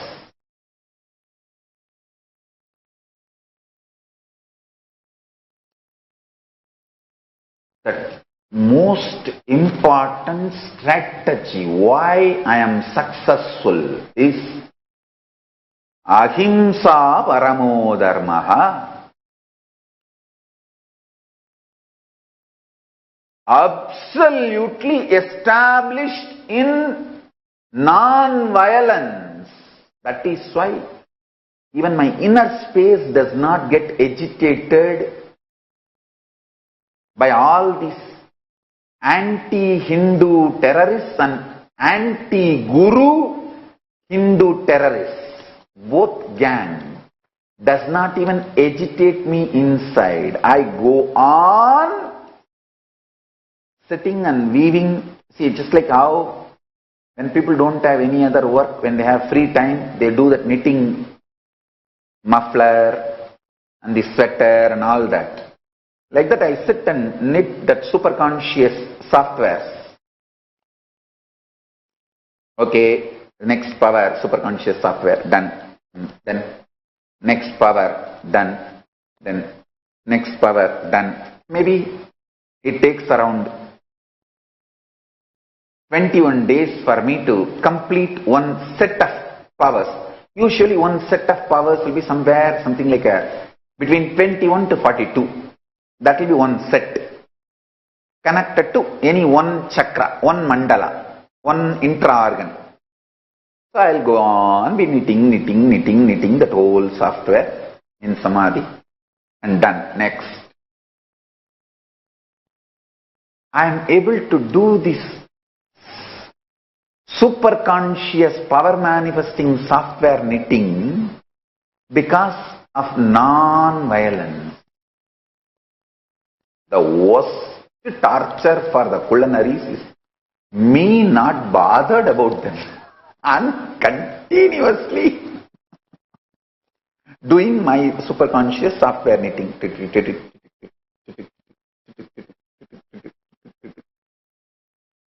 And ready with the whole setup, a next initiation, a next initiation.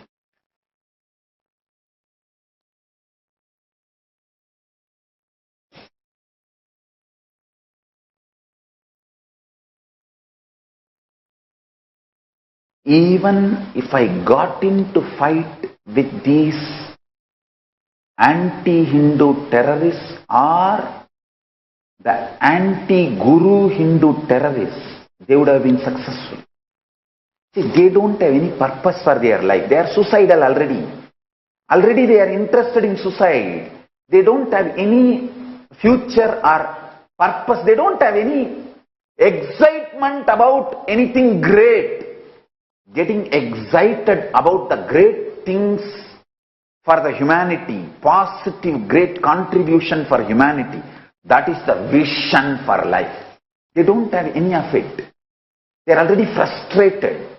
They are in suicide mode. They just want to destroy anyone comes in their eyes. Even if you are seen by them, it is dangerous.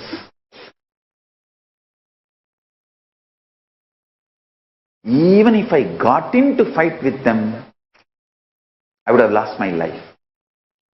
I might have won in the war, in the end, but I would have lost my life. The purpose for which I happened would not have been fulfilled. That is what I never wanted, and Kalabhairava protected me. Paramashivas gave me the intelligence and Kalabhairava protected me. The best thing happened to me and to the whole world is Kailasa. Ahimsa pratishtayam tatsannidau vairatyagaha.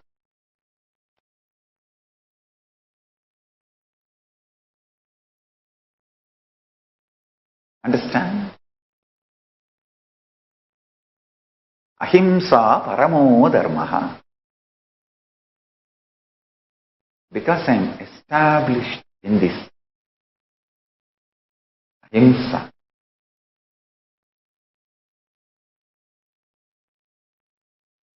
I am going to continue to manifest all the greatest and best things to the world, to all of you. I tell you.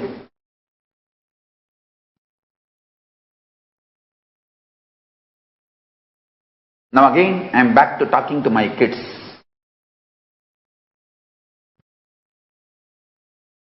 All my kids. Visualize, you are sitting with me in the Kailash courtyard. Me on the swing, sitting. All of you sitting around, doing power manifestation. Mahavir going around, making one by one manifest each different powers. Visualize this scene, and I am talking to all of you. Eating little Tirupati laddu. That's the most favorite sweet I ever put it in my mouth. Nothing other than Tirupati laddu can go in my mouth which has sugar. I'll never touch sugar. Only Tirupati laddu is the only exemption which has sugar goes into my mouth.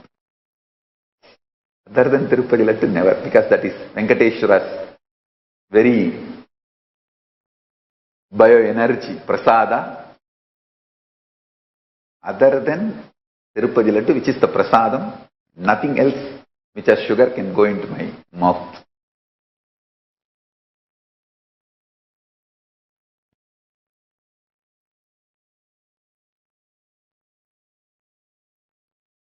I'm sipping little coffee. I'm telling you all, energizing the Jnananjana, playing with those mandalas, creating the energized sacred ash and kumkum. In this scene, I am talking to all of you the authentic truths I wanted to reveal to all of you. Listen. Take non-violence as a strategy for life. I can transmit all the powers into you just like that. Listen, all my kids. Just now I told you, I love you guys equivalent to my mother, because my mother is my past. She is the gratitude component of my life, that whatever she contributed for me in the past, my gratitude. Like my mother is my past, you, my daughters and sons, are my future. Both of you are equal for me. And I am telling you guys, the greatest thing I saw from my mother is her non-violence. And not only that, she never made me feel I am orphan by solving all the conflicts and never allowing a single conflict because of her presence in my life. Listen to this very carefully. She will never say, this is the way I am contributing so much, then tolerate the conflict I am creating. You solve, you give the solution. These cheap fellows who entered the Sangha yesterday, they will try to say, she is not respecting me, he is not respecting me, he is doing so much of injustice, she is doing so much of injustice, she is shouting at me, he is shouting at me. What have you contributed? Did you even have a basic training? No, but I don't want to have training. If somebody trains me, I will abuse them, saying that they are shouting at me.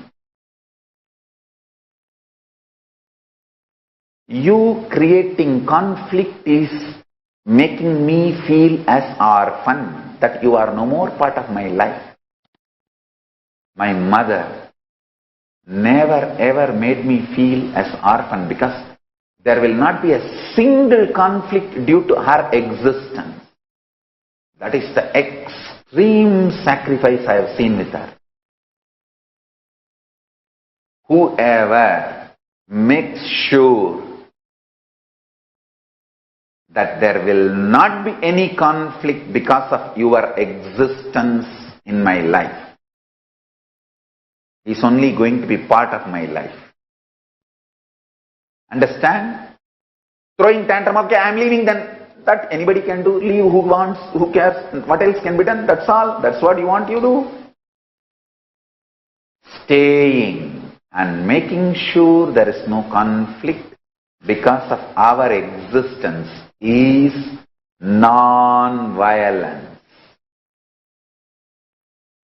This is the lesson I want all my sons and daughters to learn from my mother. She never gave up. The day she came into the ashram, from that day to till now, never I have seen her even once telling, let me go. No question of even that idea. And same way, any conflict, she will sacrifice and find the solution. She will never say, let Swamiji find the solution. This is the way I am, and people are treating me, so much injustice is done to me. Never. Never. That is why I say she is Sangha Janani. Just because of the feeling grounded she gives me, the security she gives me. She is not big strategic person or a active or workaholic person, no. But that feeling grounded, that absolute security she provides to me, I can be absolutely sure there will not be any conflict due to her presence in any situation, anywhere. She will only solve the conflict by sacrificing. Any extreme tyaga she will do. She will make sure that conflicts are resolved and I am not loaded with conflict because of her presence.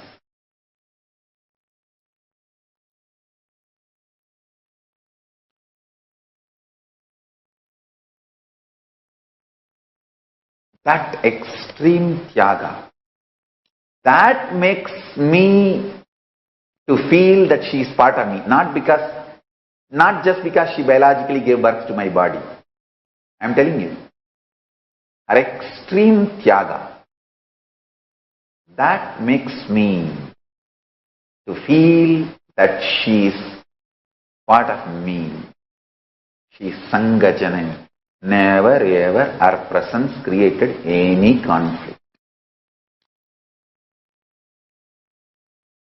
Each of my daughters and sons learn this tyaga and non-violence from her. You will be part of my life and Kailasa.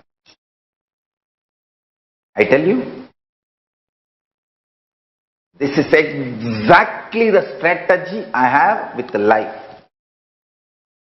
I will do any extreme tyaga and make sure I am only contributing what I need to contribute. Hey, fighting with some stupid culanaries and wasting life any fool can do. Then the whole life will be wasted. I am not that kind of a fool. I am here as Paramashiva to contribute to the humanity. The state of Paramashiva, space of Paramashiva, powers of Paramashiva, being of Paramashiva, super consciousness of Paramashiva, and Kailasa of Paramashiva. I tell you, these racists, terrorists, culinaries, They don't have a few vision for the humanity, or they are not excited about the vision for the humanity or contributing to humanity. They are already frustrated. Their life has no value. But Paramashiva has revealed his vision for the humanity into me, and he has decided to manifest through me, and he is manifesting through me. So I am only responsible for his strategies.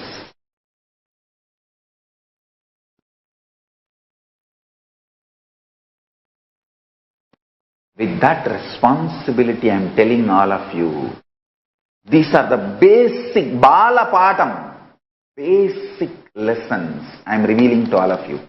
It's not something great. Actually, back to basics with integrity is enlightenment. I am defining enlightenment. Back to basics with integrity is enlightenment. Nothing else. I am just getting all of you back to basics with integrity.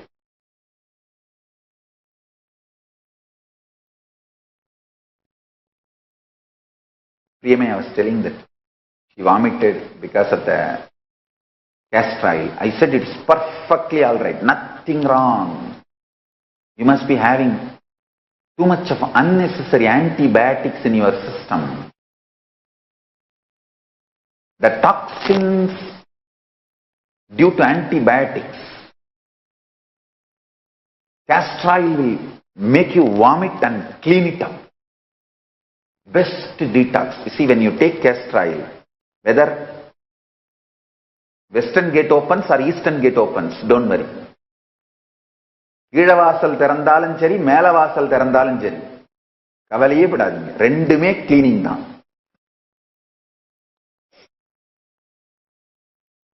In Tamil, Keezhavasal has two meaning, eastern gate and lower gate. Melavasal has two meaning, western gate and upper gate. Anything opens, any hole opens is perfectly alright with castor oil. It is detoxification. It is detox. Don't worry at all. Only the quantity, you consult with some Ayurvedic website or local Ayurvedic physician, because the quantity is supposed to be for each person. See, a body structure, a lean structure like Priyamaya and all may need less quantity.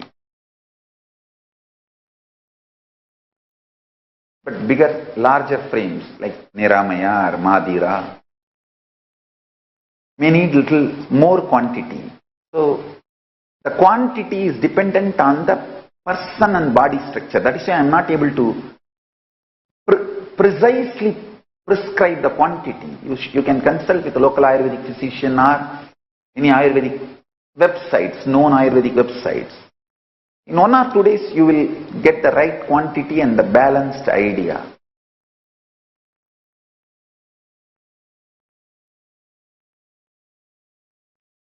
I tell you that.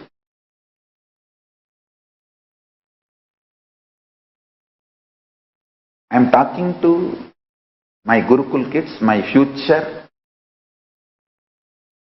and letting all of you listen to this conversation.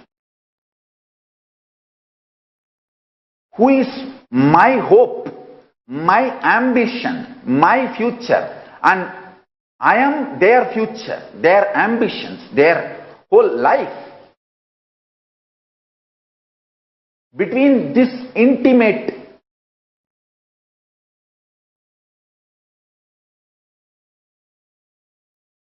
beings, the communication can be only 100% integrated and honest and truthful. There cannot be lie between them and me and them. Neither they can keep any lies and non-integrity, or nor I can keep any lies and non-integrity, because both of us are committed to life. Lives after lives. So, I am talking to my Gurukul kids, with whom I committed life after life and who committed life after lives to me. Understand? learn absolute non-violence as strategy, and always feel this lesson from my mother. By her existence, she will never allow any conflict to come. She will do any level of sacrifice, but make the conflict disappear, because she knows if there is a conflict left, it's a load for Swamiji. It's a huge load on Swamiji. No. Whoever feels, I will be part of the Sangha, be with Swamiji, and make sure there is no conflict because of my presence, I will do any tyaga, extreme tyaga, and make sure there is no conflict because of my presence. That decision, that persons, those beings are my sons and daughters and my extension. You will be in Kailasa with me, I will be with you forever. And this is the non-violence my Sangha, my kids, my Kailasavasis should learn. I'll be with Sangha, I'll be with Swamiji, and I will not allow any conflict. I will do the tyaga and heal all the conflicts, clear all the conflicts, confusions. I tell you, all this asking for justice is absolute delusion and violence. Karna goes and asks Krishna, so much of injustice for me in the life. My mother left me in Ganga when I am born, and I grew up as Shudra, even though I am a Kshatriya, and not knowing my father's name, what kind of a life? Krishna smiled and said, do you know, not only I did not grow up with my parents, how many assassination attempts I have to face as a baby. If you see the injustice done to Karna and Kanna, Kanna had more, 100 times more than Karna, but Kanna did not react. He responded. Karna reacted. Karna's life got wasted. Kanna contributed to the whole universe.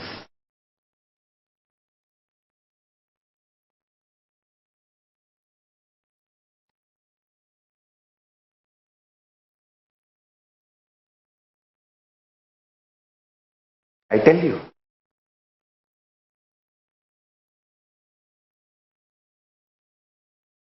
I want all my devotees to bring this powerful cognition, strategy in your life. Meditate on this today. This is the essence of all my teachings. Ahimsa paramo dharmaha. Non-violence is biggest law of life.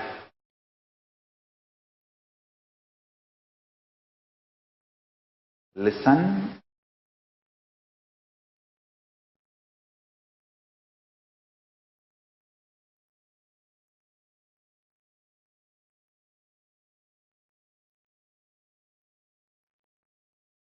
I want each one of you to understand what I am saying.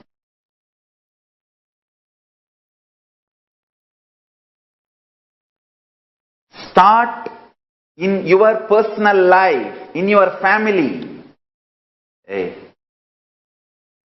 All this asking for justice is delusion.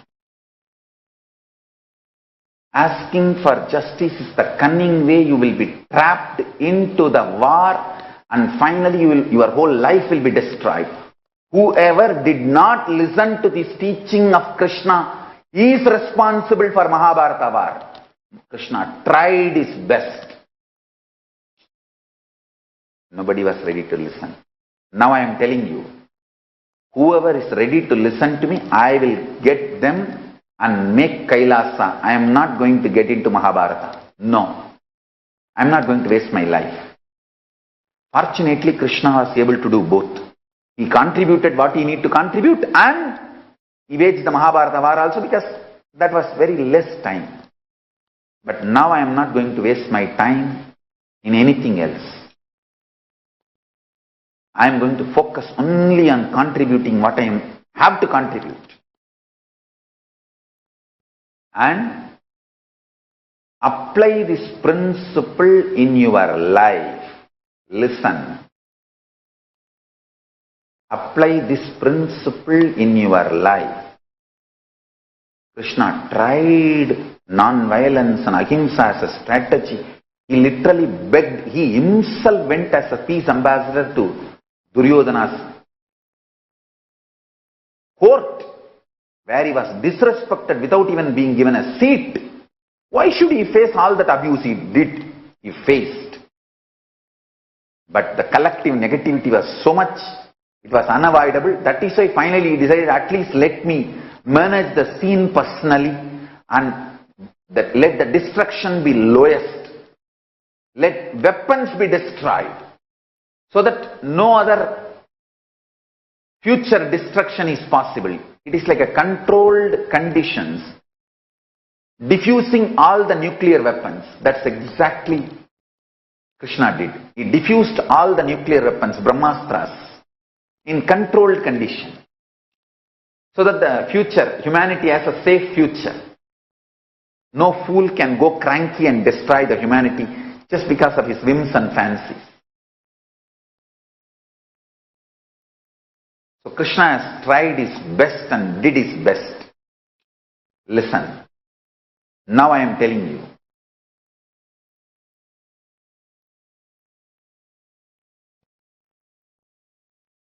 I want each one of you to understand this one. Ahimsa Paramo Dharma as the strategy. Do not waste time in the deluding concept called justice. I tell you. Usually people who attack you, after attacking, they will cry victim and ask for justice.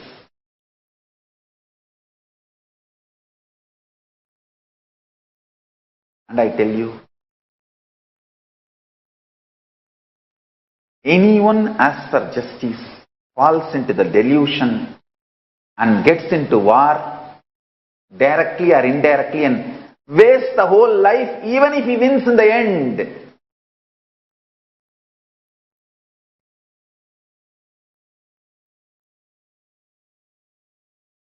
I am telling you. Start applying this principle, Ahimsa Paramo Dharma, inside you to bring completion. Inside your family to bring completion. Listen, I will do Tyaga of any extreme and make sure there is no conflict with the people who are living around me, who gave their life to me, for whom I am giving my life, with whom I am committed. Then extend that to the office, your team. Then extend that to the Sangha, teamily. Family, team, teamily. Family is immediate biological family. Team is office, your office. Teamily is Sangha. Extend this to all three. This is the biggest lesson from my mother's life to all my daughters and sons. Because of my presence, there will not be any conflict.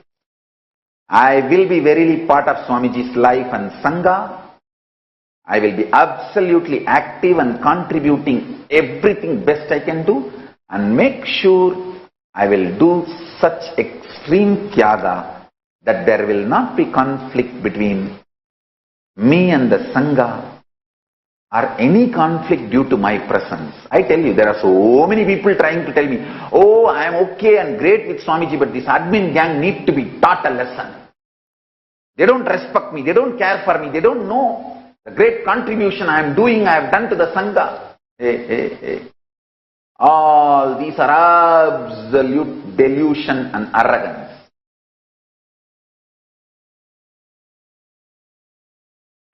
Whoever decides, I will be with Swamiji, I will not leave. I will not leave him as orphan. Or I will not make myself feel orphan by leaving Swamiji. I will be with Swamiji verily, honoring my integrity and commitment. And I will make sure I will do the Tyaga. And there will not be any conflict because of my presence. And all these stupid fellows ask, oh, how much Tyaga I can do? How much ever Tyaga I do, they exploit me. All these are delusion. Deluded people feel exploited. Tyagis feel only showered. If you are feeling exploited, you are deluded. You are exploiting others. If you feel showered, you are a Tyagi. You are showering on others. That's the truth.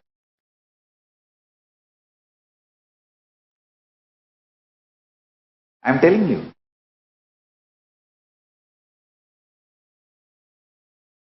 Sita. Actually, just we celebrated Sita Navami, Sita's birth. What a Tyaga. She decided because of her presence, she does not want any conflict in Ayodhya and she goes to forest. It's not that Sita was driven away without her consent. She also accepted. Yes, she's a queen. She's equally powerful to Rama. She could have said, get lost. I am sitting here. I am living here. You solve your problem with washerman. Get him out of Ayodhya. Why me? I am a queen. He is after all a washerman. She did not tell that. She said, no, there should not be any conflict due to me in Ayodhya ecosystem. Let me do Tyaga. What a Tyaga.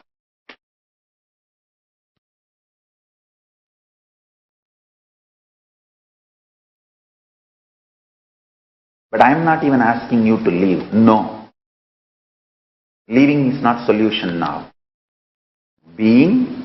Working with a washerman, making him understand, bringing to completion, Rama or Sita or washerman all living together, making everyone understand and making everyone come to completion.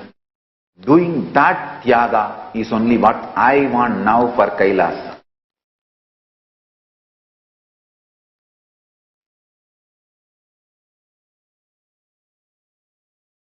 I am so happy to know that Ramayana has become the most watched show globally. DD National has declared April 16th, 7.7 crore people across the globe watched the Ramayana rerun. Hey, Ramayana is a evergreen story. Which is 4 times more than the Game of Thrones viewership. Nothing can be compared to Ramayana. Actually, once the Ayodhya temple is built, that is going to be the world's largest pilgrim center, maybe within 3 years. The day Ayodhya Ram temple, the Kumbhabhishekam, Prana Pratishtha is done and open to public for darshan, it will be the world's largest pilgrimage center in the world within 3 years. I am telling you, maximum it may take 3 years. It will become world's largest pilgrim center. Rama. Hey, Rama.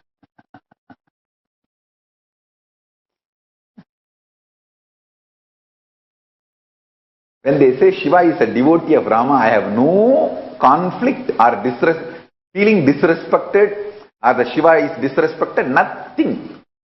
Rama is absolutely worthy and charismatic enough for Shiva to be his devotee.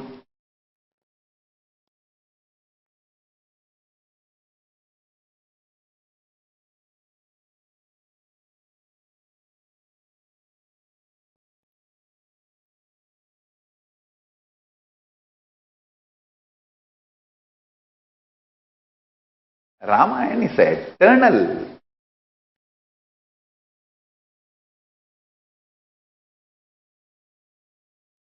Eternal superhit.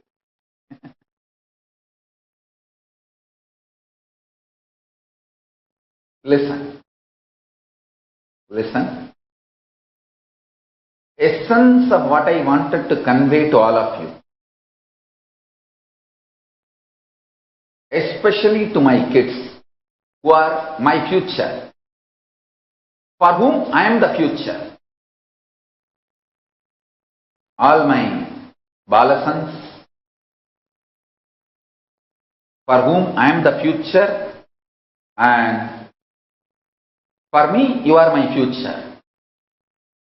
All of you listen, and all others, devotees, Kailasa disciples, all of you understand. What I am talking to my intimate people is the lesson for you also. So I am letting you overhear this conversation. You visualize you are secretly overhearing this. Only then you will follow it sincerely. Anything told directly to you, you don't follow. Anything which you secretly overhear, you think,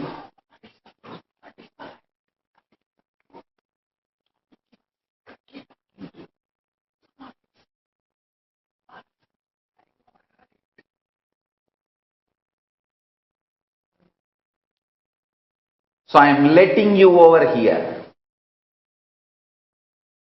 To my kids, I am talking directly. Listen. Each one of you, understand? I am having my hand on your shoulder and with a cup of coffee, I am telling you intimately, looking into your eyes. Listen.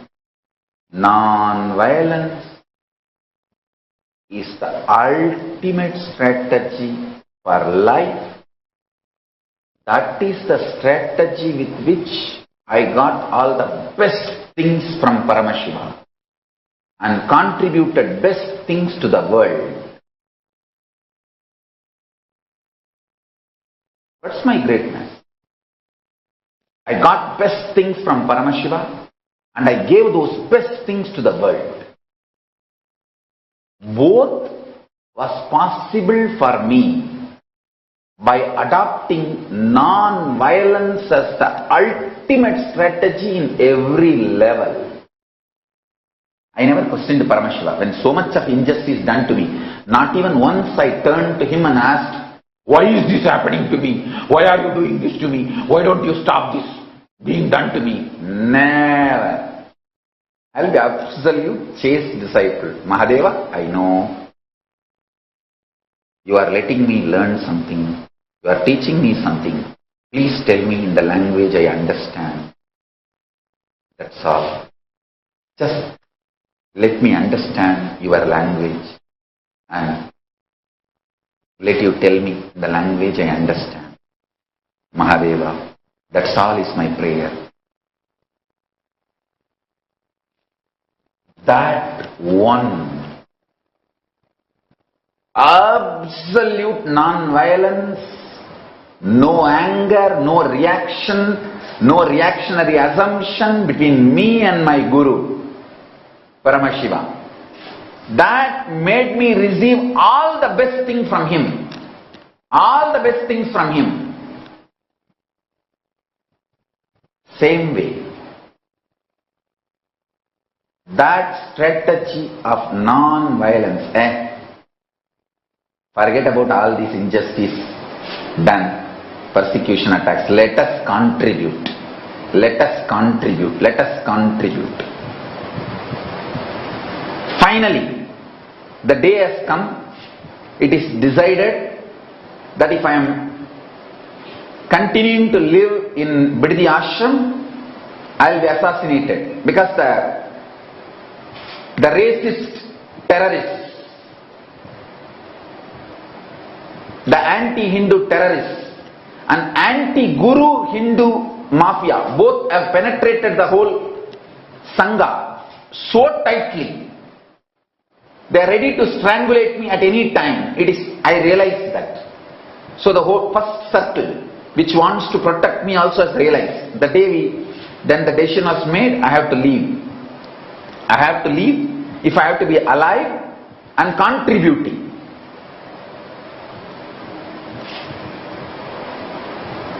Went to Paramashiva, Kalavairava,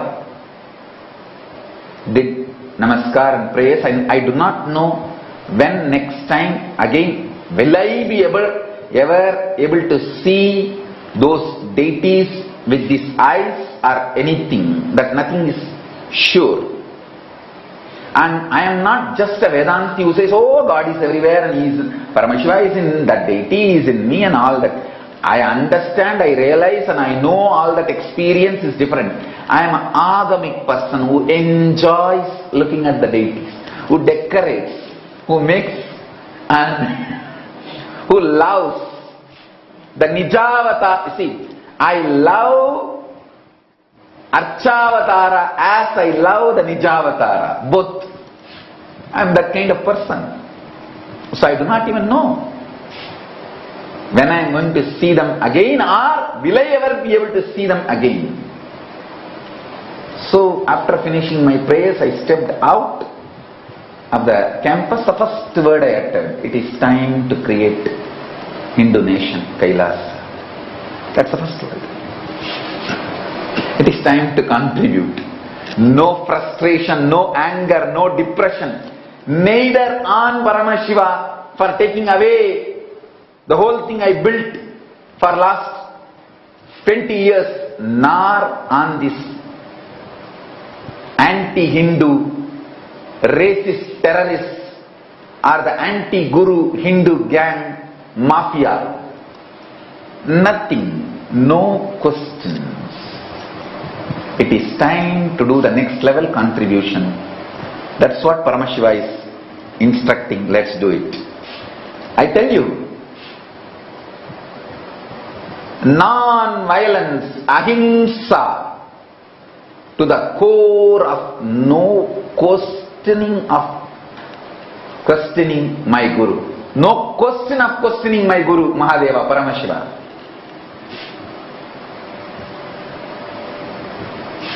And same way, no question of getting involved in any violence, war, nothing. Absolute non-violence, Tyaga. I have done the Sarabari Tyaga. And I know Paramashiva has best and best and bestest, best, more best, better than the best is only having for me and my future. And I am seeing that happening. And I tell you, all my kids, listen. Have this non-violence as a strategy between you and Swamiji, your Guru, you and your brother, sister, disciples, Guru Bhais, and you and the world. In all levels, apply non-violence as strategy. Sarva Parityaga. Tyaga as applied principle. And make sure there is no conflict because of your existence. You should exist, active, alive, kicking around, contributing, and no conflict due to your existence. And I tell you, I commit with you guys, whoever takes this as your strategy in the inner space and applied methodology for your life, You will be part of me physically in Kailasa as part of my team. Forget about past. I am ready to forgive your past. Write off your past. Declare today and start doing it from today. You will reach Kailasa. I am telling each one of you,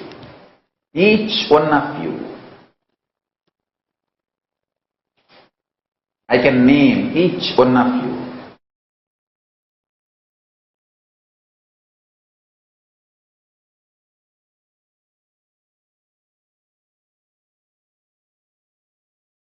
And I tell you, Paramashiva always tests, giving you sufferings and pains to see what kind of a pattern you adopt for reaction and response. If he sees you are adopting the strategy of non-violence, then he knows you are a different metal altogether. You are a different metal altogether.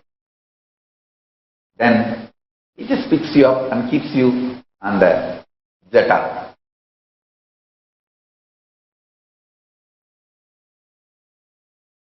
He sees the Tyaga of Ganga.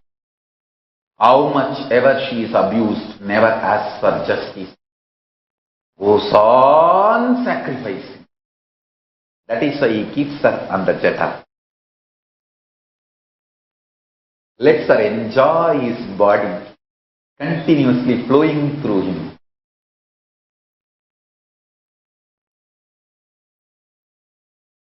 Even Parvati has only half of Paramashiva's Ganga body, because she flows all over. Paramashiva and Parvati both sides.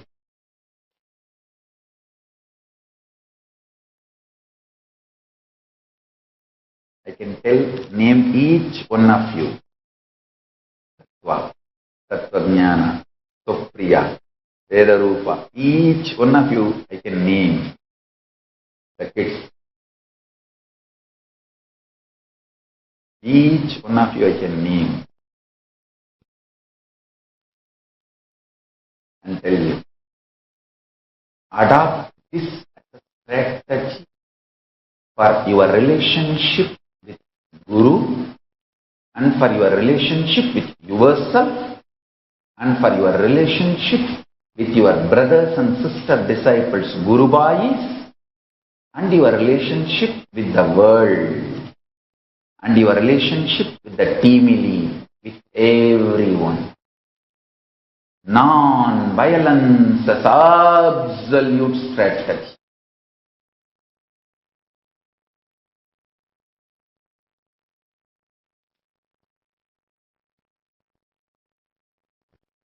You will receive best things from Paramashiva and you will give the same best things to the world.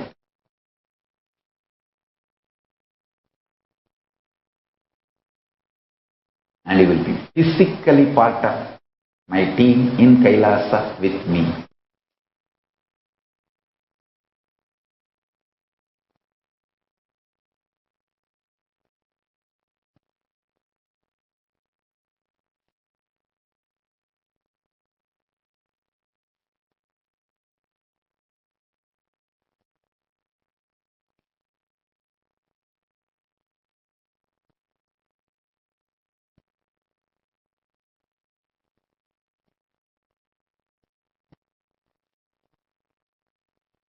And I want all the devotees, disciples, to listen to this satsang again and again and internalize how non-violence and life positive approach in every level makes you successful. Makes you contributing any war you get into. Even if you win it in the end of the war, you lose your life, which is far more precious than any victory in the war. You may have victory in war, but you are loser in life. Understand what I am saying. Understand what I am saying. You may not win in the war, you may even win in the war, but you will be losing life if you get into the war. Not getting into the war is the most successful, powerful strategy to contribute in the life.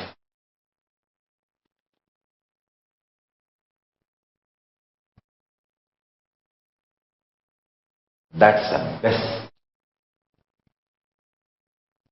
If you want to be part of the Paramashiva scheme, evolve this one strategy. No conflicts because of my presence. I will do extreme tyaga. And no conflicts because of my presence.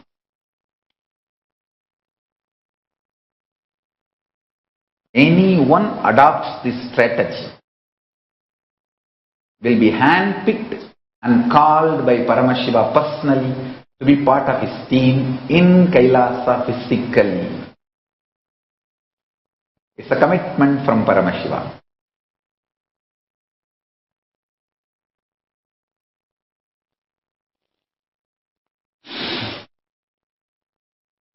So with this,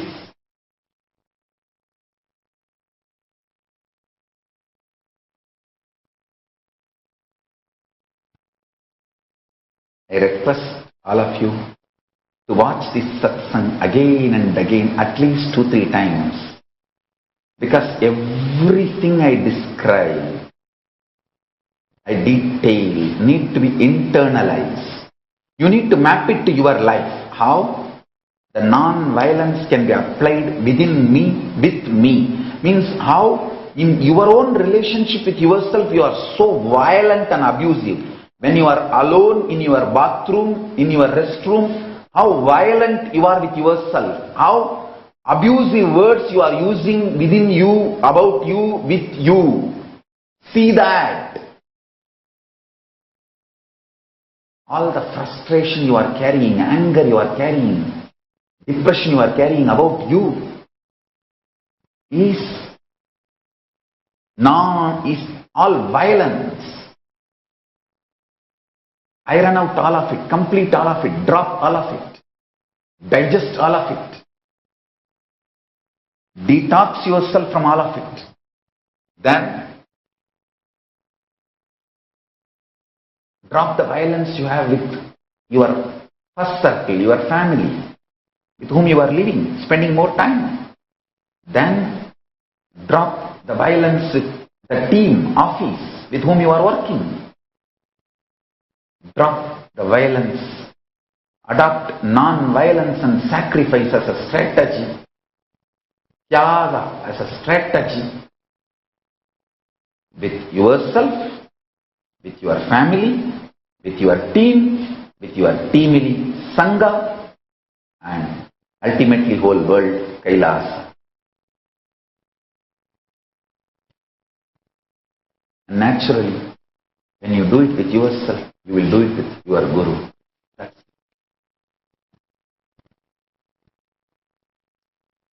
When you start doing this, you will receive the best things from Paramashiva and you will contribute best things to the world.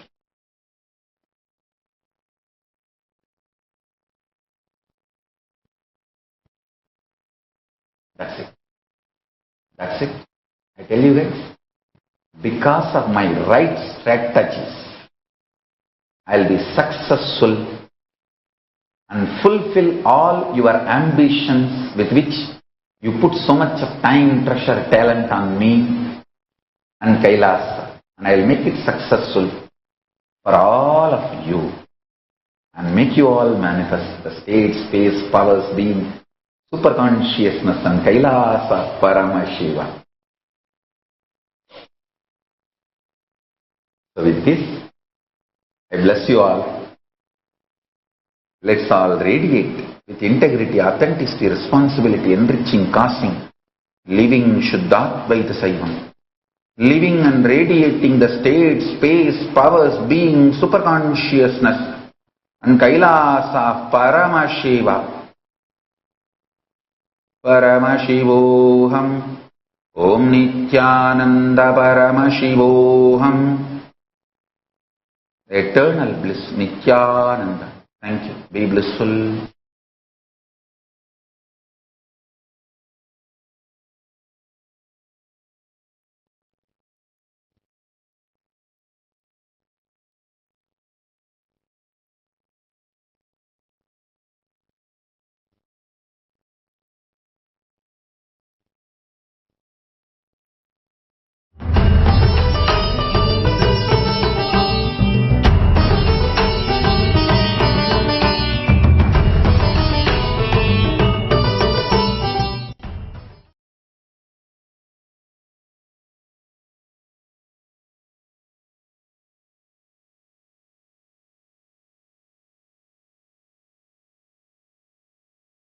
Whatever you think as your strength, like how much cash you have, how much gold you have, how much money you have in the bank, what all properties you have, your secret passwords, passcodes, your strength secrets, you will tell only to your son or your daughter to whom you are going to give your inheritance. Same way, most important, powerful secrets Paramashiva has given to his son Muruga, Subramanya, in Agama called Sarvanyanottaragamam. All the powerful secrets the father will tell only to his son. It is too secret. I am going to open that Agama and give all the essence of all those secrets. Secrets of Charyapada lifestyle, secrets of Kriyapada, secrets of Yogapada, and secrets of Jnanapada. I will make you all feel you are 16, not just physically, even mentally.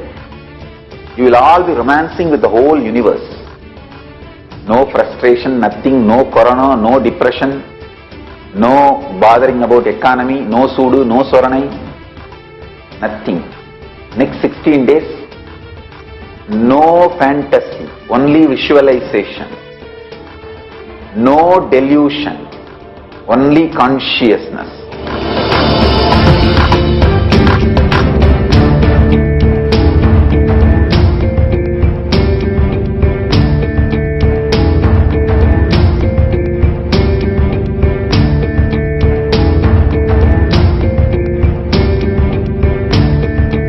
Till now, I manifested, revealed the signs of state of Paramashiva, space of Paramashiva, powers of Paramashiva.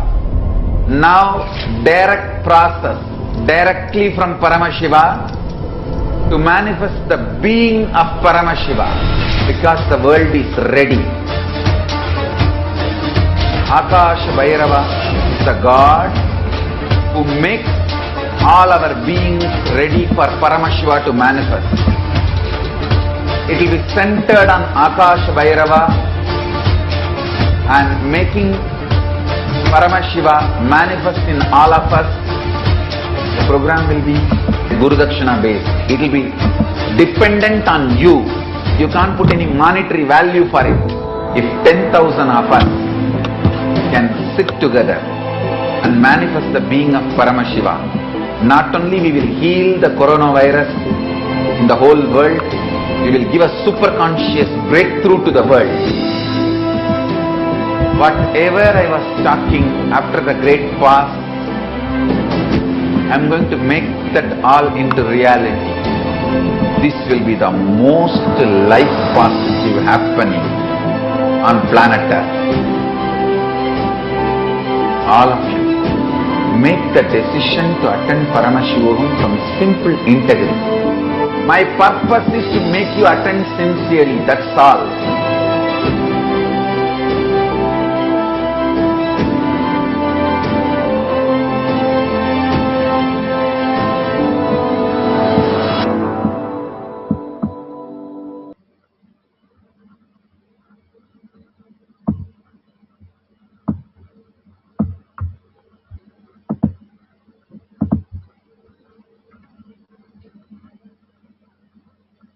Nithyanandam. Every morning, powerful satsangs and truths by Swamiji. Every day, as we hear Swamiji, to the powerful way to live our life, but not only that, manifesting and expressing the being of Paramashiva. Even then, due to apasmara, due to our forgetfulness, we forget to apply, to remember Swamiji's great truths. But every single day, every single morning, Swamiji comes back and reminds us the true purpose of our life and who we truly are. Not being affected by our own patterns, our unconscious way of life.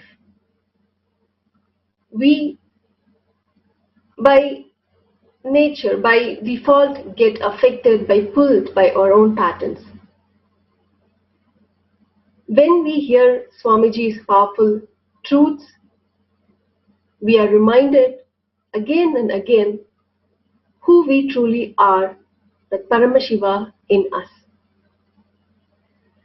To realize this truth, Swamiji has given us various programs. Of course, now, even through the COVID, even through all the negativities that happen around us, establishing this truth in us and manifesting the being of Paramashiva is Paramashivoham Level 2, a 16-day program specially designed for us, a special gift that Swamiji gives us. Swamiji as Paramashiva, as Bhagavan Sri Nithyananda Paramashivam, is gifting us directly from Sri Kailasa. And with this season 5, Swamiji is introducing to us the Sarvajnanottara Agama, the sacred powerful secrets that Paramashiva has given to Lord Subramanya. He is gifting us. As seasons come and go, the 5th season is also going to be coming to an end in a few days. But not to worry, season 6 is starting on June 8th.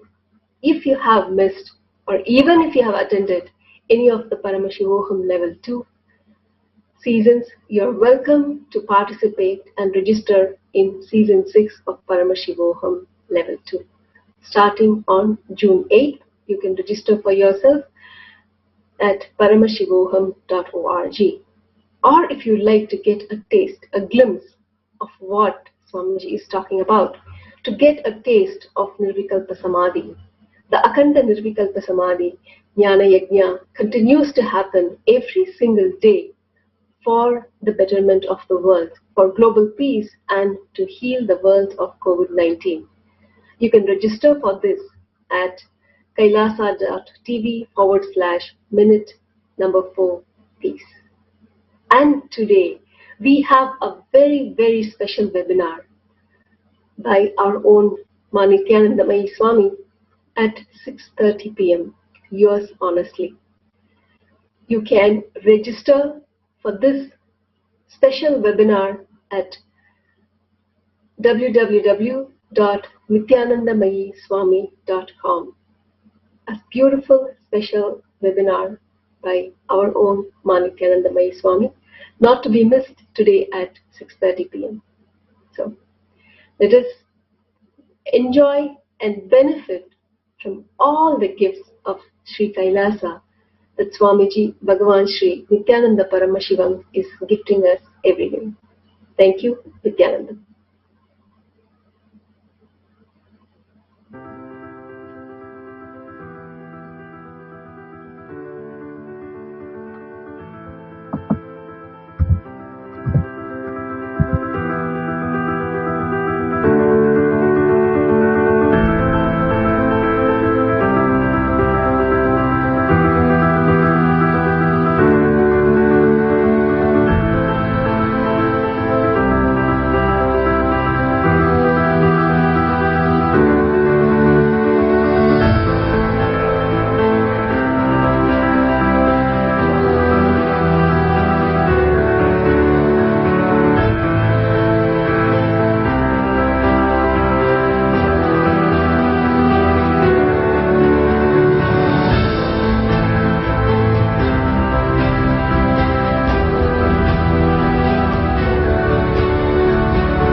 life itself becomes so blissful, so joyful.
This meeting is being recorded.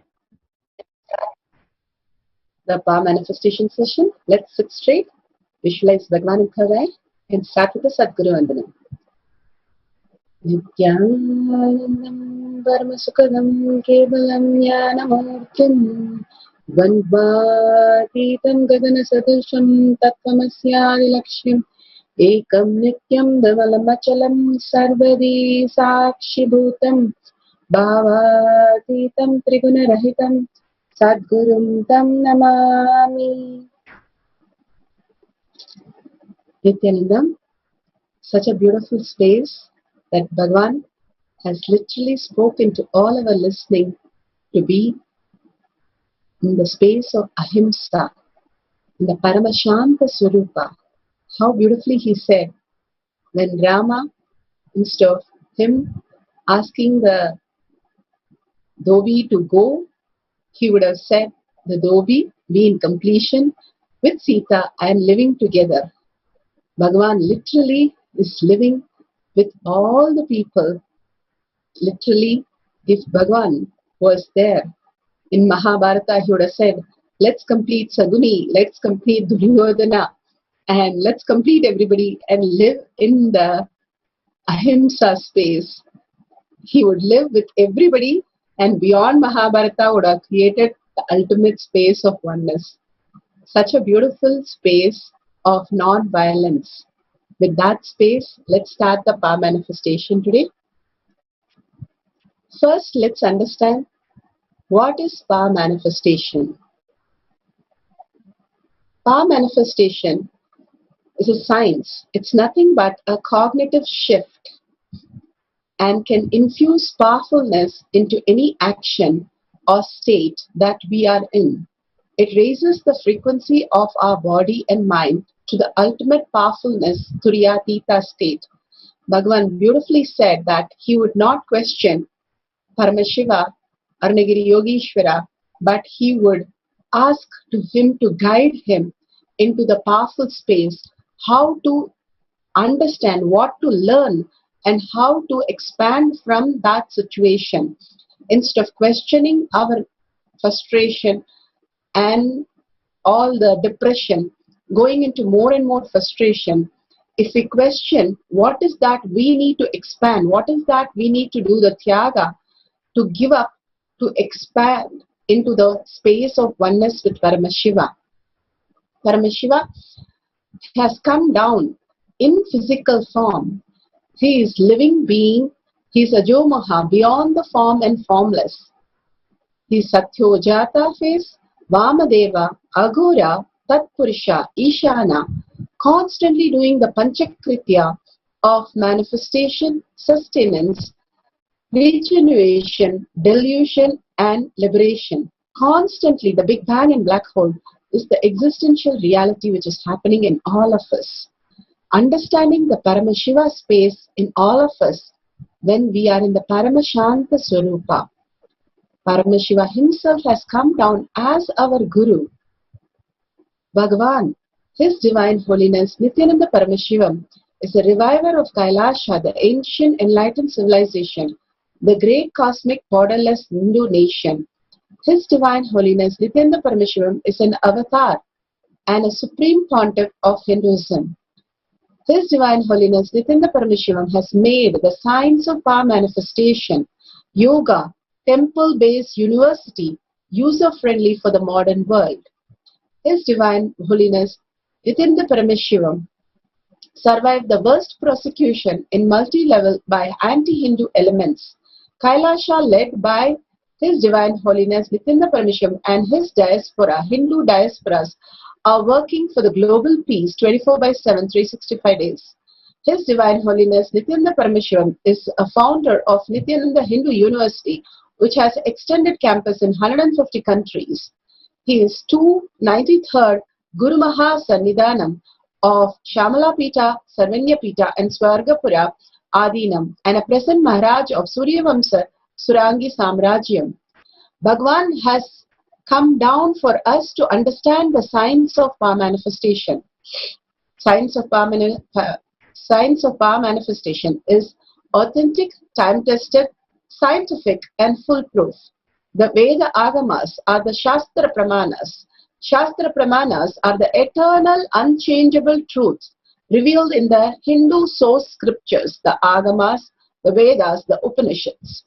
Apta Pramanas are the Rishis, Munis, Ganas, Nayanamars, Alvars, Siddhas, the authority of Hinduism. They are the scientists who have time-tested and verified the science of power manifestation, living in human body and experiencing the superconsciousness and expressing that to the ultimate reality. Atma Pramanas are the avatars who have come down on planet Earth in human form for us to understand the higher reality, lifting the consciousness to the superconsciousness. Accounts of His Divine Holiness Nithyananda Paramashivam, this millennium avatar's personal experience of each power manifestation. They play the Leela to show how in a human body and a human mind we can experience the consciousness as the superconsciousness space for us to live as gods and goddesses.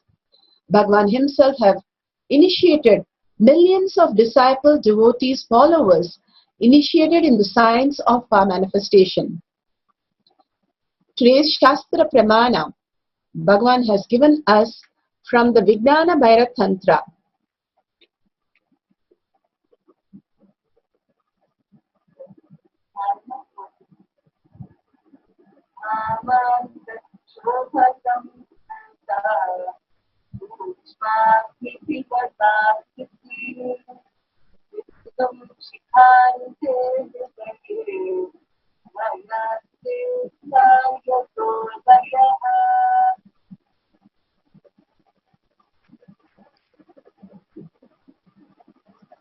So beautiful.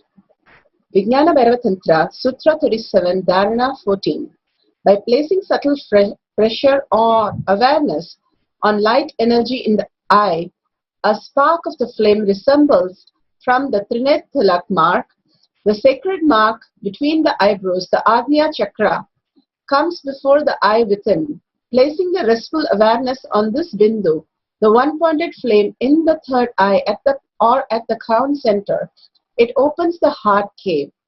When this deep awareness reaches completion, there's an absorption in the light of ultimate consciousness, the state of Paramashiva. Bhagavan beautifully says how in the space of Ahimsa, the strategy, the intelligence, the devotion, and finally the liberation happens. Bhagavan has beautifully told about Rama, how the compassion, how the strategy of Krishna are all from the Ahimsa, and Bhagavan himself is from the space of complete, beyond the trolls the 1400 hours of hate speech. Beyond that, how he has lived and he is living and showing us there is not an iota of violence inside him. So beautifully, Sabri was a small girl and she was in the forest and she went to Madangi's ashram. Rishi Madangi told her that I am going to leave the body and you can wait till Rama and Lakshmana come. They will come with a bow and you can serve them. You are a blessed child. She didn't understand who Rama was as she was a child herself. And she just decided what her guru said as other reality. The guru left his body and Sabri was waiting. And this was told to Sabri when Sabri was like, she has never seen Rama and Rama was never even born. She waited every day picking up flowers, setting up plate for doing the Pada Puja and the fruits for him to eat. Every single day she would go and see whether Sabri would go and see whether Rama and Lakshmana has come. And she would not see them and come back. She was doing that so many times that the kids around the village used to make fun of her, that even the grandfathers used to say the same thing, that she is asking everybody to go and check that Rama has come. The kids would make fun of her because she was years after years after years, she was just waiting for Rama to come because her guru had told that she has to wait for the blessing to happen. And one day when Rama was born and he was growing and he married Sita and he came to the forest searching of Sabri, and then he comes into the Madangi ashram, which is Sabri's ashram. The minute he came inside, Sabri was so excited to show her guru where he ate, where he slept, where he attained the liberation. And Sabri was going on telling how her guru told her that he would come and he would take the fruits. The beauty of the whole thing is she was just living her guru's words for years and years and years and years to come, just for that one beautiful space. And it says so beautifully, Rama witnessed Sabri experiencing the moksha, and it does not say Rama gave the moksha. She just last desire that Guru had told her to offer the fruits to Rama. She finished that and she got liberated. It's so beautiful when you are not questioning the Guru, but constantly not throwing a tantrum, waiting for what Guru said to become reality. The patience and the non-violence inside us opens up the Dvadashanta, the whole beautiful space of third eye, and it opens the heart cave, it says. So beautifully you get connected to Paramashiva and you become the being of the Paramashiva. When this deep awareness reaches completion, there is the absorption in the ultimate consciousness, that is the state of Paramashiva.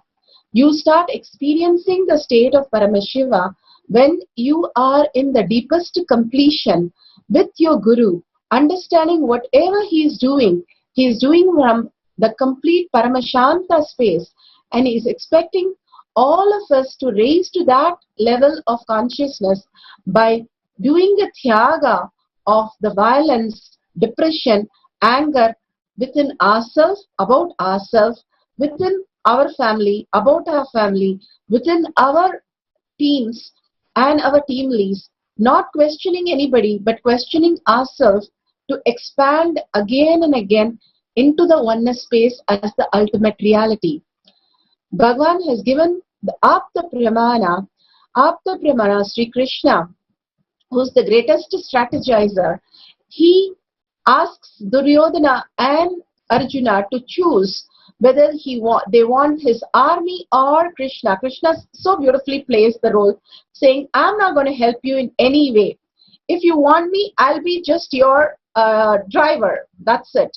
But if you want my army, I have the 11 crore army and you can take that. And he says to Duryodhana, Arjuna is younger. You go ahead and choose first, Arjuna. And Arjuna says nothing he needs except Krishna. He only wanted Krishna and nothing else at all. And Duryodhana, that minute itself, it says, he felt so happy that he got the 11 crore army, but he knew he lost the war there itself. But still, he has to hold the pride, so he took the 11 crore army and left. And he knew Arjuna got the best of Krishna himself. The Atma Pramana, when Bhagavan once went to get food for prasadam for his gurus, and he was a little shy because his friends were in the line, he placed the leela of being shy and asking only for little prasadam and telling to himself that the gurus eat only that much, that's enough. The guru, when he went and gave the prasadam, they said, this is not the what we are looking for. Go ahead and do the bhiksha.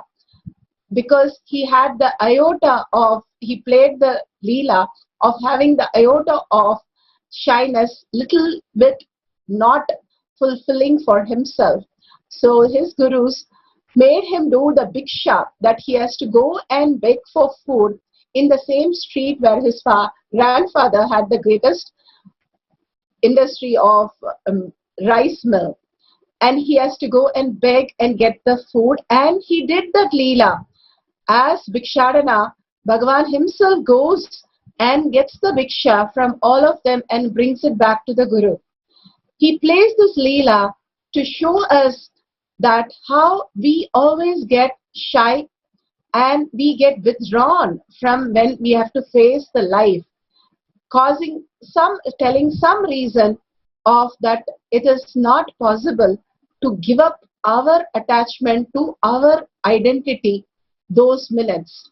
When we give up those identity and only have Bhagavan as our ultimate space and ultimate power, simply all that we are resisting in our life, our anger, our depression, all that makes no meaning for us, and we can simply give that away for such a beautiful space of oneness with Paramashiva, the ultimate space of oneness. Today, we have the Shakshi Pramana from Reena Ma, who has said, it's mind-boggling, I will say. I partnered with Ma Vibhu and Ma Kela, and both it had an amazing experience. In a short time, she says, she got to experience this power manifestation. And Kela Ma has replied saying, it blew this mind right out of my head. It's like cotton fabric, and the tree wood revelation was everything. And it's just, she was able to understand the deeper connection with Bhagavan. Here we have one more, the Shakshi Pramana, where she is describing the mind reading in different levels, understanding the meaning or the story or the emotional level or the concrete level of the picture or the background. Everything was revealed to her step by step beautifully, and everything was perfectly right. Here today we are going to experience the power of mind reading. The mind reading we are going to do with a partner. You can write down, you can call a partner. If you are in the Paramashiva home, you can have the Zoom partners, or you can call for a partner. You can write all the details what they are wanting to. They can have a picture, they can have a sentence, they can have a word, the thought current, whatever they want to scan. Ask them and start writing down as you see in the third eye what Bhagavan reveals, and write down the details. After the first round, you can verify it and go for the second round for the partner to express the same power with you. So please take that photo timestamp of all these details before you start and after you finish, so that it is so authentic. There is no question in your mind about a logic reason. Let's sit straight with the head, neck and back in a straight line. Remember Bhagavan in your third eye.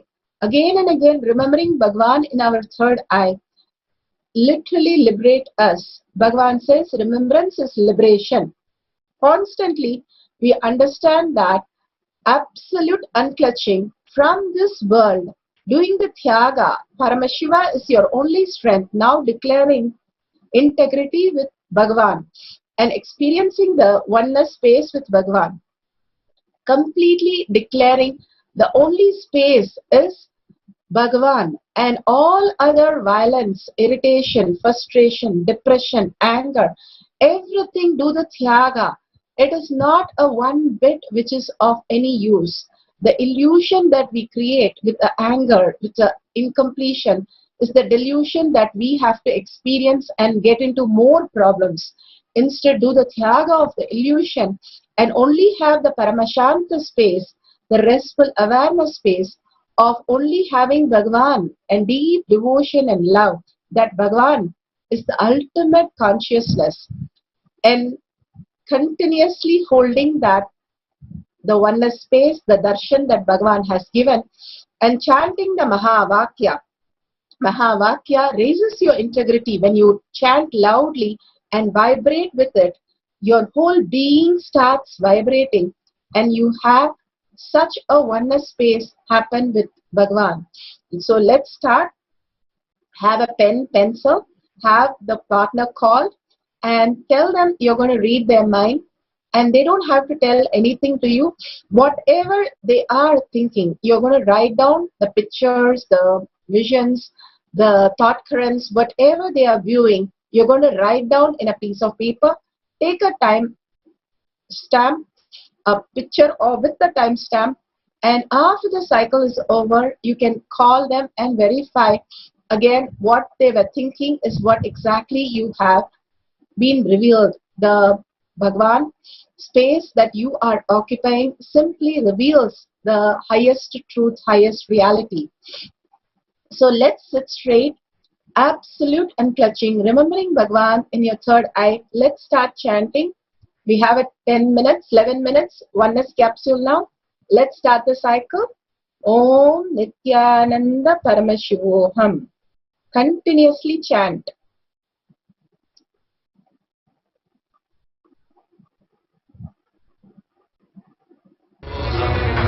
Let Paramashiva's third eye manifest in all our third eyes. Let the Amrita pour, let the Vanni open up, manifest in all of us.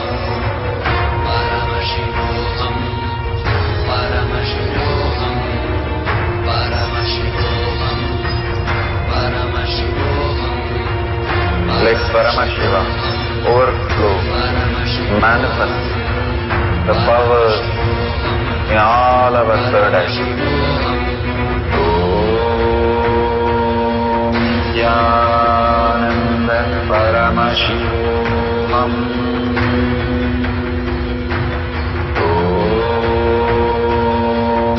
Nithyananda Paramashivam.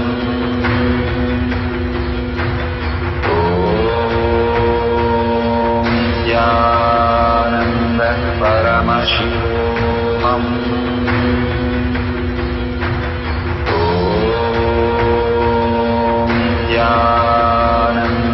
Paramashivam. Om Nithyananda Paramashivam.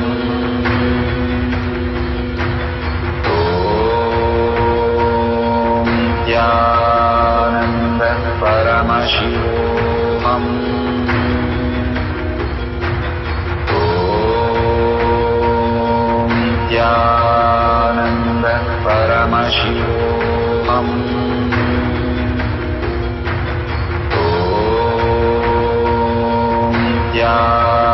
Nithyananda Paramashivam. Om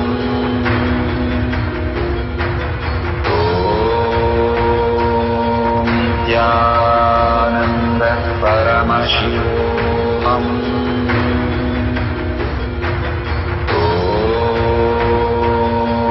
Nithyananda Paramashivam.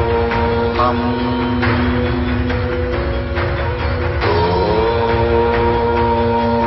Nithyananda Paramashivam. Om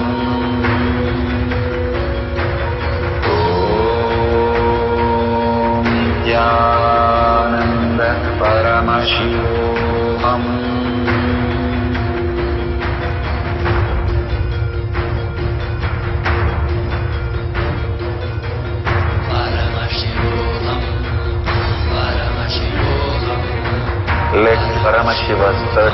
manifest in all our third eye.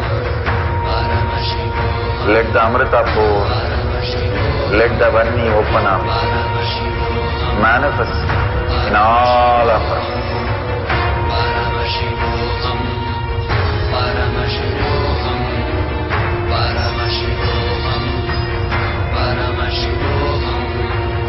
Let Paramashiva overflow, manifest the power in all our third eye. Om Nithyananda Paramashivam. Om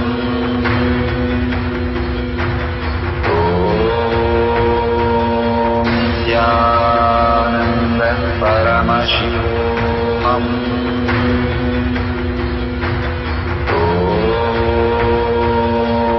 Nithyananda Paramashivam. Om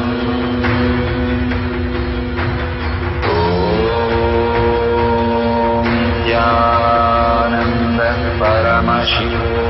Om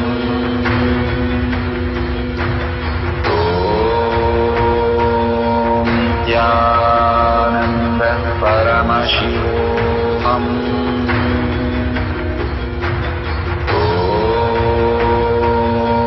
Nithyananda Paramashivam. Om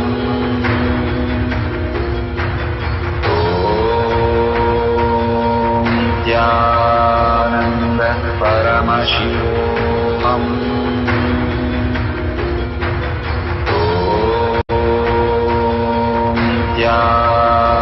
Nithyananda Paramashivam. Om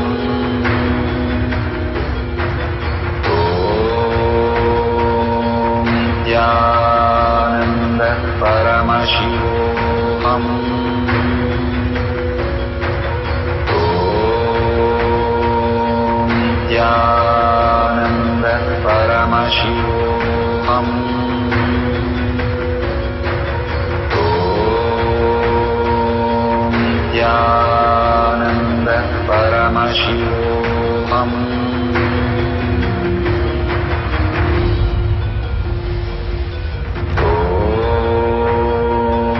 Nithyananda Paramashivam. Om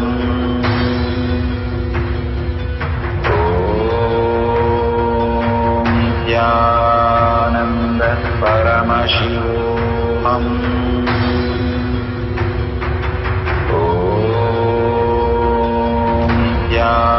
Nithyananda Paramashivam.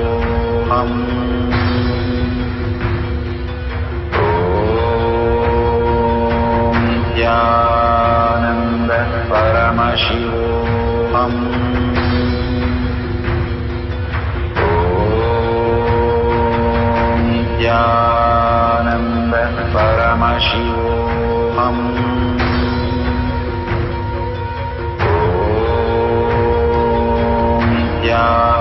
Nithyananda Paramashivam. Om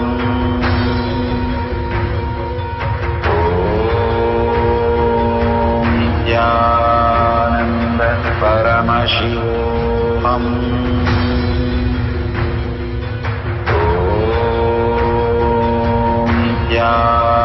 Nithyananda Paramashivam. Om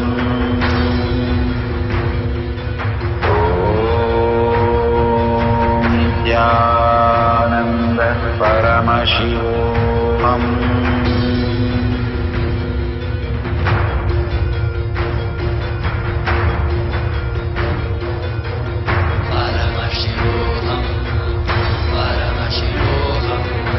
Let Paramashiva's third eye manifest in all our third eye.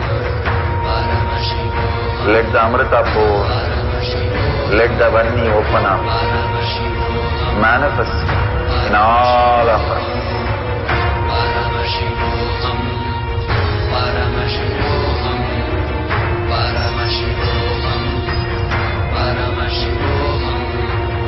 Let Paramashiva overflow, manifest the power in all our third eye.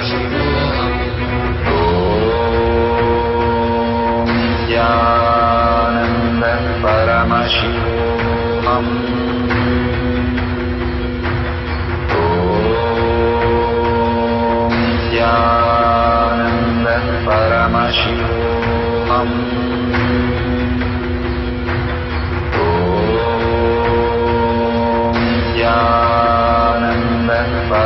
Paramashivam.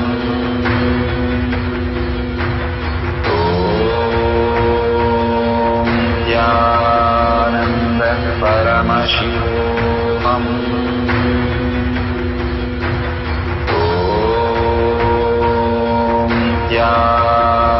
Nithyananda Paramashivam.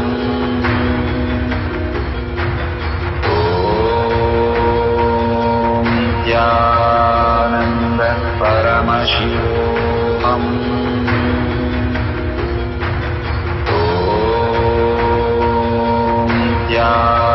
Nithyananda Paramashivam.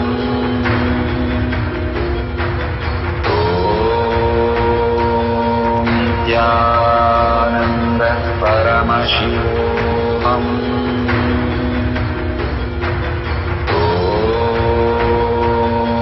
Nithyananda Paramashivam.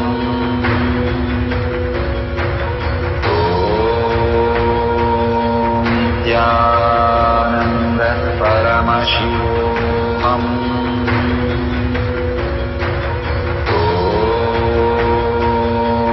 Nithyananda Paramashivam.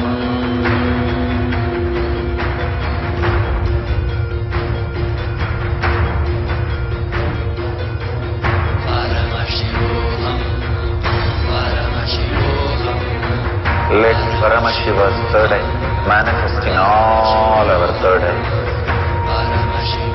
Let the Amrita pour, let the Vanni open up, manifest in all of us.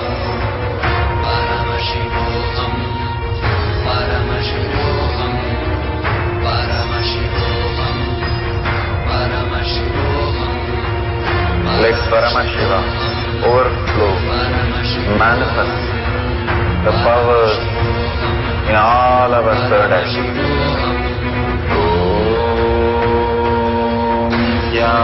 Nithyananda Paramashivam.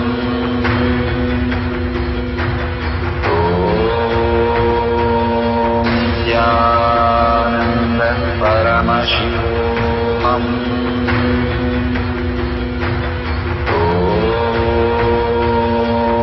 Nithyananda Paramashivam.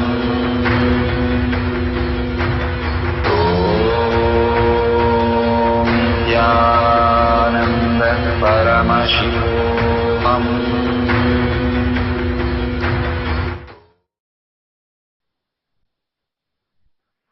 Nithyananda, so beautiful. Whatever Bhagavan has revealed, make sure authentically verify all that. Whether it's a picture, whether it is some form of thought current or words, whatever it has been revealed, please go ahead and share with other person and how it is the way they are being. Once when we scan the car for the other person, they were telling that the car is not currently there, but the car was there when they were young. Whatever their memory stores, that is what gets revealed the first. So whatever was revealed, ask them different questions. You will understand it is perfectly matching. Again and again, what Bhagavan has revealed is always beautiful and always the ultimate message for us. Again, we're going to have one more cycle of mind reading. We're going to scan the other person, the partner, for whatever is revealed in their mind, thoughts, words, pictures, or whatever is going on, the incompletions. Just go ahead and write it down. After you finish this round, verify with them what they were thinking. The mind reading is such a beautiful space. Bhagavan says how the internet is connected, how the electricity is connected. Like that, all of us are connected in the oneness space. The Paramashanta Swarupa in us opens up that space for us to connect to that space. So when you chant the Mahavakya, it raises your frequency and you have the will persistence, the space that you are in is exactly how everybody is in. All that we need to do is do the tyaga of all our incompletion. Just be in the oneness with Bhagavan continuously, intensely, and not ask him, show me this, show me that. Just ask him to reveal whatever needs to be revealed to you. And with a deep gratitude and oneness, when you ask him, it simply becomes your reality. We can't demand Bhagavan, but we can surrender to Bhagavan. Again and again, surrendering to Bhagavan will raise our frequency to the oneness space and experiencing the ultimate. So let's start the next 10-minute cycle. Intensely start chanting the Mahavakya, Om Nithyananda Paramashivam. Nithyananda Paramashivam. Om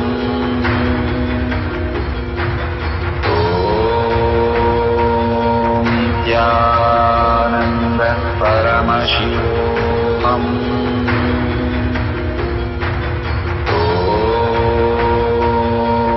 Nithyananda Paramashivam.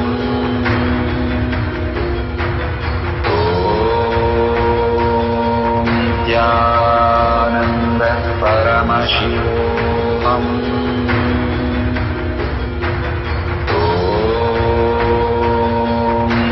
Nithyananda Paramashivam. Om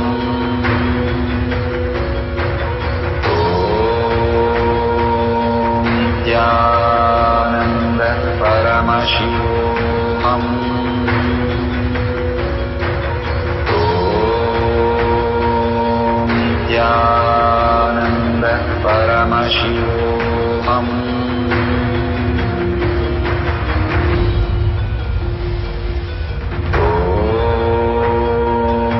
Nithyananda Paramashivam. Om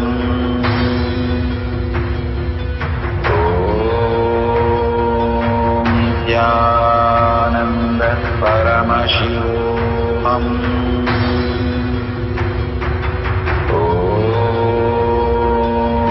Nithyananda Paramashivam.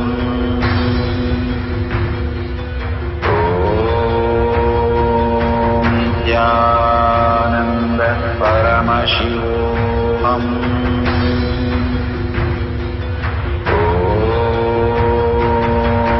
Nithyananda Paramashivam. Om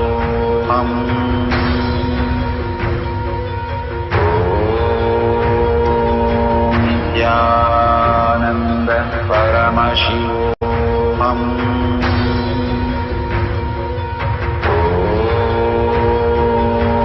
Nithyananda Paramashivam. Om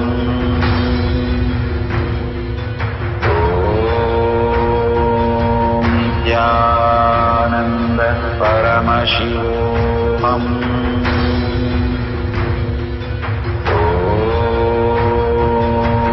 Nithyananda Paramashivam.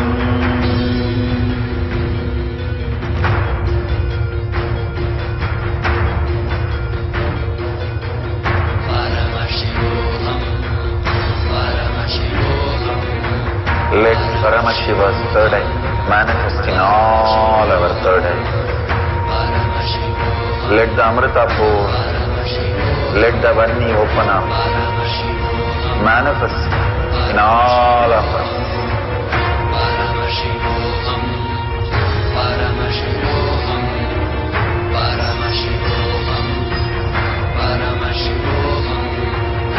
Let Paramashiva overflow, manifest the powers in all our third eyes.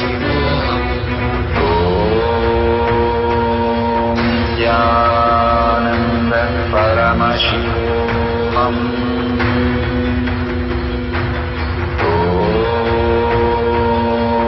Nithyananda Paramashivam.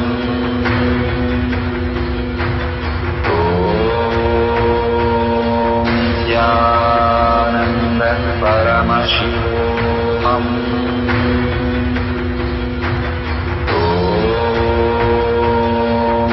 Nithyananda Paramashivam. Om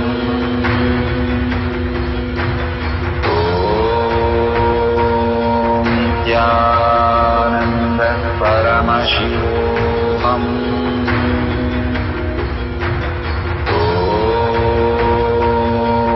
Nithyananda Paramashivam.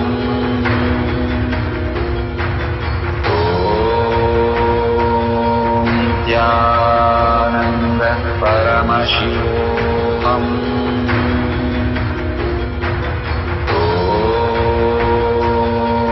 Nithyananda Paramashivam. Om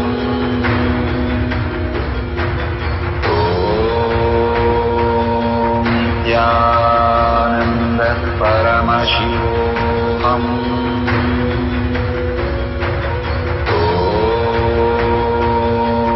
Nithyananda Paramashivam. Om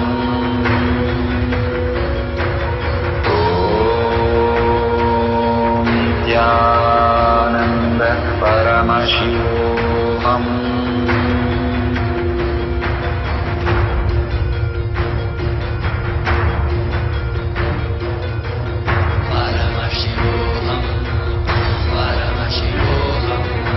Let Paramashiva's third eye manifest in all our third eyes. Let the Amrita pour, let the Varni open up, manifest in all of us.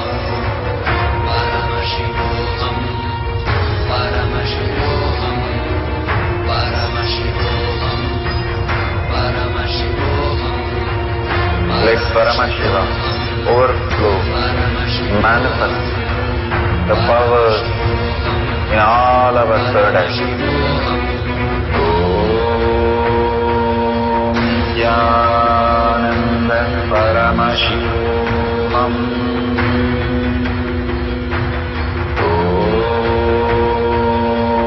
Nithyananda Paramashivam.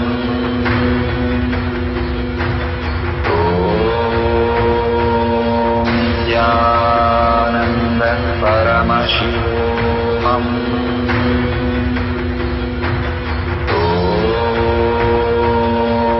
Nithyananda Paramashivam. Om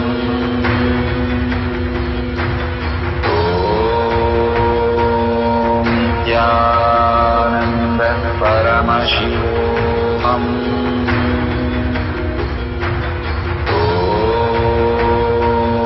Nithyananda Paramashivam. Om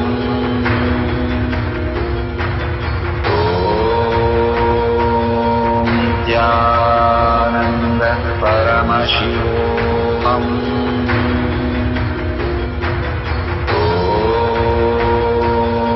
Nithyananda Paramashivam.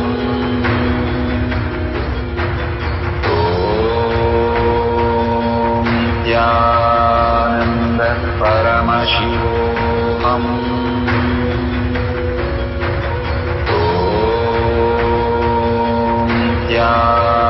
Nithyananda Paramashivam. Om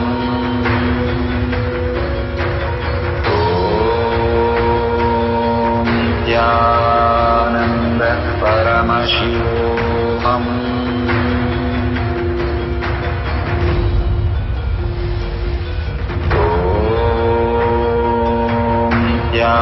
Nithyananda Paramashivam. Om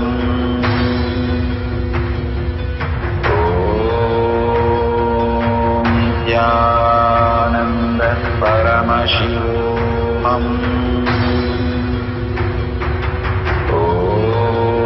The recording has stopped. Nithyananda Paramashivam.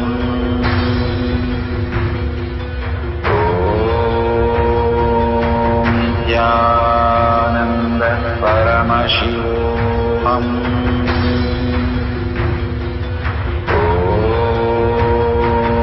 Nithyananda Paramashivam. Om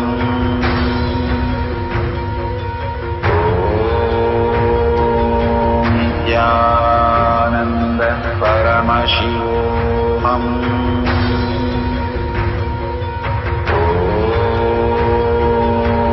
Nithyananda Paramashivam.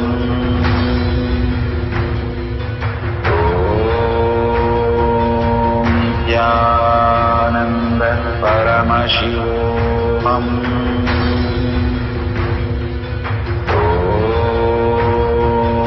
Nithyananda Paramashivam.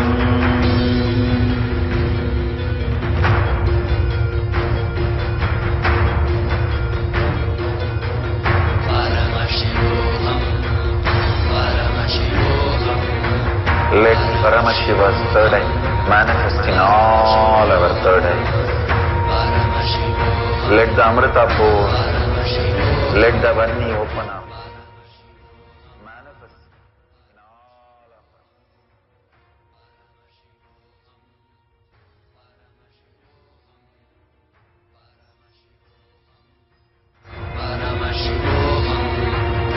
Let Paramashiva overflow, manifest the powers in all our third eye. Nithyananda Paramashivam.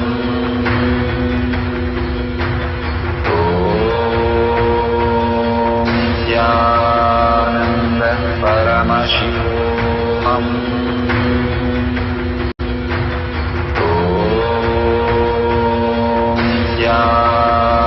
Nithyananda Paramashivam.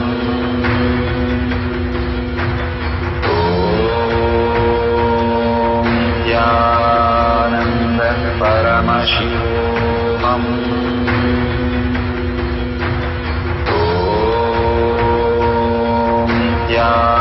Nithyananda Paramashivam. Nithyananda Paramashivam.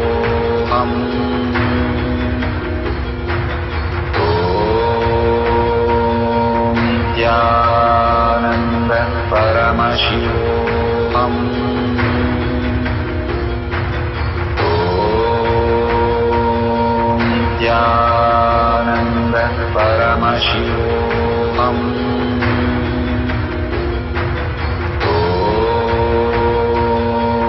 Nithyananda Paramashivam.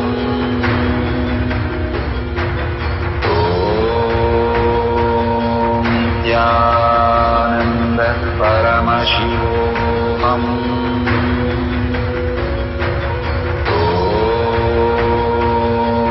Nithyananda Paramashivam.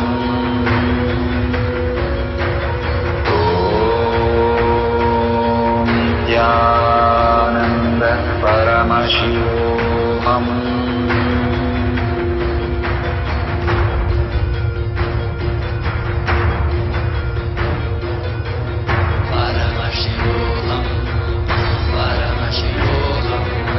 Let Paramashiva's third eye manifest in all our third eye.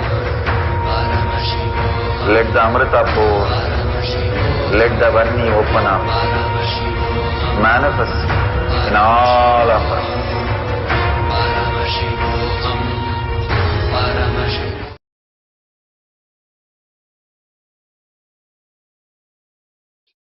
Nithyananda, if you're a social media user, you can go to the tinyurl.com/power manifestation and post your powerful cognition and power manifestation. If you're part of Paramashivam program, please go ahead and fill the poll. Every time Bhagavan beautifully says, when you share whatever your cognition is, when you share, that becomes more and more real. When you surrender and share and cause others reality, more and more what you understand becomes your cognition. There are so many self-doubt, self-denial, self-hatred. But when we manifest the powerful cognition or power manifestation, when you manifest and you go on sharing that iota of whatever you manifested, even that to others, what you experienced, what you expressed, into others listening, simply you will be causing your reality, that is liberating itself. So all the social media viewers can write the powerful cognition or power manifestation, pictures, videos into tinyurl.com/power manifestation. With this, let's surrender all the power manifestation and powerful cognition to Swamiji's lotus feet. And let's remember Bhagavan and end the session with the Purna mantra. Om Purnamada Purnamidam Purna Purnamudashyate Purnasya Purnamataya Purnameva Vashishyate. Om Shanti Shanti Shanti. Hari Om Tat Sat Sarvam Bhagavate Sri Nithyananda Paramashivam Paduka Arpanamastu. Om Nithyanandam. Thank you for participating. Please make sure you're available for the next Kailash Kotiyard Power Manifestation session. Thank you, Nithyanandam.